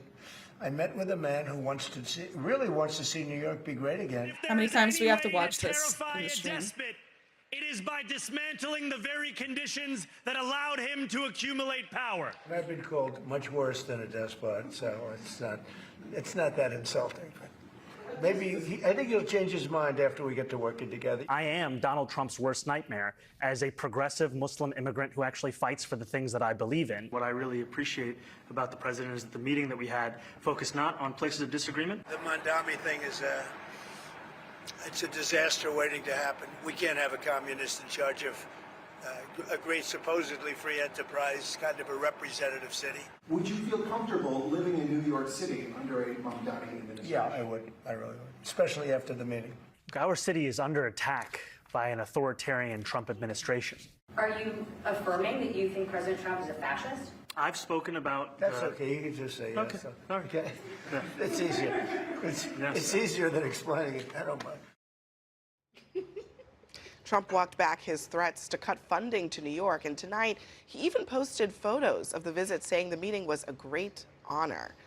Errol, what's going on? I mean, Zoran Mamdani won because he was opposed to Trump. Well, How's this going to play? The city of New York won because there was a non-zero chance that there would be National Guard troops and chaos in the streets, even before the inauguration of Mamdani. So it's great that that's not necessarily going to happen, or at least it's not going to happen imminently. I think, look, there are a couple of things that are going on. One is that Mamdani came the way you're supposed to come to Donald Trump. You come with strength, and you come with some kind of notoriety, with some popularity. So he didn't just win the election. He come with that Bill Clinton energy. He won in a way that nobody's ever seen before. He went from 1% in the polls to winning the Democratic primary in about 6 months. He's got a certain amount of celebrity. President Trump noted that there were more press there, international press included, than for some heads of state. That gets the attention of somebody like a Donald Trump. And I guess finally, look, it is part of the Trump story. The family fortune, the Trump family fortune, came from working with mayors and local officials in New York. And I think it's just kind of hardwired into him that being friendly with the mayor of New York can be a very lucrative proposition. He said he used to want that job. You saw Donald Trump essentially undermining the MAGA media ecosystem in real time. For the past few months, they've called Zoran Mamdani a jihadist, communist, a threat to America who's incompatible with the governing style of America. You think he's incompatible with the governing style of America? His values are fundamental. Trump is wrong on this case. You think Trump is wrong on this case? Zoran Mamdani's principles are fundamentally hostile to the founding principles. His idea that we should confiscate property. John Locke, the founders, they were very clear that property rights. Has he ever talked to Errol? He's never said anything about confiscation. He said he wants to take luxury two debates that have interviewed him half a dozen times. Then you would know that he said that. There's no confiscation. Hey, maybe there's a chance. You would know that he said that. He said Can I just say, luxury condos should be taken if they're not in use. This is a perfect example. The MAGA media ecosystem has made Zoran. Okay, all right, lady. Okay. Luxury condos that aren't in use, like maybe, the state, obviously the state would probably be compensating people at market value for these things, because, otherwise there would be kind of a riot. People wouldn't feel comfortable buying land, property in New York. Obviously there's a process for this shit. Oh no, can somebody please think of the foreign billionaires? Seemed like this extreme jihadist. And listen, some of his ideas the are outside legislation the he supports in the council will force property owners, before they can sell it on the public market, to sell it. Why didn't Trump confront him about that the other day? Why didn't Trump confront him about it? Why was Trump? He said it was his honor. Maybe he did. Well, you know what Trump said? Trump said that we both agree on increasing the supply of housing, and that's going to. I'll tell you why it hasn't. Tonight, Donald Trump is insisting that your Thanksgiving this year will be cheaper than last year. As you know, I've been saying to a lot of people, Walmart said that Thanksgiving this year is exactly 25% less than last year. So that's good for New York, good for everybody. And thanks to President Trump's drill baby drill agenda, the national average price of a gallon of gas on Thanksgiving Day is projected to be at the cheapest price since the COVID pandemic in 2021. Let's start with that last point. While it is true that gas has been cheaper this year, that's no longer the case. AAA says the average gallon is now more expensive than, at this point, last year under Biden. Second point, Walmart's Thanksgiving basket this year is cheaper because it contains less food. A new analysis also finds that overall dinner is 10% higher this year. But according to one MAGA ally, forget what you hear. There are issues on some of these prices, although I think affordability is greatly overrated. Just a quick reminder, that wasn't just a talking head on TV. Larry Kudlow was Trump's economic advisor during the first administration. And it's probably a bad sign that people MAGA aligned or even in the administration are basically saying, don't worry about it. You know, it's all in your head. I was going to ask you the context of that because he just said overrated. So you're saying that they believe I didn't get the whole full of it. It was just like, okay, it's overrated. We don't need to talk about it now. I said this before on your show when we were talking about SNAP benefits when the government was shut down.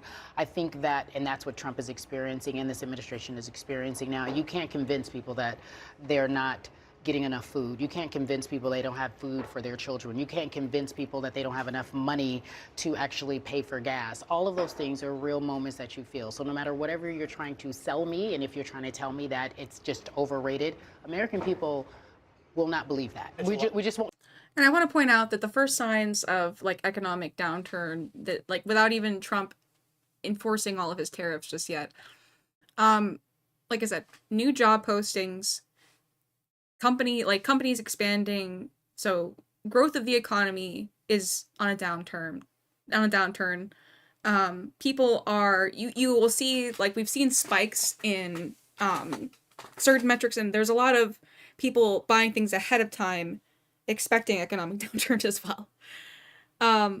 But yeah, I do believe that our economy is shrinking. It feels like I'm in a shrinking economy when it goes to how far my dollar goes, when it comes to like everybody around me, their decisions when it comes to investing, the housing market. Yeah, like there's increasingly, while people on the lowest echelons of society are struggling more, the other thing we're seeing is that people who propel the economy forward, especially like, you know, small business and stuff like that, they are experiencing a reduction in profits. They are experiencing pressures that make them not want to invest strongly in the economy right now. The economy does not feel strong. Won't do that. It's a lot less abstract than some of the other Democratic talking points we've had. Like, so when we talk about January 6th or Trump upending the rule of law or not caring about norms, that's pretty abstract in people's day-to-day lives. Yeah. But the economy affects them every single day. And Trump is hardcore gaslighting about how the economy is doing. Like, he says that inflation is, he essentially said he killed inflation at one point, or there was no inflation. That's inflation not true. was higher under President Biden. What was inflation? Core inflation was 3.2 in December, and it's 3.0 now. CPI went up 28%. Be quiet, I'm talking, buddy. CPI went up 21%. That means that under Joe Biden, every American lost 20 cents on every dollar. We're at the Food Network. We're talking about beef. I know that's been a big issue, right? The meat industry, the Meat Institute, represents 95% of meat packers, poultry packers, right?